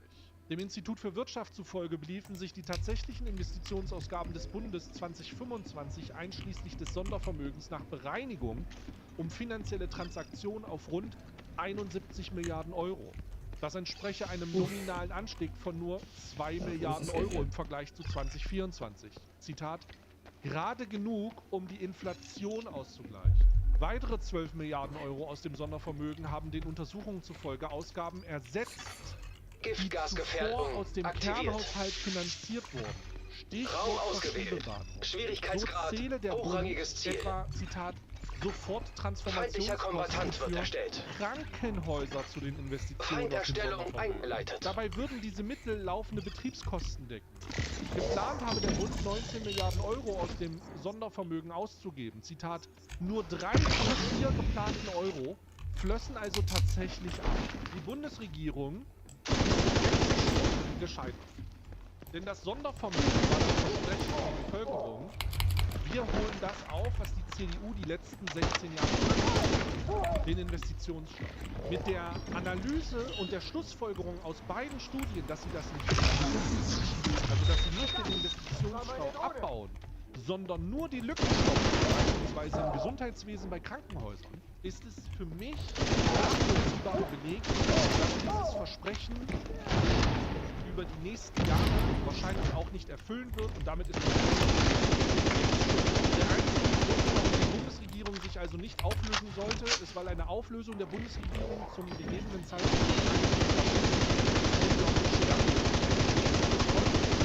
jetzt auch die Frage stellen und das abwägen, eine Neuwahl stattfinden, weil man kann jetzt schon absehen, das mit dem Sondervermögen wird nicht. Wir haben jetzt ein Jahr, nicht ein bisschen mehr als ein Jahr nach Amtsantritt. Und ich möchte jetzt schon mal formulieren, die sollen aufhören. Das ist gescheitert. Das ist gescheitert. Argumentiert werden, die Ergebnisse zeigen, dass die Möglichkeiten durch die Investition des Sondervermögens nicht genutzt werden dafür, dass alles, was verpasst wird, das ist einfach nur Betrug. Das ist einfach nur Betrug. Das ist straight up. Das ist einfach nur Betrug am Wähler. Das ist einfach Betrug am Wähler. Da ist noch einer. Safe. Das Sondervermögen wurde damit aufgebaut, dass was getan wird, es werden Löcher gestopft, nicht strukturelle Änderungen. Auch im Kernhaushalt verfehlte die Bundesregierung ihre eigenen Vorgaben. So das Fazit des Instituts. Um auf das Sondervermögen zugreifen zu dürfen, müsse der Bund mindestens 10% seiner regulären Ausgaben in Investitionen stecken. In der Planung habe er diese Schwelle gerade so erreicht, tatsächlich aber habe die Quote nur bei 8,7% gelegen. Konsequenzen hat das nicht. Die Vorgabe bezieht sich nur auf die geplanten, nicht auf die tatsächlichen Ausgaben, so das Institut für Wirtschaft. Damit fehlt ein wirksamer Kontrollmechanismus, ein struktureller Geburtsfehler. Die Regierung sollte sich 2026 an ihr Versprechen der Zusätzlichkeit erinnern und die Ausgaben konsequent an Infrastruktur und Klimaneutralität ausrichten, fordert das Institut für Wirtschaft. Dafür brauche es auch schnellere Verfahren in der öffentlichen Verwaltung. Zitat: Die Bundesregierung hat in Zukunft die Möglichkeit, die Quote der Zweckentfremdung zu senken, sagte IFO-Experte Max Ley. Dazu müsse vor allem die Investitionsausgaben im Kernhaushalt erhöht werden. Das Finanzministerium wies den Vorwurf deutlich zurück. Ja, kannst du ja auch nicht bestätigen, ansonsten kannst du auch direkt den Laden zumachen. Tatsächlich sei mit dem Geld wie vorgeschrieben zusätzliche Investitionen in die Modernisierung des Landes getätigt worden, die Investitionen aus dem Kernhaushalt ergänzten, sagte eine Sprecherin. Das Haus von SPD-Vizekanzler Lars Klingbeil wies dabei stets auf die genaue Regelung.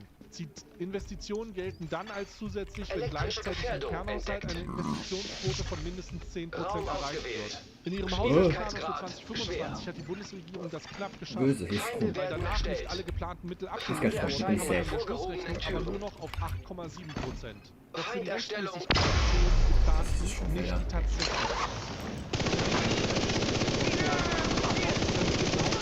Der zerbrochenen Ampelregierung zum Vergleich herangezogen. Argumentiert die Sprecherin. Das Handelsrecht ist verfälscht. Auch die Union ist den Vorwurf der Zweckentfremdung zurück. Zitat: Wir achten als Union sehr darauf, dass diese Mittel so eingesetzt werden, sagte der parlamentarische Geschäftsführer der CDU-CSU. Er wollte aber gleichzeitig ein, dass die Union die Mittelverwendung damit dem Koalitionspartner SPD öfter, Zitat, hart ausdiskutieren müsse. Bilger zweifelte die vom IFO genannten 95% an. Eine eigene Zahl wollte er aber nicht dagegenhalten. Oh mein Gott. Holy shit. Die Regierung sehe es als ihre Aufgabe, Zitat, für Investitionen zu sorgen. Die Koalition habe sich zum Ziel gesetzt, dass mehr Wachstum entsteht, nicht nur aus den Schulden heraus. Oh mein Gott. Kritik kommt auch vom Umwelt- und Sozialverbänden. Sie sehen noch keine Wirkung des Sondervermögens. Oh, das ist ja merkwürdig. Bislang seien zu wenig Mittel in Maßnahmen wie die energetische Sanierung von Schulen, Pflegeeinrichtungen oder Bahnstrecken geflossen. Deshalb stocke die klimafreundliche Modernisierung Elektrische des Landes. Gefährdungssimulation Heißt es in einer aktiviert. Mitteilung der Klimaallianz Deutschland. Oh Gott, wieder des Strom. WWF Neuer und Ort der wird Caritas. betreten. Zitat, Schwierigkeitsgrad trotz des Sondervermögens schwer. Warum stehen ist hier überall Klimaschutz Strom? im Jahr 2026 Feinderstellung sogar weniger eingeleitet. Gut, hier ist safe. Der Vorstand Finanzen und Recht der Caritas, Friedrich von Schönfeld, monierte, dass bislang zu wenig Mittel in die Modernisierung von Kitas der Einrichtung der Behinderten geflossen seien. Dabei gehen bundesweit rund 100.000 Das ist meine sichere Insel. Die Gegner können zu mir kommen. besseren Dämmung, moderneren In die ganze Zeit Schaden. Anlagen Darf ausstatten, mich schon besteht quälen. enormes Potenzial für den Klimaschutz. Gleichzeitig stehen wichtige Aufgaben für das heimische Handwerk, die der Sozialstaat mit dauerhaft Die Verbände fordern, dass die rechtlichen Vorgaben des Sondervermögens eingehalten werden. Sie werfen der Bundesregierung vor, das Sondervermögen für das Stopfen von Haushaltslöchern von Fremden Konsole daraus über online. klimaschädliche Projekte finanziert zu haben. Wir erwarten, dass die Bundesregierung jetzt nachsteuert und fördert ein eigenständiges Förderprogramm zur energetischen Sanierung von Sozialimmobilien der freien Wohlfahrtspflege. Das Sondervermögen in Höhe von 500 Milliarden Euro wurde am 18. März, oder es ist ein Jahr, die haben es in einem Jahr einfach verschickt. Es ist genau ein Jahr her, von der alten Bundesregierung beschlossen, obwohl der neue bereits gewählt war. Die Zweidrittelmehrheit kam zustande, weil neben Union und SPD auch die Grünen dafür stimmten. An dieser Stelle muss Raum ich sagen, ausgewählt. tut mir sehr leid für die Grünen. Schwierigkeitsgrad Das ist halt schwer. dystopisch, aber man muss das halt sagen. Die Leute, die gesagt Feinde haben, werden wenn erstellt. ihr dafür stimmt, Feinde erscheinen in werden die das hervorgehobenen Türen. zweckentfremden. Diese Leute hatten recht. Das ist aber Feindlicher eine Kombattant unglaublich wird erstellt. schwierige Situation und ich würde denen das nicht zum Vorwurf machen. Man stelle sich vor, sie hätten...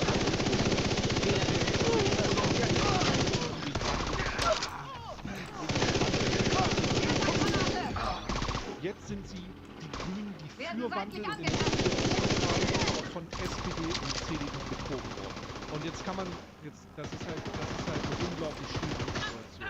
Man kann der Union nicht vertrauen. Man kann einer unionsgeführten Regierung nicht vertrauen. Und damit leider auch der SPD nicht. Was sehr schade ist. Kann man nicht sagen. Schade. Konsole Ich hoffe, online. das kommt bei Wählerinnen und Wählern der Union an. Nachschubstation Das ist unfassbar. aktiviert. Das ist crazy. Dass 2 Studien rauskommen, von so renommierten, dass da 2 Studien entstehen und die beide auf unterschiedlich verheerende Zahlen kommen im ersten Jahr, das ist ein heftiges Signal. Das ist heftig. Was für eine Katastrophe. Das ist wirklich brutal. Jetzt weiter noch genug Es gibt aber Geld auch durch die ganzen Upgrades Nachrichten. außerhalb der Beispielsweise Situation, berichtet die Tagesschau, dass ich jetzt auch immer mehr Talente in der nach dem Entwicklung Start kann. des neuen Beim Wehrdienstes Bildblock kann setzt die ich mich Bundeswehr ihr personelles Giftgasgefährdung Bis Ende aktiviert. Februar hätten sich rund 16.100 Neuer Menschen Ort für eine wird betreten. militärische Laufbahn. Schwierigkeitsgrad Ein schwer. Plus von 20% im Vergleich zum Feinde Vorjahr. werden erstellt. Wie das Feinde Bundesverteidigungsministerium. erscheinen in hervorgehobenen Diese Türen. Tendenz spiegelte sich auch in den Neueinstellungen. Im Feinderstellung Februar gab es mehr eingeleitet. als 5.000 Neueinstellungen. Insbesondere bei Mannschaftssoldaten im Rahmen des neuen Wehrdienstes. Vorjahr signifikant. Derzeit sind demnach rund 13.400 Personen als freiwillige Wehrdienstleistende, also 6 bis 11 Monate, und kurzdienende Zeitsoldaten, 12 bis Konsole 23 online. Monate in der Bundeswehr tätig. Das ist ein Plus von 15% im Vergleich zum Vorjahr. Das ist crazy. Der neue Wehrdienst sieht vor, dass 18-jährige Männer ab dem Jahrgang 2008 verpflichtend einen Fragebogen ausfüllen und zur Musterung gehen müssen. Der Wehrdienst an sich bleibt aber vorerst freiwillig. Für Frauen ist sowohl das Ausfüllen des Fragebogens als auch die Musterung freiwillig. Die Bundesregierung erhofft sich von dem seit Anfang des Jahres geltenden neuen Wehrdienstgesetz einen großen Schub für die Truppe. Die aktive Personalstärke der Bundeswehr beträgt aktuell den Angaben zufolge rund 186.200 Soldatinnen und Soldaten. Was einem Zuwachs von rund 3.600 Personen im Vergleich zum Februar 2025 Giftgassimulation wird entspricht. aktiviert. Ziel der Truppe Giftgas hier. ist Raum ausgewählt. Ziel der Bundesregierung Schwierigkeitsgrad aktive Truppe hochrangiges Mitte Ziel. der 30er Jahre auf Feindlicher 2.260.000 Kombattant wird erstellt. aufzustocken. Die Feinde werden Gesamtpersonalstärke wird erstellt. laut Ministerium im Feinde Jahresverlauf erscheinen in weiterhin hervorgehobenen Schwankungen Türen. unterliegen. Im Frühjahr Soldaten zu ihrem Dienstzeit zivilen Berufsverweis. oder in ein Studium oder eine Ausbildung im Sommerhalbjahr einzusteigen. Außerdem sei die Nachfrage nach Grundausbildung nicht so stark wie etwa in der zweiten Jahres. Das war zu erwarten tatsächlich. Also es klingt jetzt ein bisschen zynisch, vielleicht ist es auch ein bisschen zynisch. Je besser die Quote ist bei einem freiwilligen Wehrdienst, desto unwahrscheinlicher ist es, dass es ein verpflichtender Wehrdienst wird. Also für die ganzen stabilen jungen Leute, die sich denken, warum sollte ich für dieses Deutschland in den Bund gehen? Also warum sollte ich das tun? Warum sollte ich für dieses Deutschland stabile junge Leute, die auf Demos sind, warum sollte ich für ein Deutschland zum Bund gehen? Warum sollte ich für ein Deutschland kämpfen, das nicht für mich kämpft? Das ist so ein fundamentales Standing, was ich sehr nachvollziehen kann. Für diese könnte es freiwillig bleiben, wenn es darum geht, wenn genug sich bewerben. Es ist total zynisch, muss ich sagen. Ich finde, ich habe auch so ein bisschen meine Gedanken, ich mache mir auch meine Gedanken bei diesem Thema. Ich glaube, die junge Generation hat... Das ist spontan der Boss. Scheiße, natürlich. Jetzt muss ich vorhin wegrennen. Krassen Hebel in der gesamten Debatte, weil sie damit signalisiert, wollt, dass ich für dieses Land kämpfe, Rumors, dann sorgt dafür, dass wir vertreten sind, dass wir politisch dargestellt sind und dass wir nicht so eine diskriminierte Minderheit sind. Das sind junge Leute, besonders politisch. Das muss man leider auch sagen. Ne? Es gibt da keine politische Vertretung, also in der Regierung gar nicht. Schon gar nicht. In der Opposition vielleicht, von der Linken, unter Umständen auch. Leute werden mitteilen, weil es ja eine wichtige Information ist, und jetzt der freiwillige Wehrdienst hat angefangen, der freiwillige Wehrdienst ist da und zeigt erste Wirkung, ein Plus von 20%. Ich nehme das ja auch durch eure Talking Points wahr, dass überall Werbung ist. Es wird auch in Streams massenweise Werbung gefunden. Berlin ist eine einzige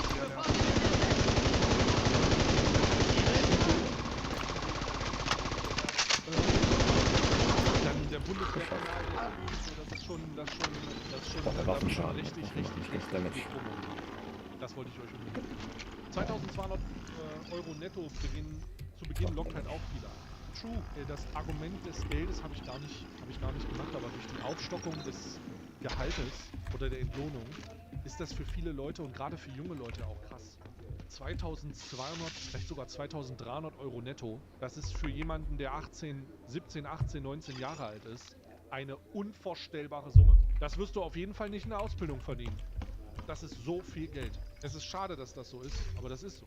Das ist einfach viel Geld. Man darf übrigens auch nicht, das möchte ich auch, da muss ich differenziert herangehen, man darf übrigens auch nicht missverstehen, und wir sehen das regelmäßig auch mal in solchen Videos bei Lohnt sich das, dass die Bundeswehr auch einen riesigen Posten für potenzielle berufliche Perspektive in der zivilen Dienstleistung hat. Also das ist ja, die Bundeswehr ist ja nicht mit dem Schwert, mit dem Bajonett auf die Rifle und dann durch die Gegend stechen. Das ist es ja nicht universell, ganz und gar nicht. Ich sehe das trotzdem kritisch. Aber naja, ich wollte es trotzdem erwähnen. Na? Das ist ja meistens dann eine sehr aufgeladene Debatte, nachvollziehbarerweise.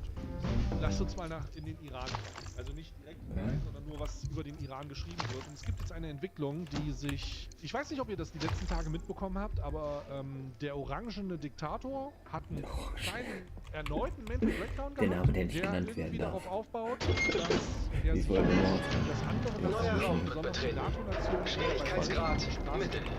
sichern, aber niemand will das machen. Feinde werden Und dann hat er erstellt. noch einen zusätzlichen Feinde erscheinen in hervorgehobenen Türen. Ich wollte eigentlich nur wissen, wer mir helfen Feindlicher würde. Eigentlich Kombatant brauche ich gar erstellt. keine Hilfe von den Leuten, die mir helfen sollen bei der Straße von Rom.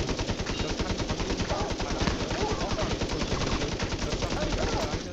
Edgy Badgy. Ich wollte nur wissen, wer Ja sagt. Ich schwöre euch, das hat er so gesagt. Ich schwöre euch, das hat er gesagt. Donald Trump hat die Twitter-Variante von Du lädst mich nicht zum zweiten Date ein, wollte ich eh nicht, du bist hässlich, in Global Politics gedroppt. Das ist legit Politics-Variante von Bruder, wir treffen uns nicht zum zweiten Date, wollte ich eh nicht treffen, bist eh hässlich. Zu Global Politics. Bitte helfen Sie mir. Raum ausgewählt. Schwierigkeitsgrad Mittel. Okay, jetzt gucken wir aber mal in den Artikel, den ich aus der Tagesschau gelesen habe.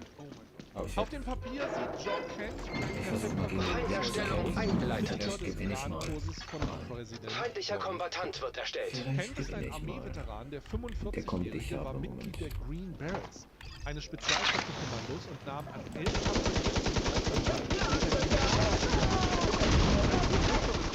Zentrums für die Terrorabwehr spielte Kent zuletzt eine Schlüsselrolle im Sicherheitsbereich. Nun stellt er in seinem Schreiben an den Präsidenten kategorisch fest: Ich kann den andauernden Krieg im Iran nicht guten Gewissens unterstützen. Iran stellt keine unmittelbare Bedrohung. Doch genau das behauptet der Präsident. Konsole im Oval Office reagierte Trump so: I thought he's a nice guy. I met him. He's a nice guy, but he isn't a nice guy, I think. So I don't care what he says. I met him once. He's an ugly man. He's a very ugly man. So he's not a nice guy. Übersetzt sowas wie: Ich dachte immer, dass er ein netter Typ ist, aber auch, dass er in Sachen Sicherheit sehr schwach ist. Oh, als ich seine Erklärung gelesen habe, dachte ich, gut, dass er weg ist. Schwer. Jedem war klar, welche Bedrohung der Iran darstellte. Zitat Ende Trump. I thought he's a nice guy, but he doesn't know any security measures, so I'm glad he's gone. Everyone knows I'm right.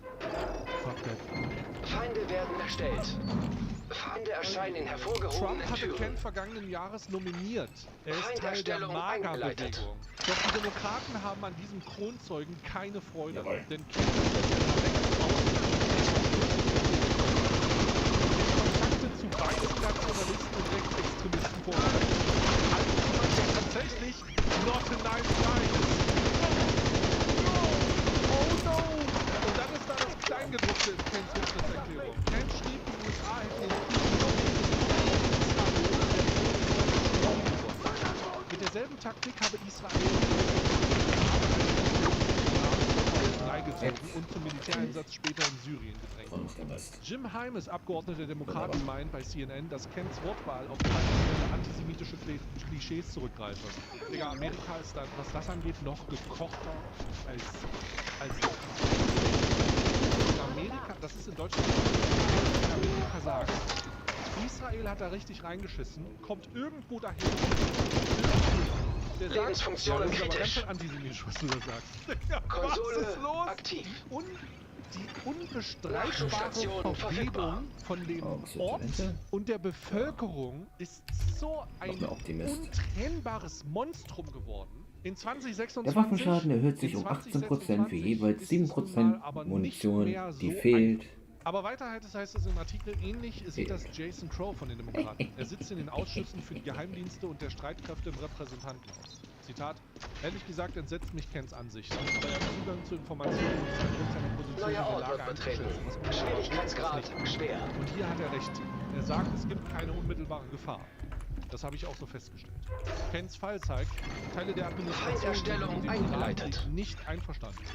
Nämlich Feinde werden erstellt. Feinde erscheinen in hervorgehobenen er werde das Türen. Land nicht weiter in Kriege führen. Donald Trump hat in der Tat nicht gesagt, dass er er sagt das ist einfach Übersetzung. Es handelt sich dabei um eine Übersetzung. Er hat einfach nicht gesagt no more wars. Er hat Schwere Verwundung entdeckt. Ja, ey, Thomas, jetzt auch mal sagen, die machen den Unterschied. Die machen einfach, das ist dieser klassische die waren, die, nicht drei waren, sondern die waren. Konsole verfügbar. Der war Verantwortlich in den Trump damals einen iranischen General töten ließ, verurteilte Gabbard die Tat als illegale und verfassungswidrige Kriegshandlung.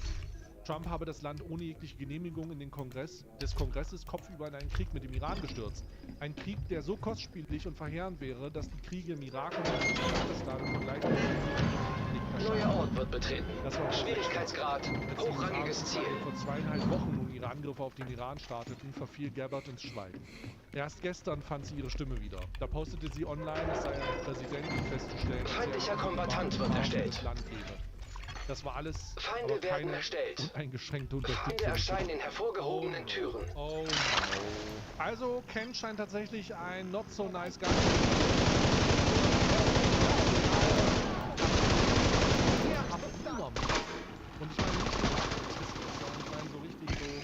White Race-mäßig. Trotzdem tut das ziemlich weh, was da passiert in diesem Staat. Ich weiß nicht, die aktuelle Kommen wir endlich zu Friedrich Merz. Bundeskanzler Friedrich Merz hat die USA und Israel für den Beginn des Iran-Krieges kritisiert. Jetzt verwirrt euch das vielleicht. Komm, was? Ist das nicht der gleiche Typ, der gesagt hat, ist das nicht der gleiche Typ, Nochmal? der gesagt hat, wir übernehmen da drüben unsere Dreck...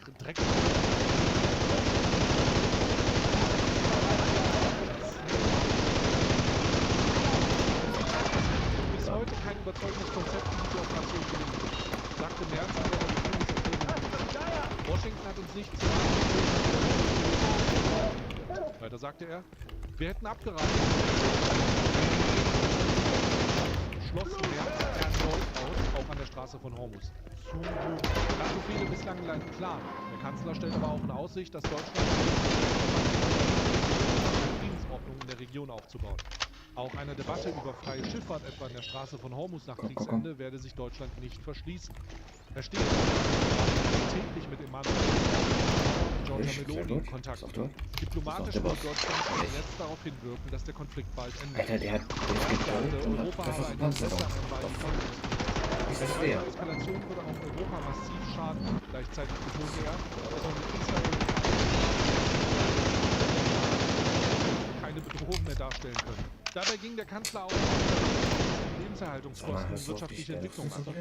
Er kündigte an, Zitat, wo er aus nationaler Kompetenz und Handlungsspielräume sieht, drang Merz auf einen schnelleren Bürokratieabbau in Europa. Zitat, ich erwarte, dass die EU-Kommission die Gesamtheit des Merz bezeichnete die europäische Bürokratie als der Kanzler forderte, dass auch im Bereich der künstlichen Intelligenz mehr Freiräume geschaffen werden. Die Bundesregierung selbst bezeichnete er als Antreiber in Bürokratie und verwies darauf, dass sich bei dem Thema in Europa ein Momentum aufgebaut habe. Es bleibe aber ein langer, steiniger Weg. Allgemein rief Merz einmal mehr dazu auf, dass Europa selbstbewusster agiert. Das Machtpotenzial ist groß, wir müssen es gemeinsam nutzen. Europa solle sich nicht weiter unter Wert verkaufen. Andere Staaten seien auch von der EU abhängig. Wir lernen, dass wir das auch einsetzen können, einsetzen müssen. Der Kanzler fordert das EU-Parlament zudem auf, die Zollvereinbarung zwischen den USA und der EU bald freizugeben. Welche Zollvereinbarung? Gibt es eine Zollvereinbarung, eine neue, von der ich nichts weiß? Das habe er auch bei seinem Besuch in den USA von US-Präsident Donald Trump eingefordert. Handelsabkommen wie das Mercosur-Abkommen lobte Merz als Mittel für mehr Widerstandsfähigkeit für die Wirtschaft in Europa. Schafft Handlungsspielraum. Mit Blick auf das geplante 90 Milliarden Euro Darlehen für die Ukraine will Merz sich auf dem EU-Gipfel mit Nachdruck dafür einsetzen, dass die blockierten Mittel freigegeben werden. Dafür dürfte auch keine Rücksicht auf einzelne Länder genommen werden, sagte Merz dabei, ohne Ungarn direkt zu nennen. Das Land und sein rechtspopulistischer Regierungschef Viktor Orban blockieren die Gelder auf EU-Ebene. Ein zentrales Thema des EU-Gipfels in Brüssel soll die Stärkung der Wettbewerbsfähigkeit der EU sein. Auch der Iran-Krieg und die Lage in der Ukraine stehen auf der Agenda. Tatsächlich ist ein Ansatz, den man in der Europäischen Union unbedingt verfolgen muss, ist dieses Einstimmigkeitsprinzip abzubauen. Offensichtlich ist Ungarn ein russischer Akteur, der sich auf eine Seite geschlagen hat, die in keiner Art und Weise pro-europäisch ist. Das Mindeste ist also, neben der Forderung Ungarn aufgrund der, also vielleicht müssen wir noch bis zur Wahl warten, ja, das ist ja auch noch eine Sache. Ungarn vielleicht auch über einen Exit zu sprechen, ist zumindest dieses Einstimmigkeitsprinzip abzuschaffen und eine Zweidrittelmehrheit einzuführen. Das wäre wichtig. Feinde werden erstellt. Feinde erscheinen in hervorgehobenen Türen. Ich hoffe, dass ihr ein paar Informationen mitgenommen habt, die wir so...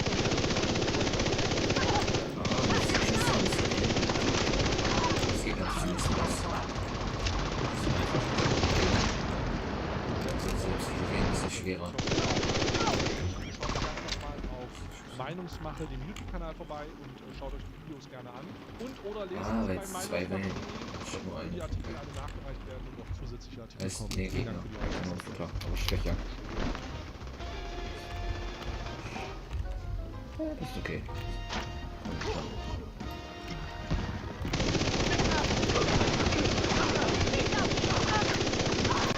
So next up we'll be checking out the Battle Institute right now. All of the electricity briefing from the invasion of the... It's one of the enemy piece that actually got into the entire plotline that apparently got changed really fast. I don't know much about the plotline other than that there's a lot going on, and I kind of want to find out what's going on because this is going to sound weird. As much as Super Earth and all of this entire franchise is just weird and the most dark interpretation you can have for Helldivers, it's just weird, man. It's kind of uplifting in the fact that, like, yeah, there's they do kind of amazing things, while the good people become Feinderstellung eingeleitet.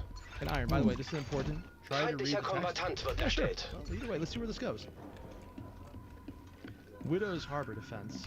How many various level up? Divers, loading. Oh, there's a lot going on. Harbor is some of our forces have been passed. Alpha Center immediately attacked by the Union. Look at that. Forces during the construction phase. Forces grabbing the last one they're doing things with. Posts and where Lions is coordinating all operations on the planet. Now multiple ships and their crews loyal patriotic citizens and remain ever vigilant. Our citizens are safer than ever. I'm sure nothing bad would happen there. To fulfill this goal, there are 3 designated task forces for you to join. Red, orange, and yellow. Specific objectives for this operation. Task Force Red, physical threat. That's cool.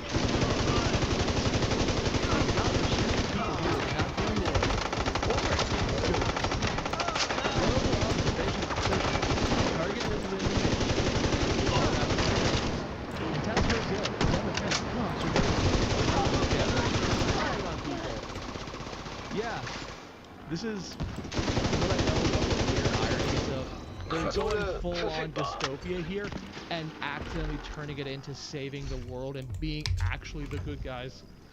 The irony is that is kind of what this game is turning into. You're not the good guys. You're just being forced to be less bad than everyone else as the bad guys are becoming bad because they weren't, and then you made them that way. I am aware some of you were invited to the party, but couldn't make it. Light and bright, a simple delight, storming the fleet on sight, a tincture of candor and light before the widow's strike. Someone's having fun with this one. The last praise from Osmo, Widow's Kiss, Concord Red Grape Juice, James Gin, Orange Bitters, Sparkling Rose, in a mixing glass with stirred grape. Oh wow, they actually put on the full... When I see one of my teammates taking damage, I feel responsible. It's almost like some kind of maternal instinct takes over. Oh no. Neuer Ort wird betreten. Schwierigkeitsgrad Mittel. God. He's going straight for the animation that they also use in the Feindlicher Kombatant wird erstellt. Oh, that's so well. Feinderstellung eingeleitet. Hab ich schon gedacht, ne? Kann sein, dass mich das jetzt tötet, aber... Okay, das ist gut, ja.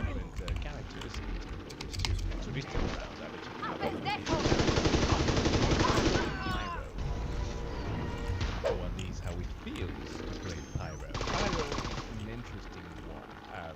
I fumbled playing with him when I first started. It's strange. I spent a lot of time all the while completely ignoring the thing is it's like the info box spray. You're basically raiding people. Not to say that the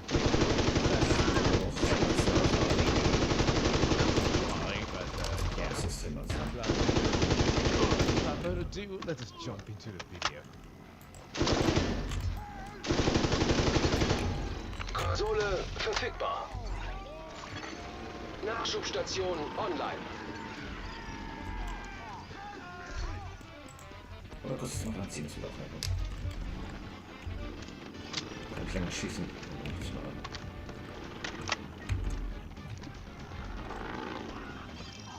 Nice. Is that a recreation? Or... Yeah, that's usually what I do. Neuer Ort wird betreten. Schwierigkeitsgrad schwer. Feinderstellung eingeleitet. Feinde werden erstellt. Feinde erscheinen in hervorgehobenen Türen.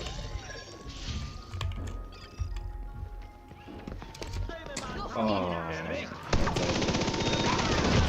Nicht geil. Oh man. Deckung.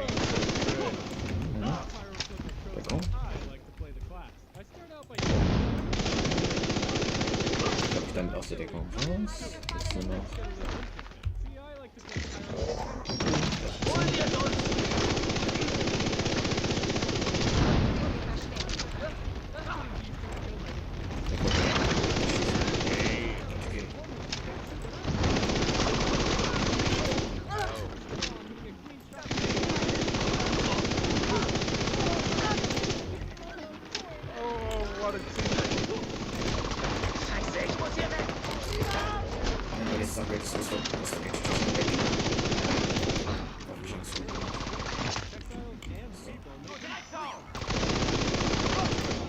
Konsole online.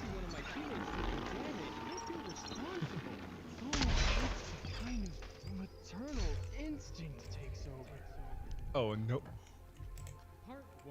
Oh my god. He's going straight for the animation that they also use in the introduction to the team. Oh, that's so well thought.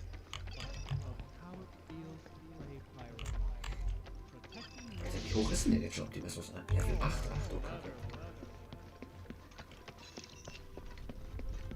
Don't worry, baby, Mama's coming.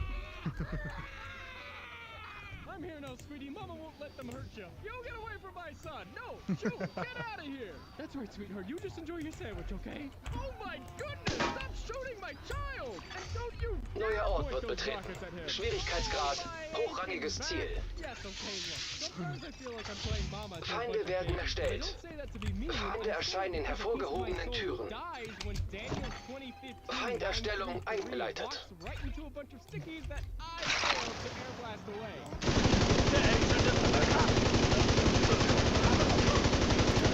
Play that.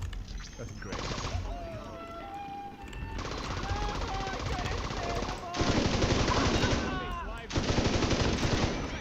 Don't worry, medic. You're safe with me. Sweet jumping Jehoshaphat, you've doomed both of us.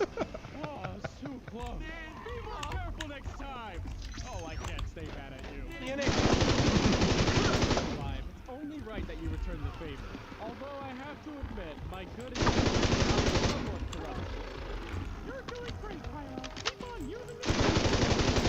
By protecting him, you're making sure that the rest of your team retains their Please, thanks, you're right.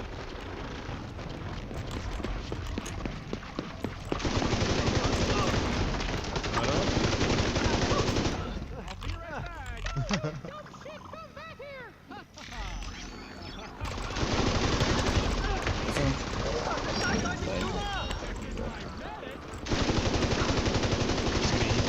Friendship, so that's a great power-up.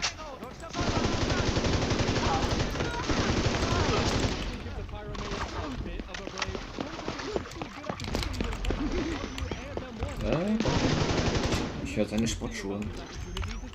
Selbst mit Bomber, die haben auch die Klackerschuhe, wenn sie rennen. Jetzt schon.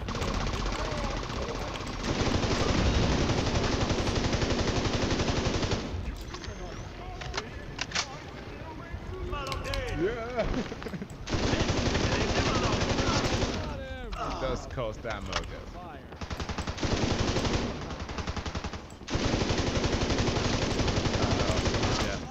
Geschafft.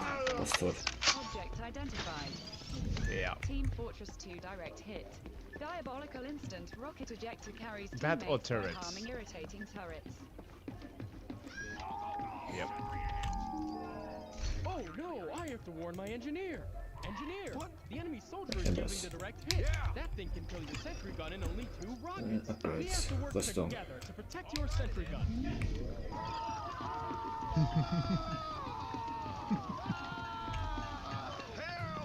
That's right, engineer. I'm here to help you. You do Ich your bin schon bei best Stufe and I'll 7. take care of this Ich soldier. erreiche fast meinen Rekord.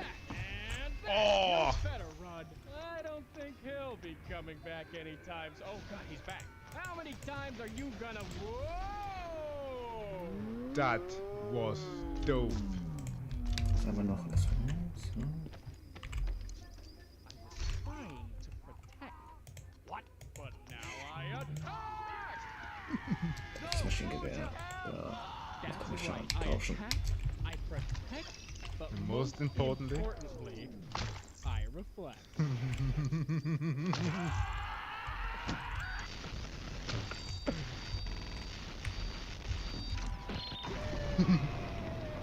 wow. Neuer Raum wird betreten. Wir schneiden das jetzt. Schwierigkeitsgrad. 2 oder 3? Hochrangiges Ziel. Wahrscheinlich 2. Raum ausgewählt. Schwierigkeitsgrad schwer.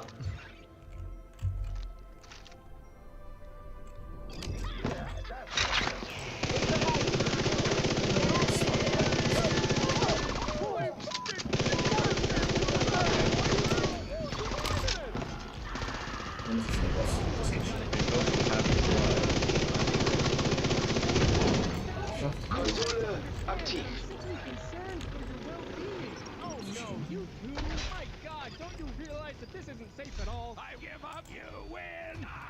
Now you may think my teaching methods are a bit cruel, but watch. I'm in the same spot against the same soldier, and he comes around the corner with his shotgun. I'm so proud of him. He's learned. But some soldiers never learn.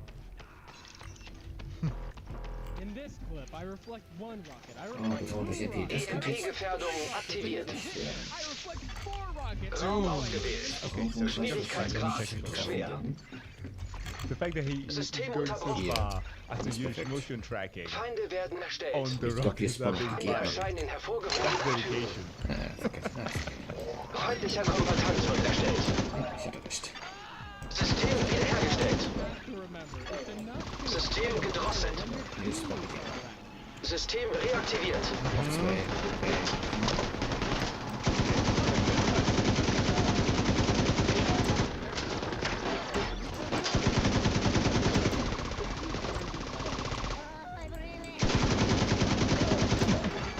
System Fehlfunktion. God damn it, Tavish. All you have to do System is to wiederhergestellt. just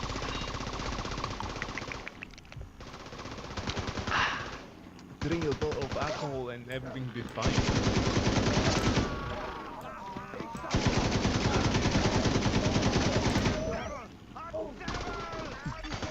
System unterbrochen. System reaktiviert.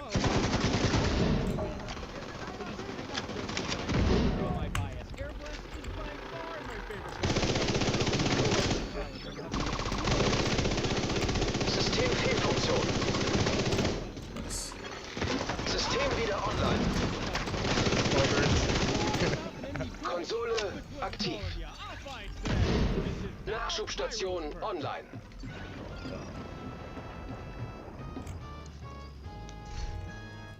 Look, I just love Air Blast, and it would take a lot for me to give it up. Something insanely powerful. Something like...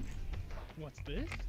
Builds oomph by healing damage? Ult fire on full oomph to gain critical hits for several seconds? Invulnerable while oomph taunting? Guaranteed critical hits on Pyro is insane. But no air blast, right? Chemischer Gefahrstoff wird aktiviert. Neuer Ort wird betreten. Schwierigkeitsgrad schwer. Feinderstellung eingeleitet. Feinde werden erstellt. Feinde erscheinen in hervorgehobenen Türen. Okay, yes, using the plug is really fun. Air Blast solves No, ein Gegner? Ist der Typ? Wow, okay.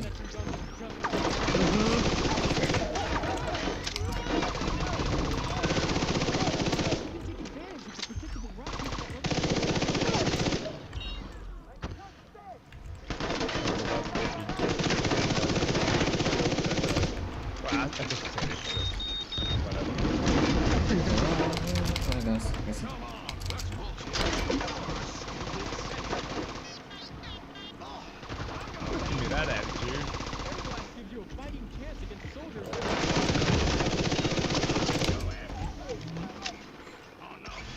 Air Blast can save you from a headshot right in your face.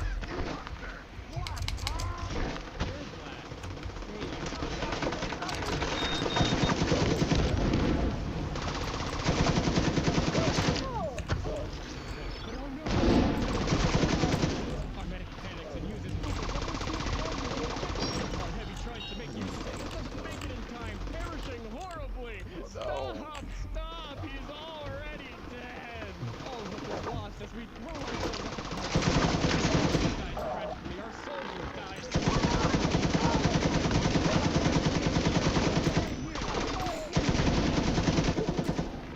I've run out of ammo! I let my whole team down and there the prince hat, an inch away from success. Wait, a hero perhaps? A sniper in his No.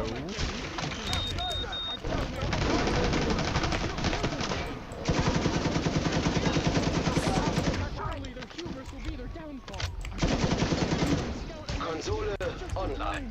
Medic dies again, and dear God, no, they have overcharge. Save yourself, Scout. It's not worth it. Go, run away, soldier. Live a life of meaning and purpose. Don't throw it away here. No, They both die. brave bastard. No, you stupid bastard. What a waste of good men. Unless. Oh, he's got an air blast all of them. Dude.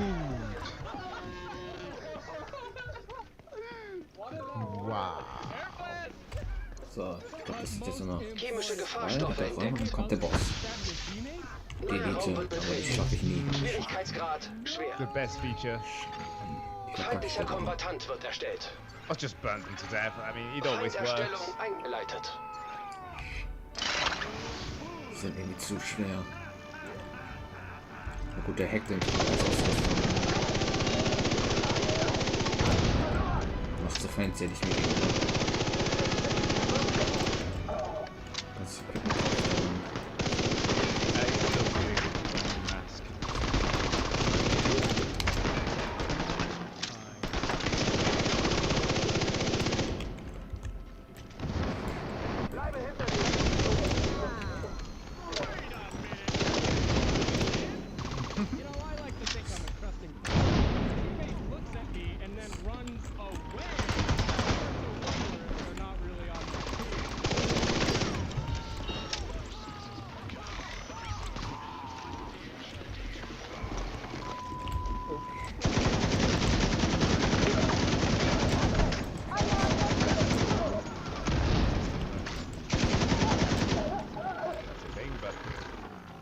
Never seen his eyes though.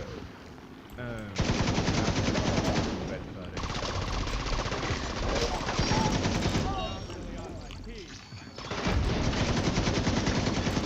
Konsole online.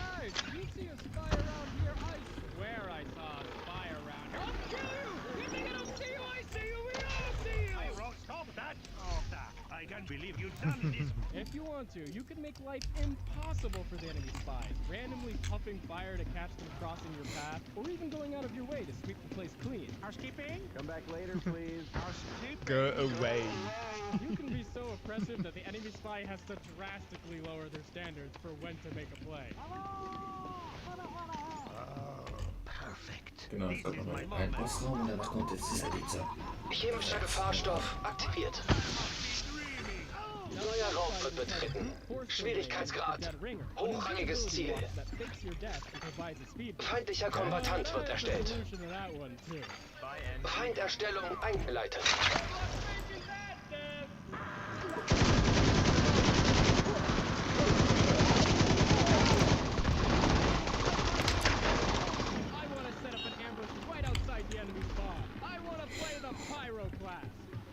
Guys, there's a spy behind you. He's killing you all. God, this feels like it's my fault. Yeah, look, sometimes you really just gotta sit around and watch the spy. Fucking Tonschüler, ey. Oh! Yeah, well, that's... I feel alive! Alright, well, that's over. Time to do my best impression of a statue.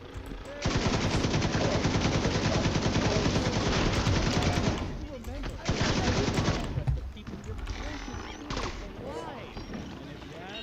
Race of Bolt.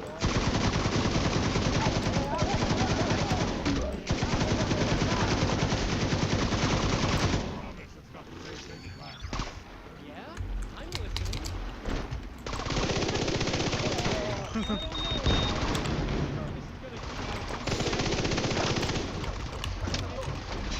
Incredible damage. Hey, here I come, everybody.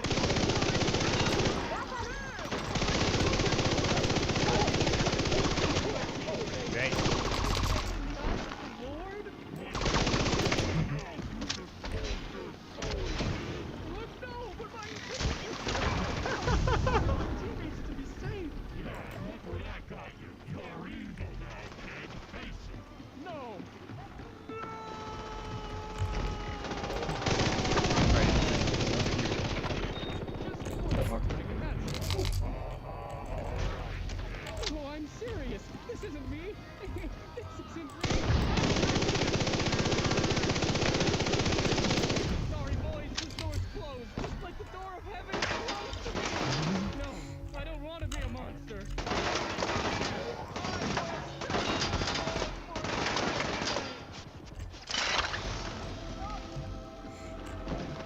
Let me guess.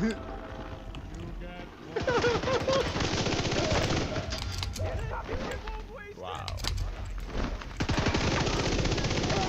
Ja, der war schon tot? Wow. Der ist schwach.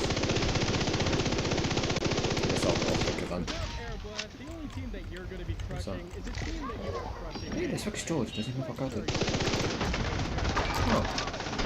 How it feels to change the entire course of the game by reflecting away 2 rockets that were aimed at my Chris freaking medic, yeet the soldier to his death, and then throw around with air blast. The demo man so hard out of position that he has to jump way further into the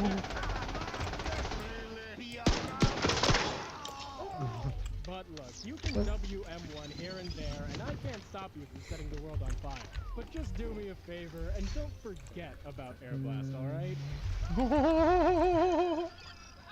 Ich nehme noch ein Schild.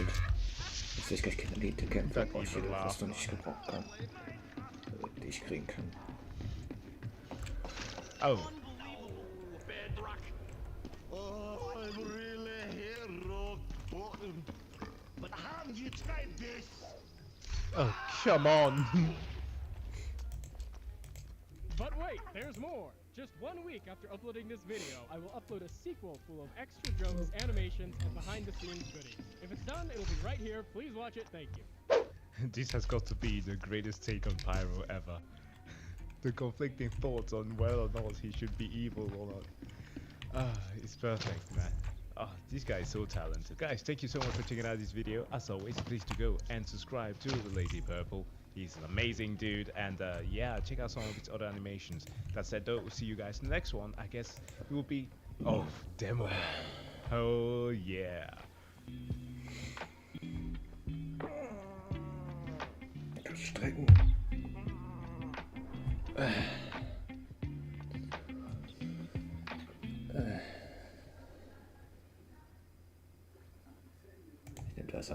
Salad for his business. Moments later, he cracks an egg into a sizzling pan, the surface hissing instantly as it makes contact. With everything finally set, he declares that the long-awaited grand opening is about to begin. From afar, a group of men in suits observe the food truck closely, noting that he's only minutes away from opening for customers. At that exact moment, a citywide alert announcing Go Deok Chun's food truck spreads like wildfire, plunging the city. Neuer Ort wird betreten. Schwierigkeitsgrad Mittel. Feinderstellung eingeleitet. Feinde werden erstellt.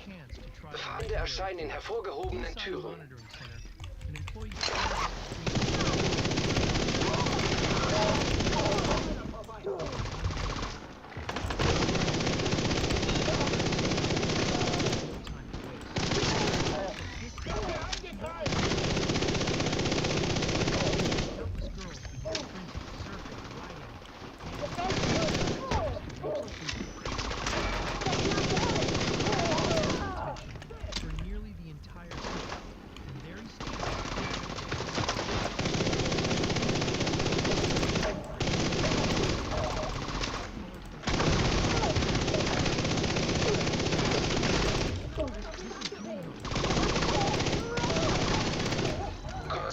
Verfügbar.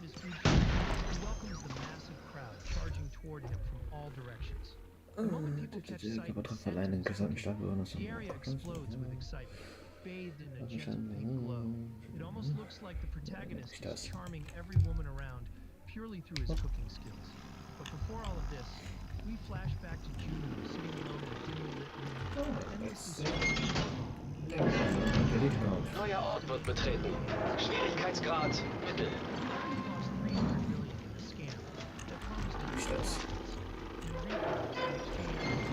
Feinderstellung eingeleitet. Feinde werden erstellt. Feinde erscheinen in hervorgehobenen Türen.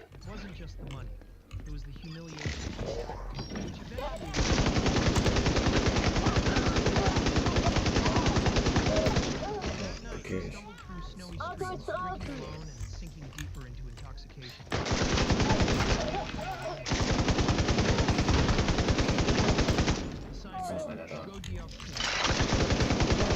And realized he barely had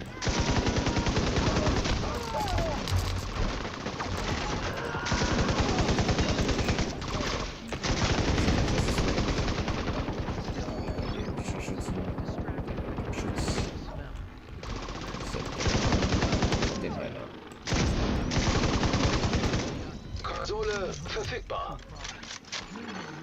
Nachschubstation online. Gut. Spezialmunition. Explosion, nehme ich. Für meine LMG.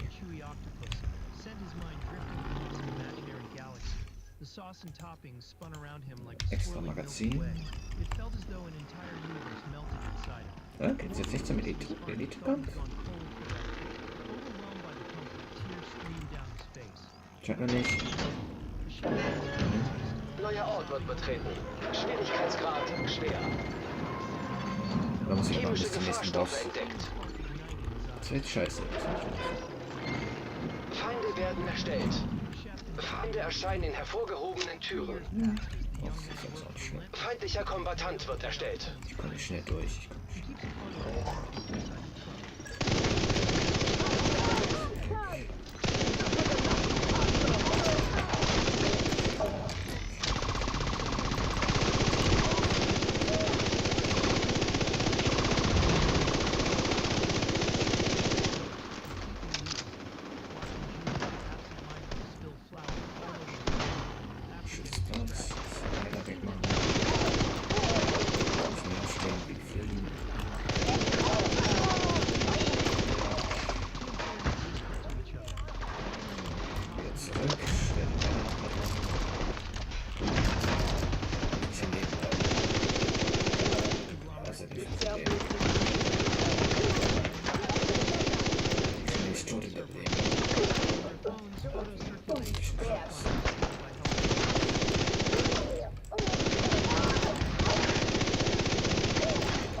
Konsole online. When she cuts into her food, there's nothing but irritation. Every gesture she makes is silently evaluated by those around her, and the hollow routine she lives in weighs heavily on her heart. The dishes placed before her carry no warmth, only excess, wealth, and status. Then something unthinkable occurs. She suddenly vomits food prepared by the world's #1 chef. Witnessing this, the chef cries out in horror, yelling, "Mamma mia!" After wiping her mouth, she realizes that money alone can never fill the emptiness inside her. She gently sets her fork down, feeling as if she's trapped inside a glass cage. Closing her eyes, she senses herself slowly disappearing, piece by piece. Sometime later, the city's traffic grinds to a complete standstill. Inside her car, Sihi mutters, Neuer Ort wird betreten. Schwierigkeitsgrad leicht. Ich mache den leichten Raum anstatt den mittleren, weil ich noch gerne noch andere Angriffspunkte hätte. Feinde werden erstellt. Da es aber nur in dem anderen mittleren Raum nur gelbe Fähigkeiten gibt und die ich gerade nicht brauche, ich habe genug gelbe Fähigkeiten, mache ich den einfach im Raum, damit ich brauche oder haben möchte. Ich sehe das auch nicht komplett. Ich habe Mist. Ich mache mehr Schaden. 10 mehr Kugeln ins Magazin passen. Dann habe ich Magazin auffüllen mit Killen. Dann habe ich noch allgemein meine Kapazität erhöht. Und mein Basisschaden. Rüstung ist okay. Solange ich jetzt nicht gleich diesen scheiß Elite-Gegner kriege, der meine Fähigkeiten, meine Ausrüstung hackt, müsste ich den schaffen. Aber wahrscheinlich kriege ich genau den ich nicht haben will.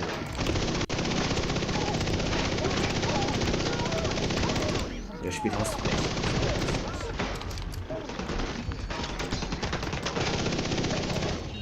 Konsole verfügbar.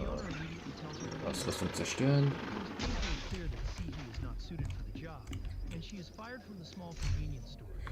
So, was nehme ich? Wachsamkeit, zerstören. Ich nehme Wachsamkeit. Den gesamten Waffenschaden und 10%, wenn ich bla bla bla, lange Zeit keinen Schaden nehme. Was so möglich ist, weil jetzt kommen müsste, jetzt kommt das ein Boss. Okay. Und jetzt gleich nach diesem Bosskampf müsste der Elite jetzt tatsächlich auftauchen. Dampfgefährdungsprototyp wird aktiviert. Okay. Ich bin relativ schnell. Normalerweise brauche ich 2 Stunden für einen bis zum Elite-Kampf. Feinde werden erstellt. Feinde erscheinen in hervorgehobenen Türen. Feindlicher Kombatant wird erstellt. Bin ich eigentlich viel langsamer. Zum Top Run.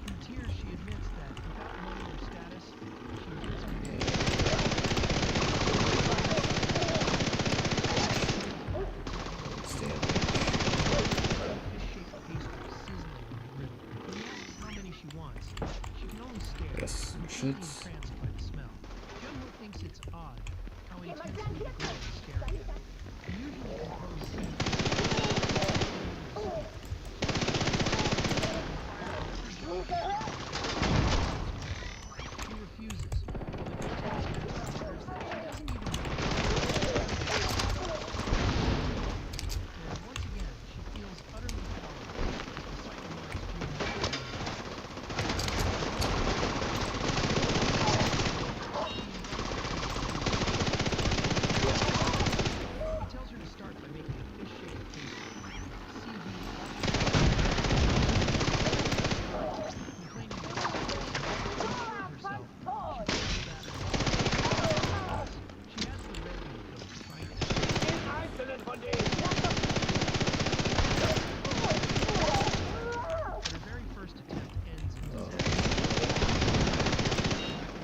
Okay, gut.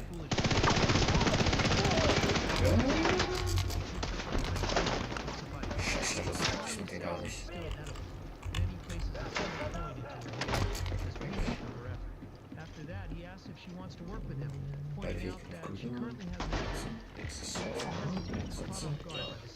Da ist der Boss. Da ist der Geschütz. Jetzt ist es weg. Sofortige medizinische Hilfe erforderlich. Agent getötet.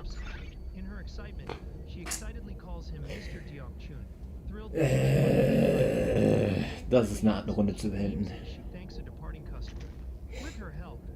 Mit Spezialkugel getroffen, benommen und dann durch ein Explosionsfass gestorben, weil ich da gerade...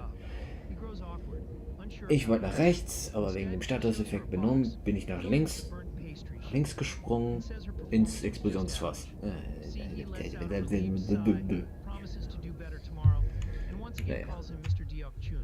Jetzt bin ich gespannt, wie viele Kisten ich bekomme als Belohnung. He decides it doesn't matter what she calls him, as long as his uncle's name becomes known nationwide. Suddenly she sneezes. Noticing that she's cold, he offers her his jacket for the walk home. The simple kindness moves her deeply. She presses the jacket to her face and breathes in its scent. Meanwhile, Uncle Deok Chun's ghost is practically over the moon. Gelände geortet. Kampfsimulation aktiv. Junho offers her a ride. An awkward scene. Grundstufenaufstieg. Nur 3? Also das mehr. Oh, viel, viel mehr. Mein Inventar ist fast voll. 4 Kisten. He offers her the day's wages and tells her to find a place to stay. Watching her, he thinks to himself that she really has with no solid plan. For dinner, he makes ramen. He explains He lights up with a small cat in her arms. She recalls the noodle dish she once ate long ago. Ramen once before. She to afford it more often. In reality, she never got to eat simple food due to strict dietary rules. She hugs the cat and says it actually looks a little like Mr. Junho. He explains the cat is just a stray that drops by occasionally. She says she thought his place was a shelter for it, but he casually reveals that this is actually his home, catching her completely off guard. When the ramen is ready, he hands her a bowl. She takes a single bite, and her eyes light up. She devours it eagerly, praising how good it tastes, leaving him flustered. She adds that the noodles are spicy, yet soft and asks how he made them like that. His secret is revealed. He beats an egg with a bit of milk to make it smooth. Then he thoroughly mixes the cooked noodles in the bowl, so each strand is coated. Finally, he carefully pours in the broth, completing the dish. With her stomach full, she thanks him, saying she can't remember the last time she ate that much. When it's time to sleep, she insists on sleeping on the floor so she doesn't overstep her bounds. He pulls a curtain closed and tells her they can share the bed without any issue. Lying down, she asks if he feels cramped, but he says he's fine.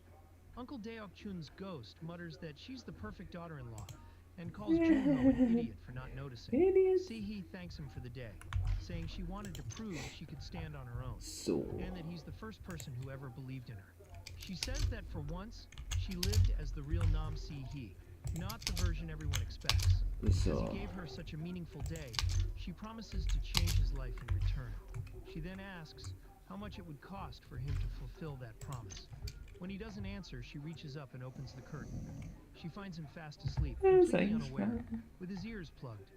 Suddenly, a blinding light floods the room as the thunderous roar of a helicopter shatters the night.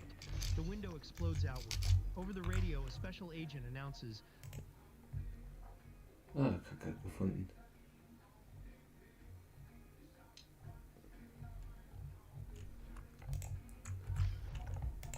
LMGs, was kann ich denn jetzt hier verbessern? Spenden.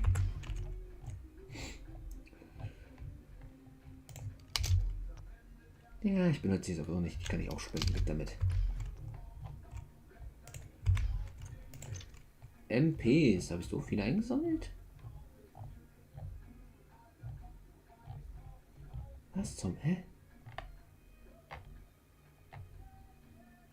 Ah, da. Der. Nichts orange, weg. Ich habe hier ein paar Rüstungen, das kann ich spenden, weg damit. Weg damit. Ah, das Messer kann ich nicht, das kann ich nur zerlegen, okay. Das kann weg, das kann weg. Sie kann gespendet werden an anderen Spieler, der es braucht. Das zerlege ich, dafür brauche ich die Einzelteile.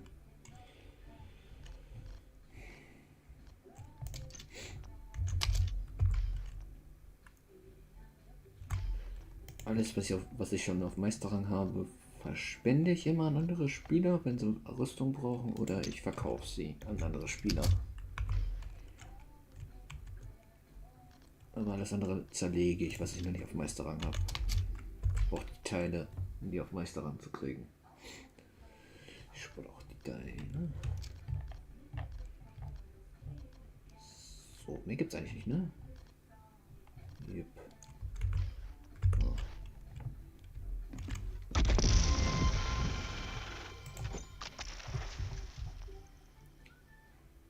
Ich habe die ganze Rüstung. Was macht die eigentlich? Kill bestätigt. Wenn Sie einen Gegner töten, verleiht dies eine Trophäe. Wenn Sie diese Trophäe aufsammeln, erhalten Sie Stärke für was kurz Distanz. Fähigkeiten sich. Oh, was? The fuck?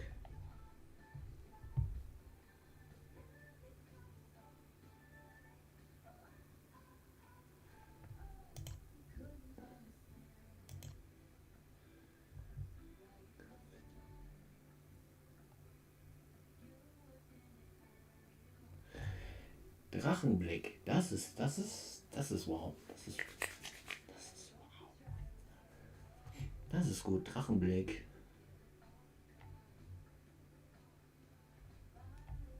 Das ist nicht schlecht. Aber ich habe schon eine legendäre Ausrüstung.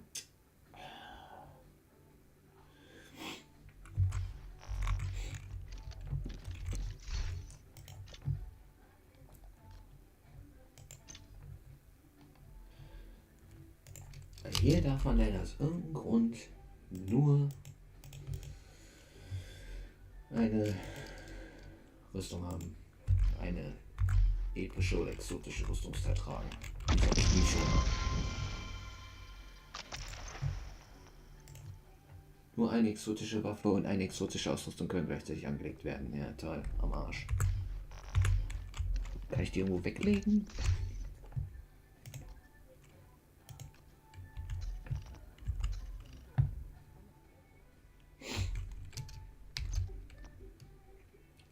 Was ist das denn?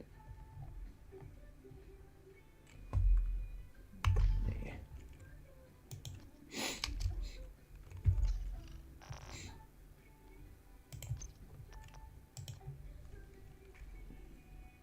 Ah, da.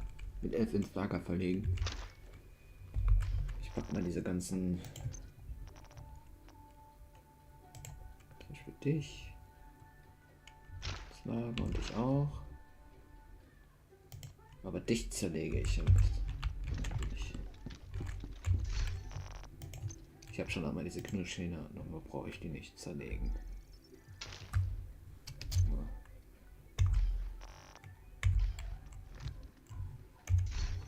Dann haben wir das Uhrenlevel. Da bin ich auch ein paar Mal aufgestiegen. 2-3 Mal. Waffenschaden. Ewig resistent. Gesamtleben ein bisschen erhöhen. Und hier nehme ich ein bisschen mehr Munitionskapazität. Das war's. Hier bin ich eigentlich fertig.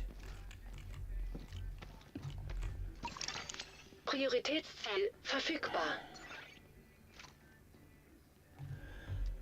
Wer jetzt um die Uhrzeit in eine verbotene Zone wäre nicht schlau.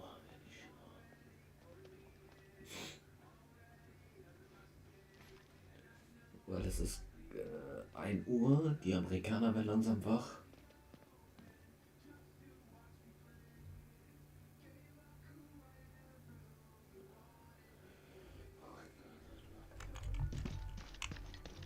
Und ich habe keinen Bock mit denen zusammenspielen. Dann nehme ich das jetzt Upgrade hier. Und jetzt habe ich die maximale Geldbetrag, den ich gewinnen kann. Nice.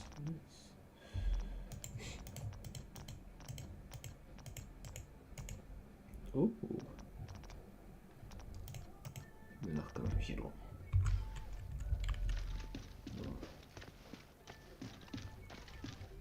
Bei Projekte, ich habe ja gesagt, Verbündeter Kontrollpunkt in der Nähe erkannt. Was kann ich denn tun? Was kann ich tun? Was kann ich spenden?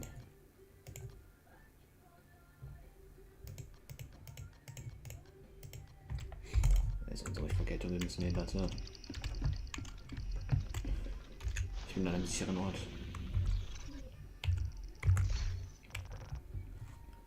Fortschritt. Ne, das war falsch. Das war, glaube ich, hier. Alle Belohnungen abholen.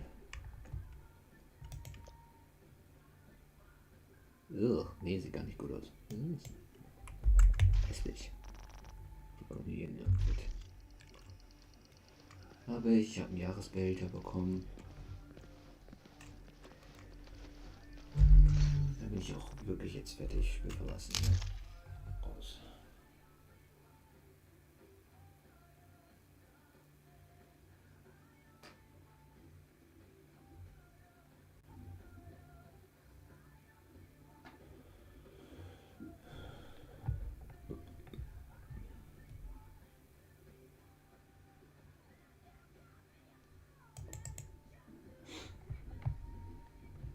Und einmal das hier öffnen.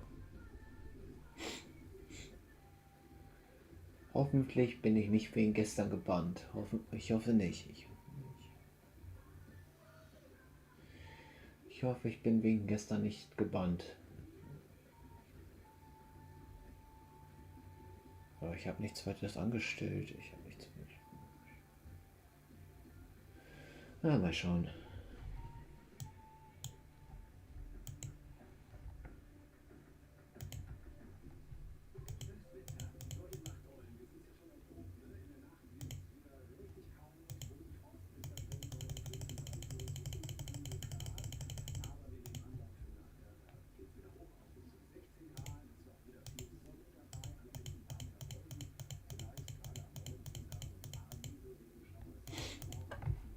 Ja, komm.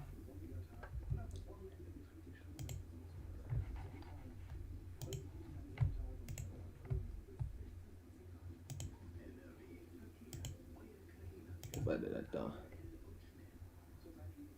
Fertig. So. Kann ich mich kurz um das andere hier noch.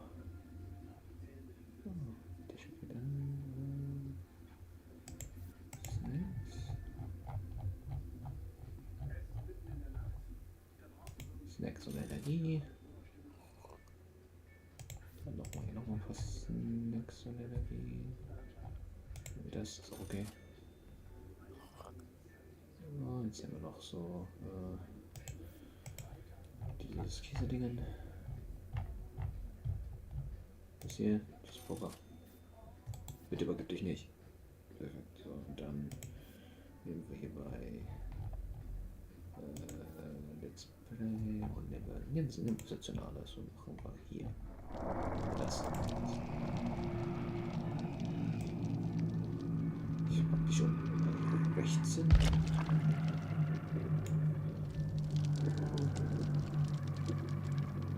Könnt ihr was sehen? Hinter mir könnt ihr was sehen. Ah, ihr seht nichts. Moment. Okay, ihr seht einmal kurz das. Hier. Könnt ihr das sehen? Ah Gott. Da. Also OBS hat so gar keinen Bock. Jetzt muss es aber gehen. Perfekt.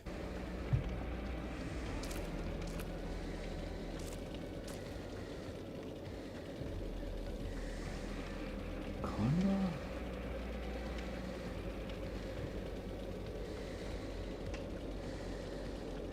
Karma, huh?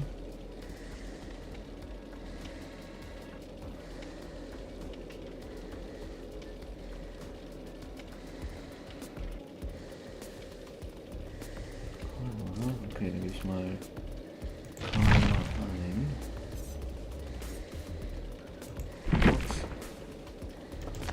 Oh.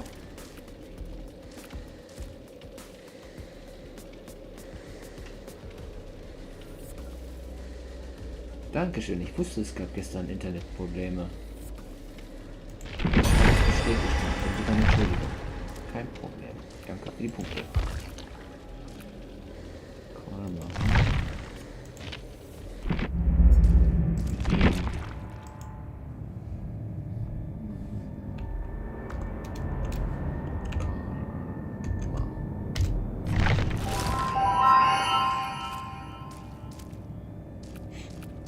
Ist nicht so schwer, hier was freizukriegen.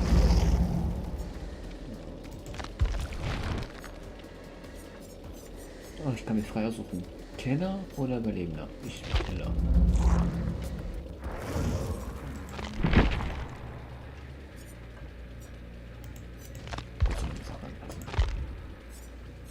Also ich bin schon Schütze.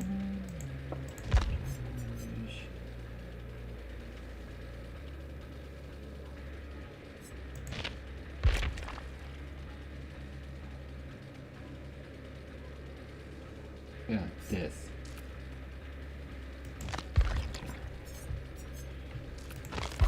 Ich mag diese Karte. So. Der war nicht mehr weit vom Prestige 1. Oh, Sho를 시작하지. Dann mache ich die Prestige 1. Dann so, dann als nächstes wollte ich entweder Dracula oder Pyramid Head machen. Fürs nächste Prestige oder Hillbilly. Handlos wäre auch geil, aber nicht höchste Priorität. Dann mache ich hier. Humanity is a plague that must be eradicated.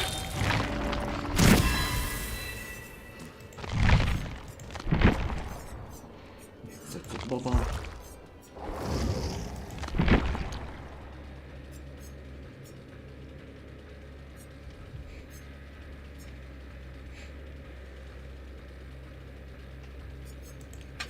Tote sind cool, aber ich finde dann die Möglichkeit mit größer. No one is scared, no way out, da. Ich bin gleich wieder, ich bin pinkeln.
So, wieder da. Mal gucken, ob irgendjemand vielleicht was geschrieben hat. Zweifel aber nicht.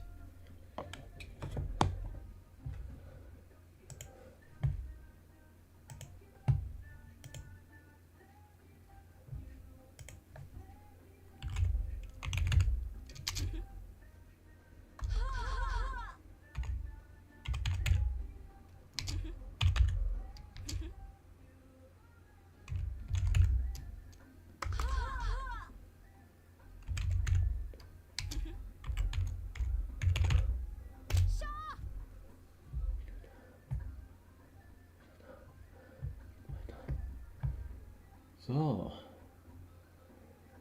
Keine Musik noch mal machen. Jetzt gucken, was gibt's denn hier Schönes.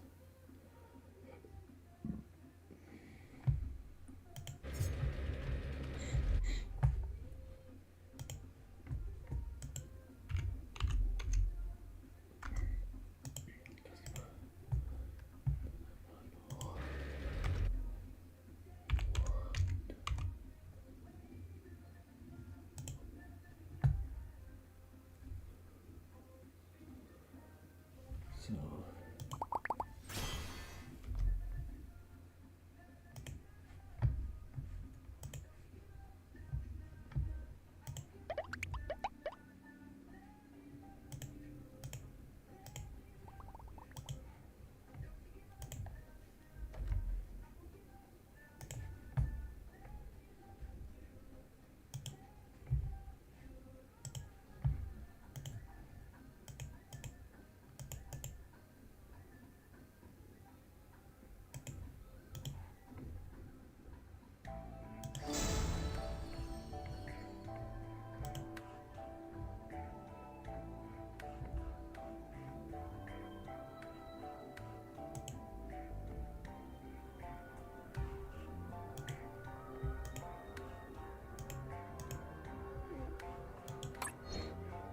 来たわね。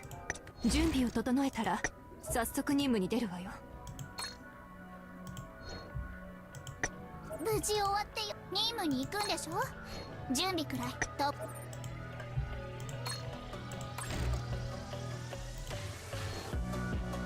こんにちは。いよいよ任務よ。準備はいい？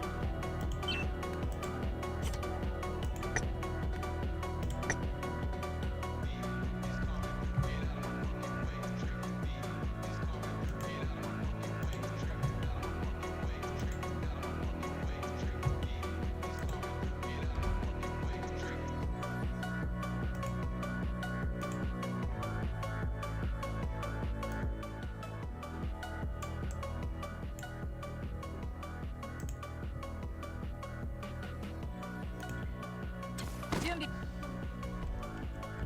っちはいつ援護する。まだだ。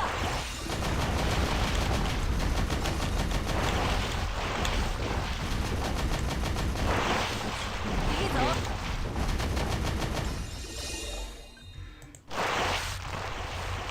こっちはいつでも行動できるぞ。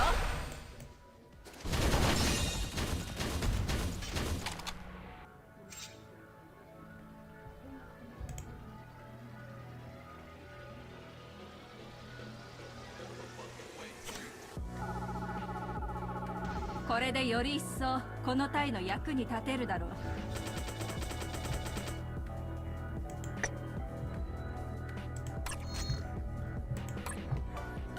こっちよ。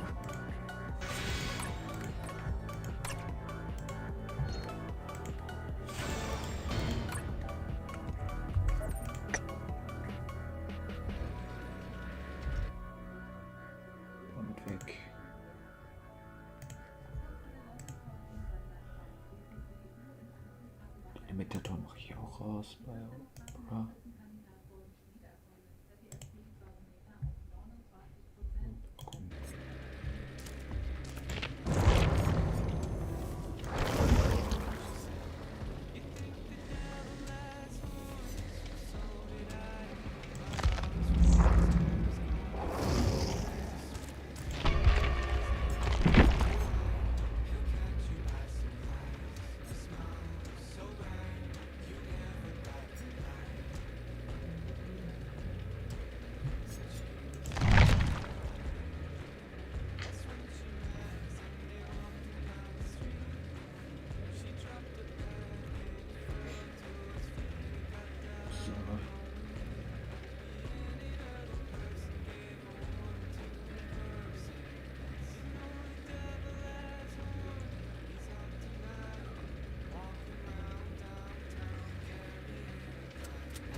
Only a loser would do that.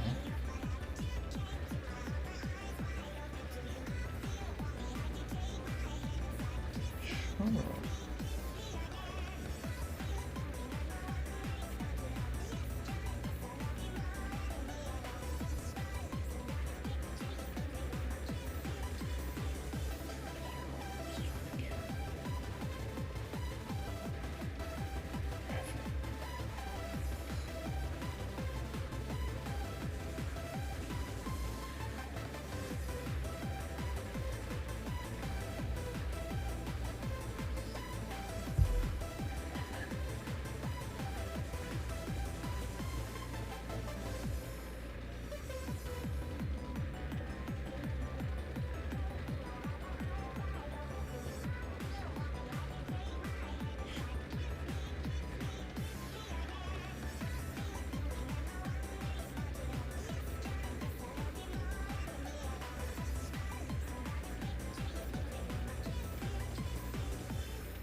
Bennys Eltern. Ja, hallo. Er hat ja diese Show ja einen Sprung gemacht. Und wie? Meine Sneaker sind schon zu teuer. Aber ich kann es einfach bei eBay verkaufen. Und deine Actionfigur. Damit. Alles gut. Du hast meine Actionfigur verkauft?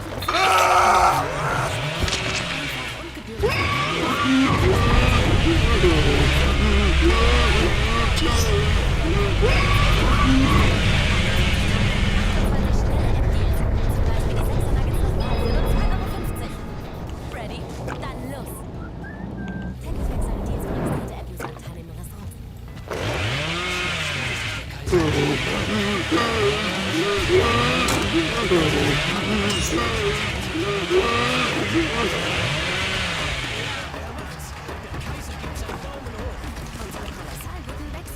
Zum Beispiel mit dem Samsung Galaxy S.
Yeah.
I don't give anybody a leash.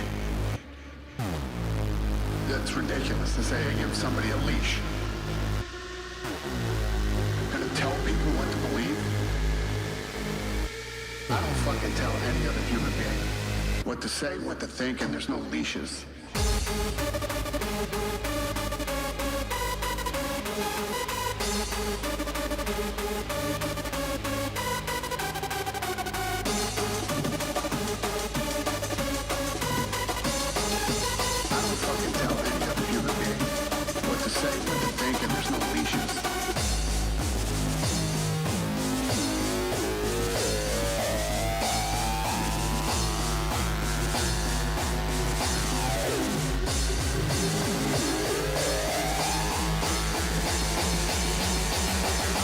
Free speech.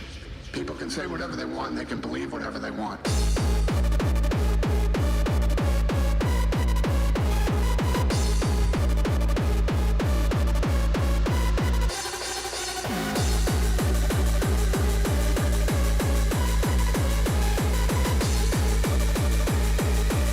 say what to think, and there's no leashes.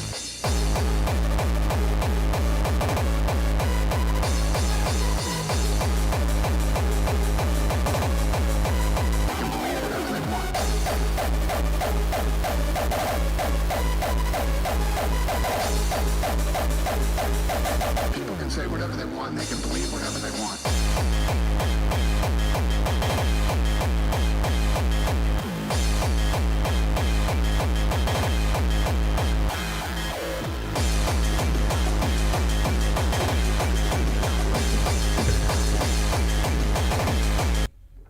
Das kann gar nicht weiterlaufen, wenn eine Runde wirklich.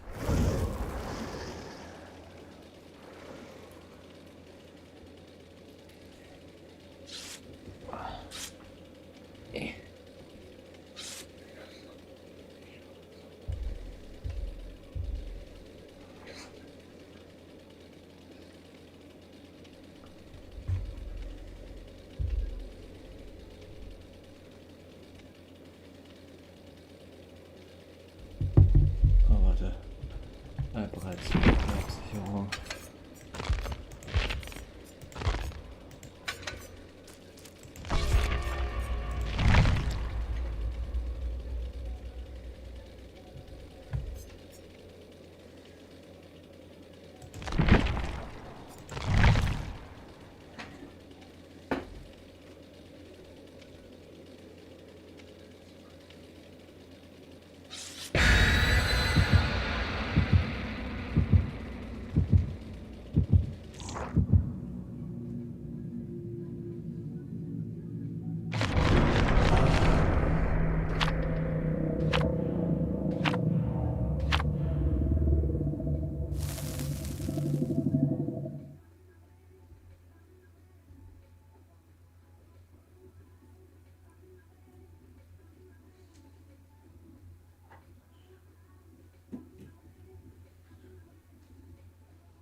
What to say, what to think, and there's no leashes.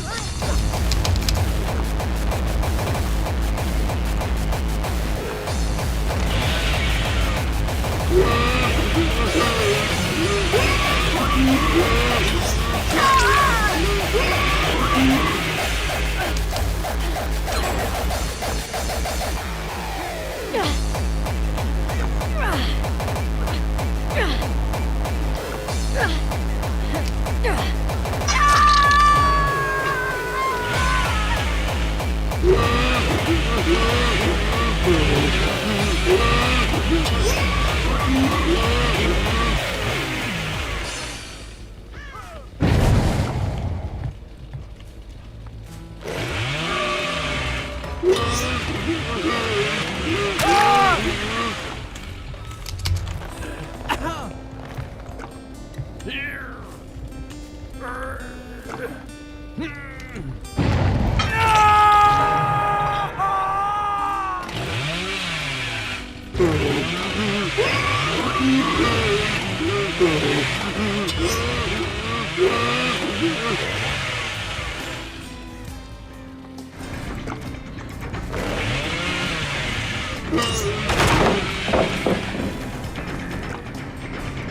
hat diese Schule einen Sprung gemacht. Und wie? Die neuen Sneaker sind schon zu klein. Hab ich ganz einfach bei eBay verkauft.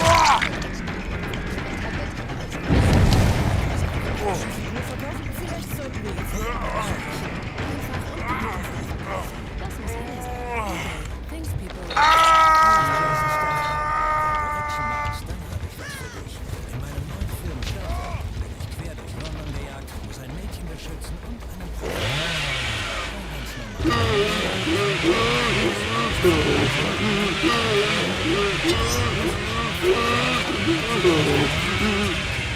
Klicken auf das Banner für alle Spielzeiten und den Trailer zum Film. Shelter, nur im Kino.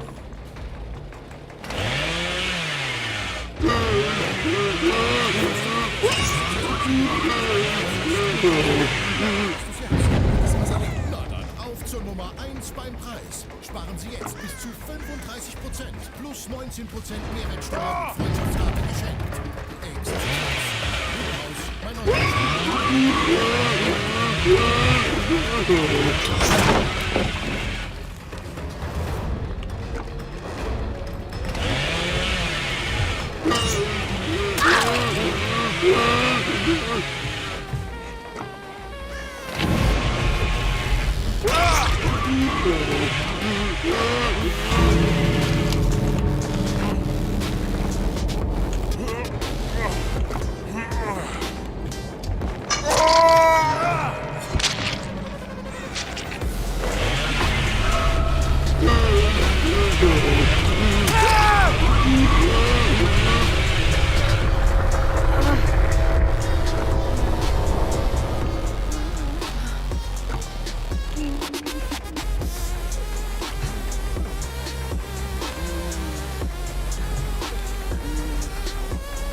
Got my helmet on my head. Figure out what that zombie said. Lava all over the roof. Gotta have my weapon. I'm doomed to be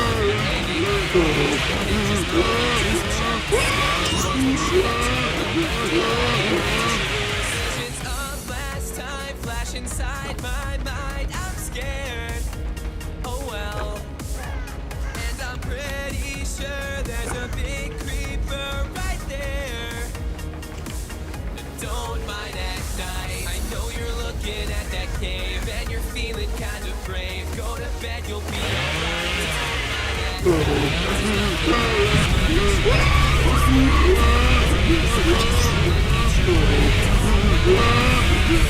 It's me you're gonna thank. Make a bed, it's not too late. 3-1 and 3-wood in play. Don't mind at night. How many times I have to say, drop the pick and walk away.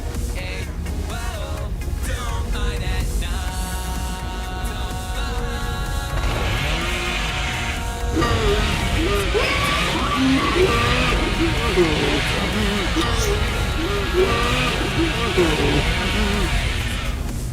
Stomach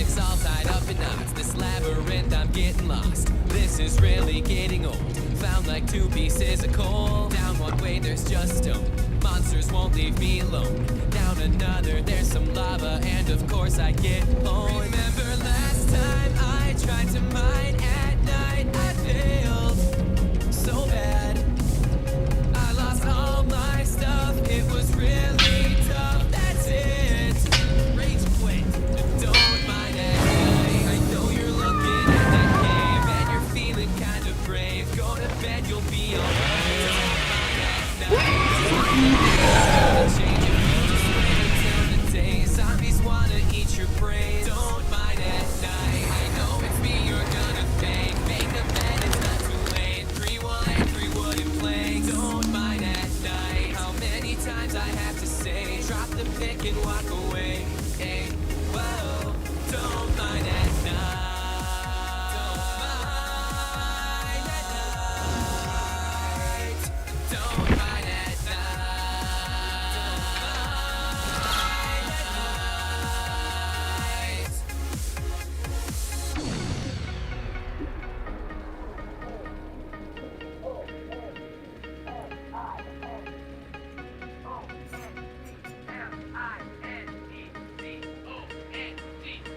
Don't mind at night. I know you're looking at that cave and you're feeling kind of brave. Go to bed, you'll be alright. Don't mind at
habe ich was für dich.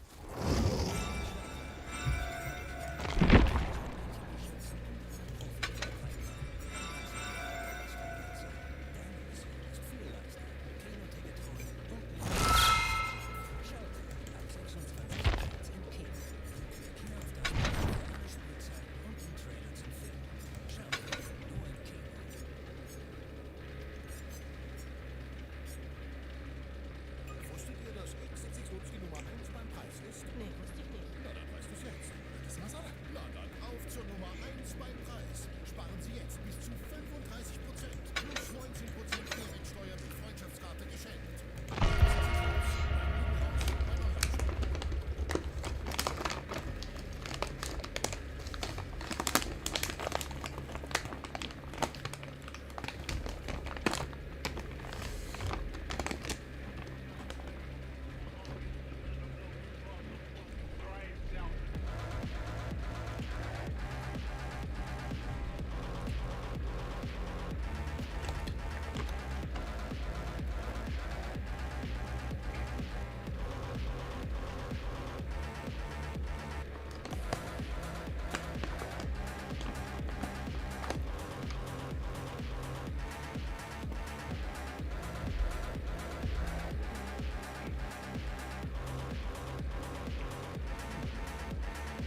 Diversion.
Jason Statham und mein neuer Film Shelter läuft ab 26. März im Kino. Du hast Feierabend und ich die Probleme. Klick hier auf das Banner für alle Spielzeiten und den Trailer zum Film Shelter, nur im Kino.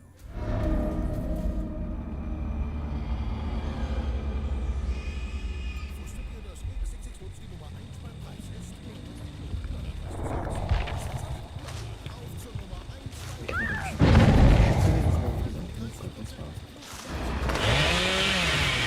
Yeah.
that the young miss has been located.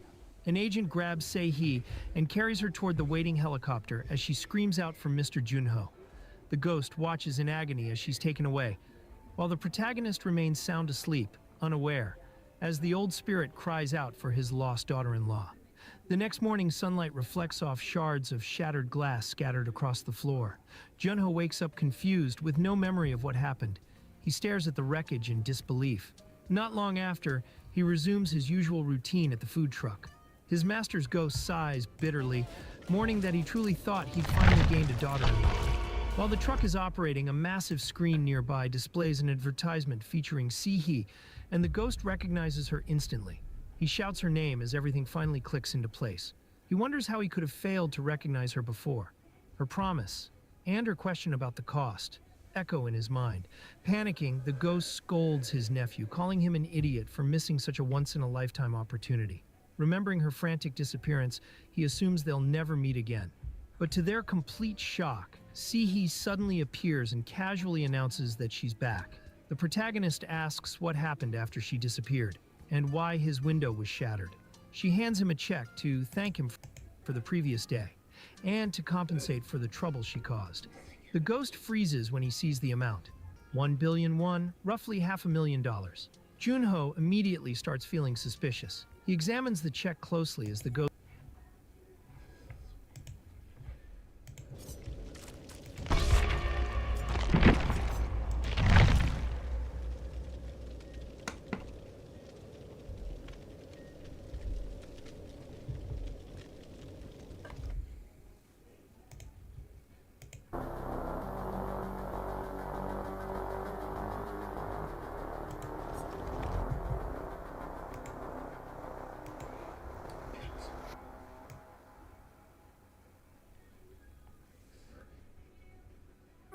Don't walk. Der My McDonald's Oster-Countdown ist zurück. 28 Tage, 28 schnelle App-Deals. Zum Beispiel der Chicken Big Mac für nur 2 €. Ready? Dann los. Hey, was glaubst du, wie sich der Kaiser entscheidet? Keine Ahnung, aber das gab's in Rom noch nie. Unbegrenztes Datenvolumen und 25% Rabatt. Meinst du, der Kaiser gibt dazu seinen Daumen hoch? Ja, er macht's. Der Kaiser gibt seinen Daumen hoch. Unsere kolossal guten Wechselwochen. Zum Beispiel mit dem Samsung Galaxy S26 Ultra für nur 1 € und monatlich 33 € zusätzlich zum Gigamobil M-Tarifpreis. Vodafone, together we can. Hier ist Jason Statham. Wenn du Action magst, dann hab ich was für dich. In meinem neuen Film Shelter bin ich quer durch London gejagt, muss ein Mädchen beschützen und einen Killer machen. Ein ganz normaler Donnerstag also. Deine Mission ist viel leichter. Kinoticket holen und mir bei der Arbeit zuschauen. Shelter, ab 26. März im Kino. Klick hier auf das Banner für alle Spielzeiten und den Trailer zum Film. Shelter, nur im Kino.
and you can deserve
You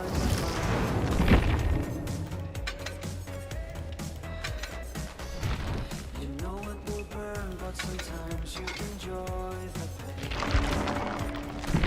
This is your favorite game, but you're gonna be defeated. You're never gonna beat it. Controls you like a slave, but you gotta stop pretending. You want a happy ending. Someday you're gonna wake up from a life of fantasy.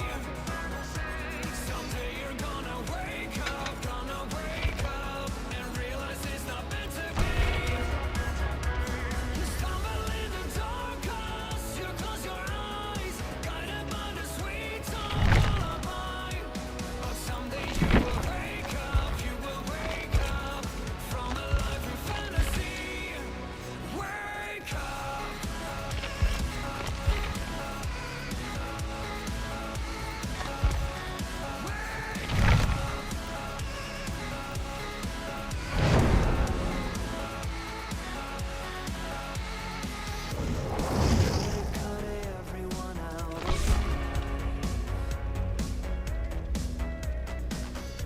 So no one can question how you can believe the lies.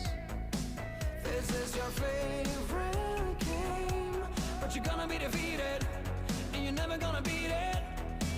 Controls you like a slave, but you gotta stop pretending.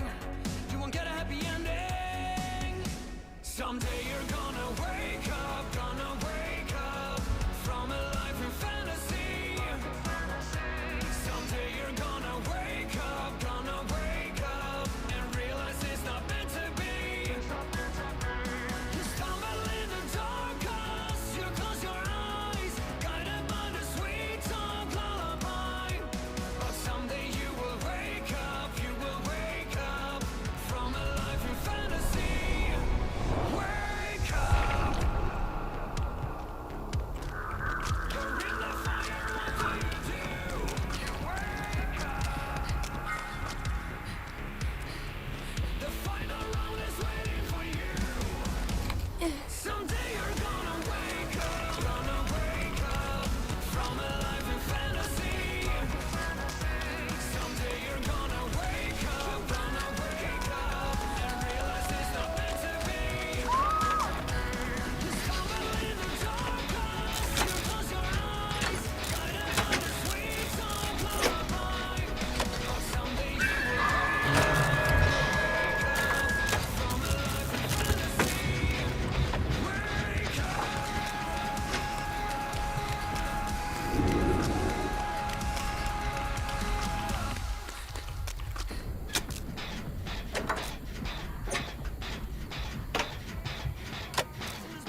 Mit Spotify Premium kannst du deine Lieblingssongs nonstop genießen, mit oder ohne Internet.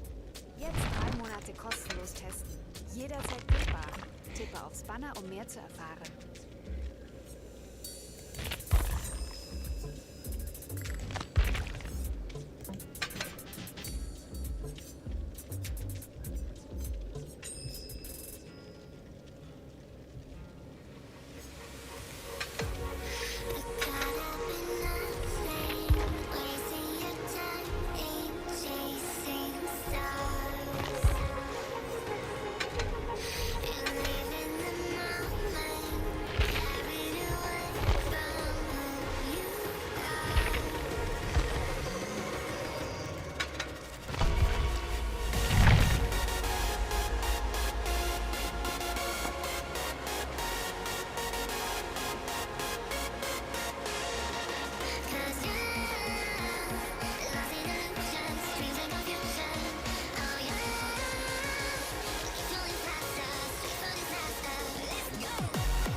Destroy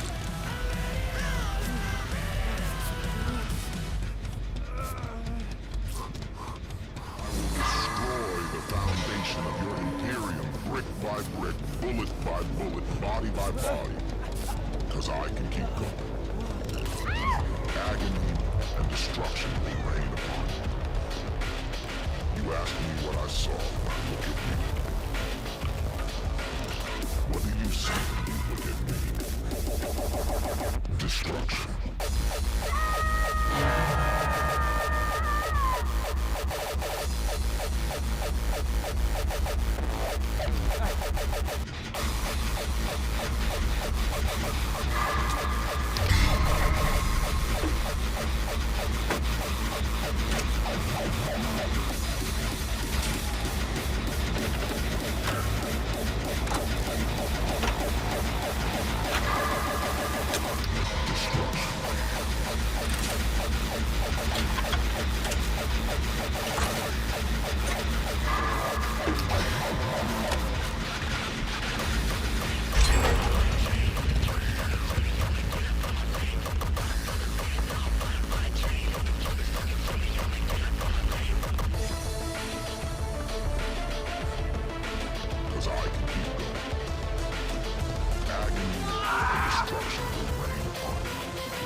Ich kann kein fucking Dings finden.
Bereit für die nächste Stufe deiner Produktivität.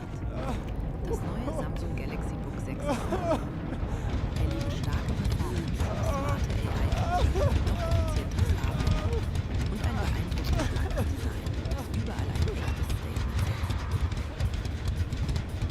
Ob im Business, bei kreativen Projekten oder ganz entspannt beim Streaming, engineered for perfection.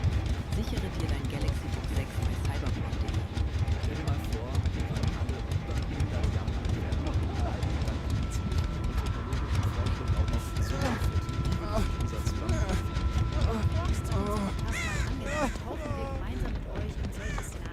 sorgfältig recherchiert. Guck's mal an.